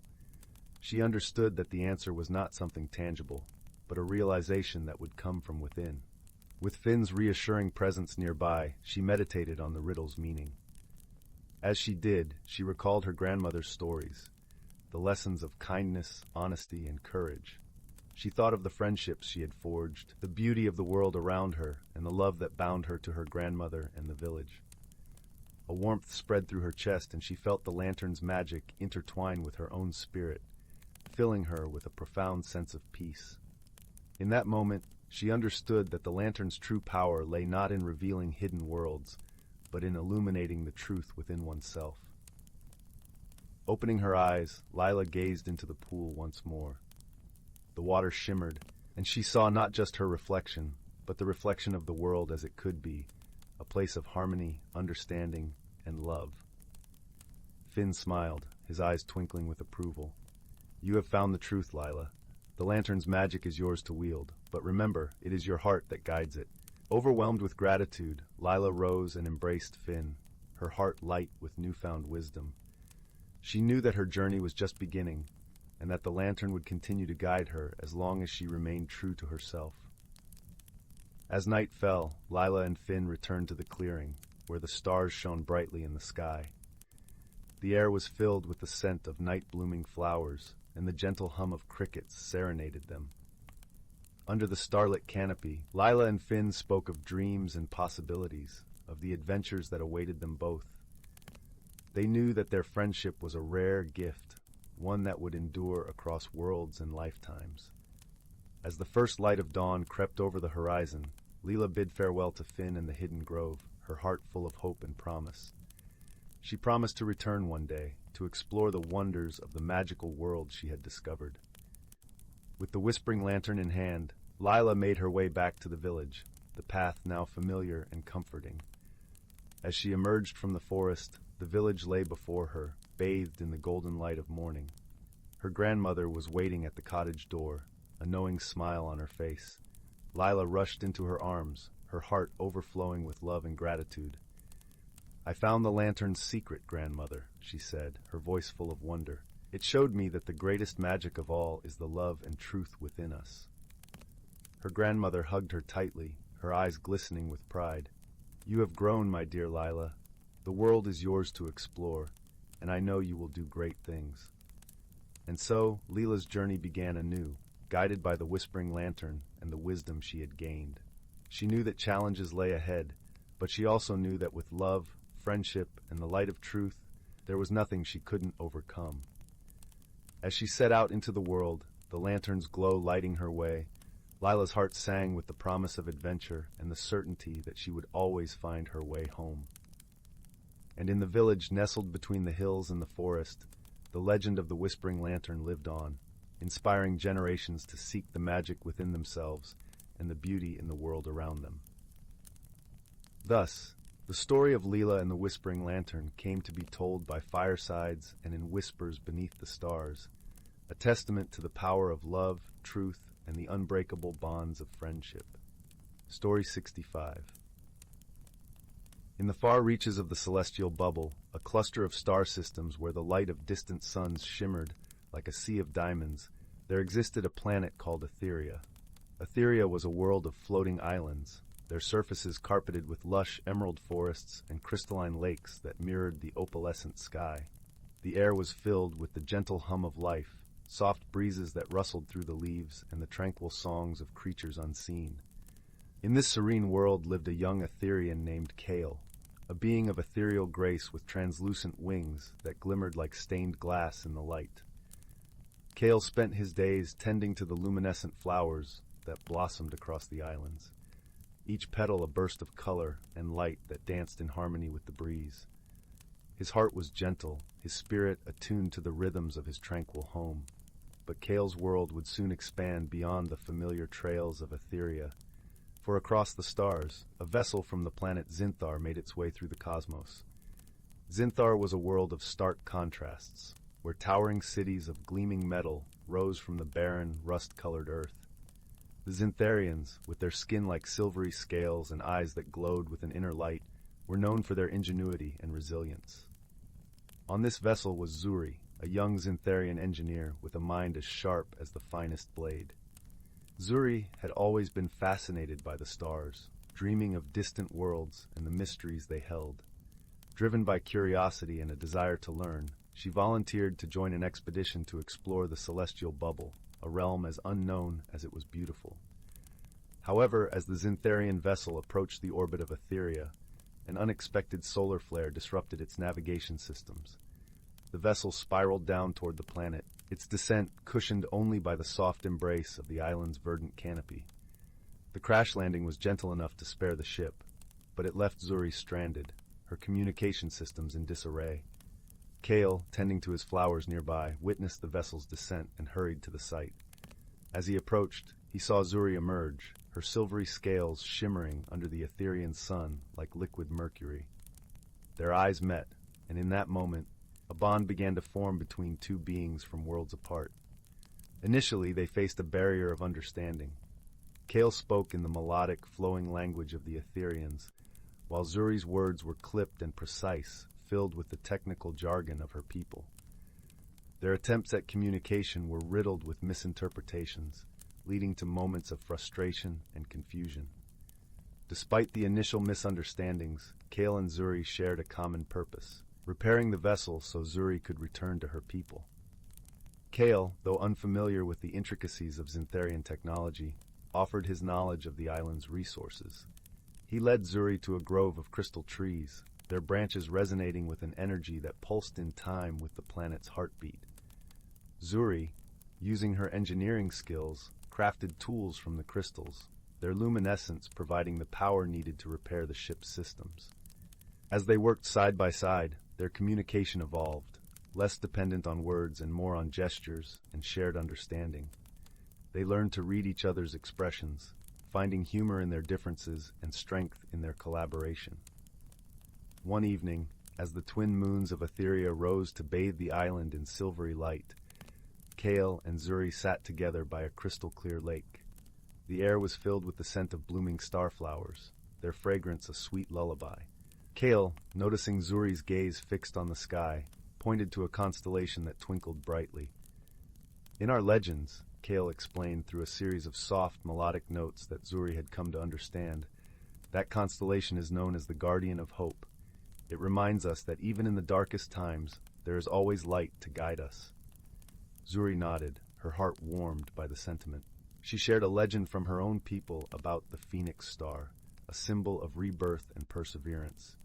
As they exchanged stories, they realized that despite the vastness of the universe and their different backgrounds, their hopes and dreams were not so different after all. As the days turned to weeks, Kale and Zuri faced challenges that tested their growing friendship. A sudden storm swept across the island, threatening to undo their hard work. Together, they braved the elements, using their combined skills to protect the vessel and themselves. In those moments of adversity, they found solace in each other's presence, their bond strengthening into something akin to family. Finally, with the vessel repaired and the skies clear, the time came for Zuri to return to Zinthar. As she prepared to leave, a pang of sadness clutched at both their hearts. They stood at the edge of the clearing, the vessel aglow with the light of the Etherian crystals. "Though our paths may part," Kale said, his voice a gentle whisper on the wind, "the friendship we've forged will remain, a light that bridges the stars between our worlds." Zuri smiled, her eyes shimmering with unshed tears. "Thank you, Kale, for everything. You've taught me that true friendship knows no boundaries, and that understanding and kindness can overcome any distance." As the vessel ascended into the sky, Kale watched until it became a speck against the vast canvas of stars. A sense of peace settled over him, for he knew that the bond they had created would endure, a testament to the power of friendship and the beauty of hearts united despite the odds. And so, in the celestial bubble, where the light of distant suns continued to shimmer like a sea of diamonds, a story of unlikely companions and newfound friendship unfolded. A tale of two souls from different worlds who discovered that sometimes the greatest journeys are those of the heart. Story 66. In the vast expanse of the cosmos, where stars twinkled like scattered diamonds in a sea of velvet, there existed a small, unassuming planet named Vespera. Its skies shimmered with iridescent hues during the day, and at night it was as though the heavens themselves were woven into a tapestry of light. The air was sweet with the scent of blooming star lilies, and the gentle rustling of the wind through the silvery trees sang a lullaby to all who dwelt there. On Vespera lived a gentle creature named Leora. She was a Lumian, a species known for their gossamer wings that sparkled under the planet's twin suns, and their ability to communicate through soft melodic hums. Leora was curious and kind-hearted, often wandering the lush meadows and crystal streams, learning the stories of her world. One serene morning, as the first sun peeked over the horizon, Leora set out to gather morning dew from the petals of the star lilies. As she flitted from flower to flower, she noticed an unusual glint among the grasses. There, nestled between the roots of a great silver oak, was a small, metallic object, a sphere that pulsed with a gentle blue light. As she reached out with a tentative touch, the sphere flickered, and with a soft hiss, opened to reveal a hologram of a star map. It was unlike anything Leora had ever seen, and she marveled at the intricate patterns of light. Just then, the air shimmered, and with a sudden whoosh, another being appeared. It was a tall, slender figure with skin that glowed like molten gold. Its eyes were pools of deep azure, and it wore a cloak that seemed woven from the night sky itself. This was Kale, a traveler from the distant planet of Aetheris, known for its beings who could traverse the fabric of space with ease. Kale, startled by Leora's presence, raised a hand in greeting, speaking in a language of soft musical tones. Leora, unsure but eager to communicate, responded with her melodic hums. At first, their words were tangled and confused, like the first notes of a melody finding their harmony. Yet there was an undeniable warmth in their exchange, a silent understanding that spoke of open hearts and shared curiosity. Despite their initial misunderstandings, Leora and Kale soon discovered they were bound by a common quest. The star map belonged to Kale, a guide to an ancient artifact hidden on Vespera, said to hold the wisdom of the ancients. Kale, drawn to its mystery, sought its knowledge to bring back to Aetheris. Meanwhile, Leora, fascinated by tales of distant worlds, longed to know more about the universe beyond her own. Together they embarked on a journey through Vespera's enchanting landscapes. They traversed mist-kissed valleys where the air was thick with the scent of earth and growing things, crossed streams of liquid crystal that sang with the voices of the past, and climbed hills that offered vistas of endless beauty. Their path was not without challenges. One evening, as they camped beneath the gentle glow of Vespera's moons, a sudden storm rolled in. The winds roared with a ferocity that shook the heavens, and rain fell in torrents, threatening to wash them away. Leora, wings fragile against the gale, found shelter in Kale's embrace, who stood firm as a golden beacon against the storm. In that moment, they learned the strength of unity, of leaning on each other when the world seemed too wild and vast. As the days passed, their bond deepened. Kale taught Leora of the stars and their ancient stories, weaving tales of constellations that danced across the Etherean sky. In return, Leora shared the secrets of her world, of the songs that lived in the heart of every tree and flower. They laughed at the quirks of their languages, finding joy in the rhythm of words and the tumble of new phrases. Their journey eventually led them to the foot of a towering mountain, its peak veiled in clouds. It was here, in a hidden cavern, that the ancient artifact awaited. The cavern was a place of serene beauty, its walls adorned with luminescent crystals that cast a gentle light, and the air hummed with a quiet, eternal song. With a shared breath, they approached the artifact, a simple orb of light, pulsating with the heartbeats of 1,000 generations. As they reached out together, the orb awakened, casting a glow that enveloped them in warmth and understanding. In that moment, they saw through each other's eyes, felt the heartbeat of each other's worlds. Kale understood the depth of Leora's love for her home, the way her spirit danced with the rhythms of Vespera. Leora glimpsed the vastness of Aetheris, its skies alive with dreams and possibilities. Their hearts spoke without words, weaving a tapestry of friendship that transcended differences. They realized that the true treasure was not the artifact itself, but the journey they had shared, and the bond that had grown between them. As they emerged from the cavern, hand in hand, the sky above Vespera greeted them with a symphony of colors, the sun setting in a blaze of glory. They knew their paths would soon diverge, yet the connection they had forged would remain, a lasting bridge between their worlds. With a gentle embrace, they bid farewell, Leora watching as Kale shimmered into the ether, a golden star ascending to the heavens. She returned to her meadow, heart full of stories and light, knowing that somewhere in the vast tapestry of the cosmos, a friend was watching the same stars. And so, under the twinkling canopy of the night, the friendship of Leora and Kale became a legend on Vespera, a tale whispered by the wind and sung by the streams, reminding all who heard it of the power of understanding, the beauty of shared journeys, and the unyielding light of friendship that could bridge worlds. Story 67.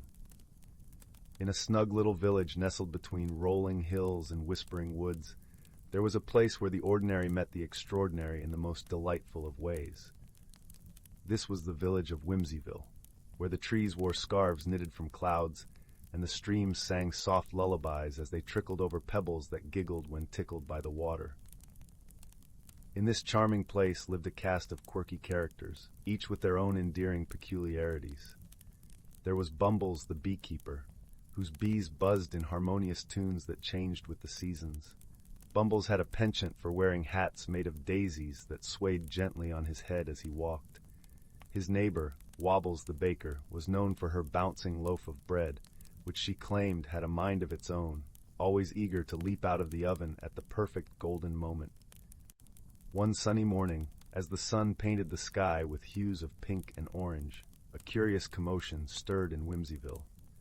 The village's beloved clock tower, known for its melodious chimes that marked the hours with enchanting tunes, had mysteriously stopped.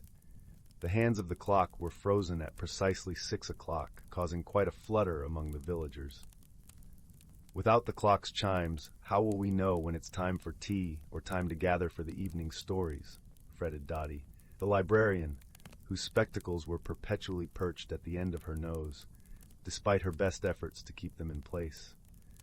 The villagers decided to hold a meeting at the village square, beneath the canopy of twinkling lanterns that lit up the night like a sky full of stars. As they gathered, each person shared a suggestion for how to solve this peculiar predicament. Some proposed winding the clock tighter, while others speculated that a sprinkle of fairy dust might do the trick. Among the crowd was a young girl named Pippin, known for her wild curls and even wilder ideas. Pippin had a knack for seeing the world from a slightly tilted perspective, often finding solutions where others saw only problems. With a twinkle in her eye, she spoke up. Perhaps, just perhaps, the clock is simply tired of the same old tune. What if it's waiting for a new melody to dance to? The villagers mulled over Pippin's suggestion, nodding in agreement that it was worth a try. But where would they find a new tune that could coax the clock back into rhythm? As they pondered, a gentle breeze carrying a hint of lavender rustled the leaves, whispering secrets of the forest. Pippin, ever curious, followed the breeze into the woods where the trees hummed a tune known only to those who listened closely. Deep in the heart of the forest, she found a peculiar creature named Fiddlesticks, a jolly sprite with a knack for playing all sorts of whimsical instruments. Fiddlesticks could coax a melody from the rustle of leaves or the babble of brook, and his laughter was as infectious as his tunes. "Fiddlesticks, would you help us find a melody for our clock tower?" Pippin asked, her eyes sparkling with hope. Fiddlesticks, delighted by the prospect of a new musical adventure, agreed with a flourish of his tiny hat. Together, they returned to the village, where Fiddlesticks began to play a tune so lively and unique that even the stars seemed to shimmy in the sky. The villagers gathered around, tapping their feet and clapping their hands, caught up in the joyous rhythm. As Fiddlesticks reached the crescendo of his melody, the clock tower gave a gentle shudder, and the hands began to move once more, ticking away in time with the music. The village erupted in cheers, their hearts light with relief and joy. The clock tower had found its new song, and with it, the village found a renewed sense of wonder and harmony. From that day on, at every sunset, Fiddlesticks would play his tune, and the clock would echo it across the hills, a reminder that sometimes all it takes is a fresh perspective and a little whimsy to set things right. And so, under the gentle glow of the twinkling lanterns, the village of Whimsyville danced into the night, each heart full of laughter, music, and the comforting knowledge that no problem was too great for a dash of creativity and the magic of friendship.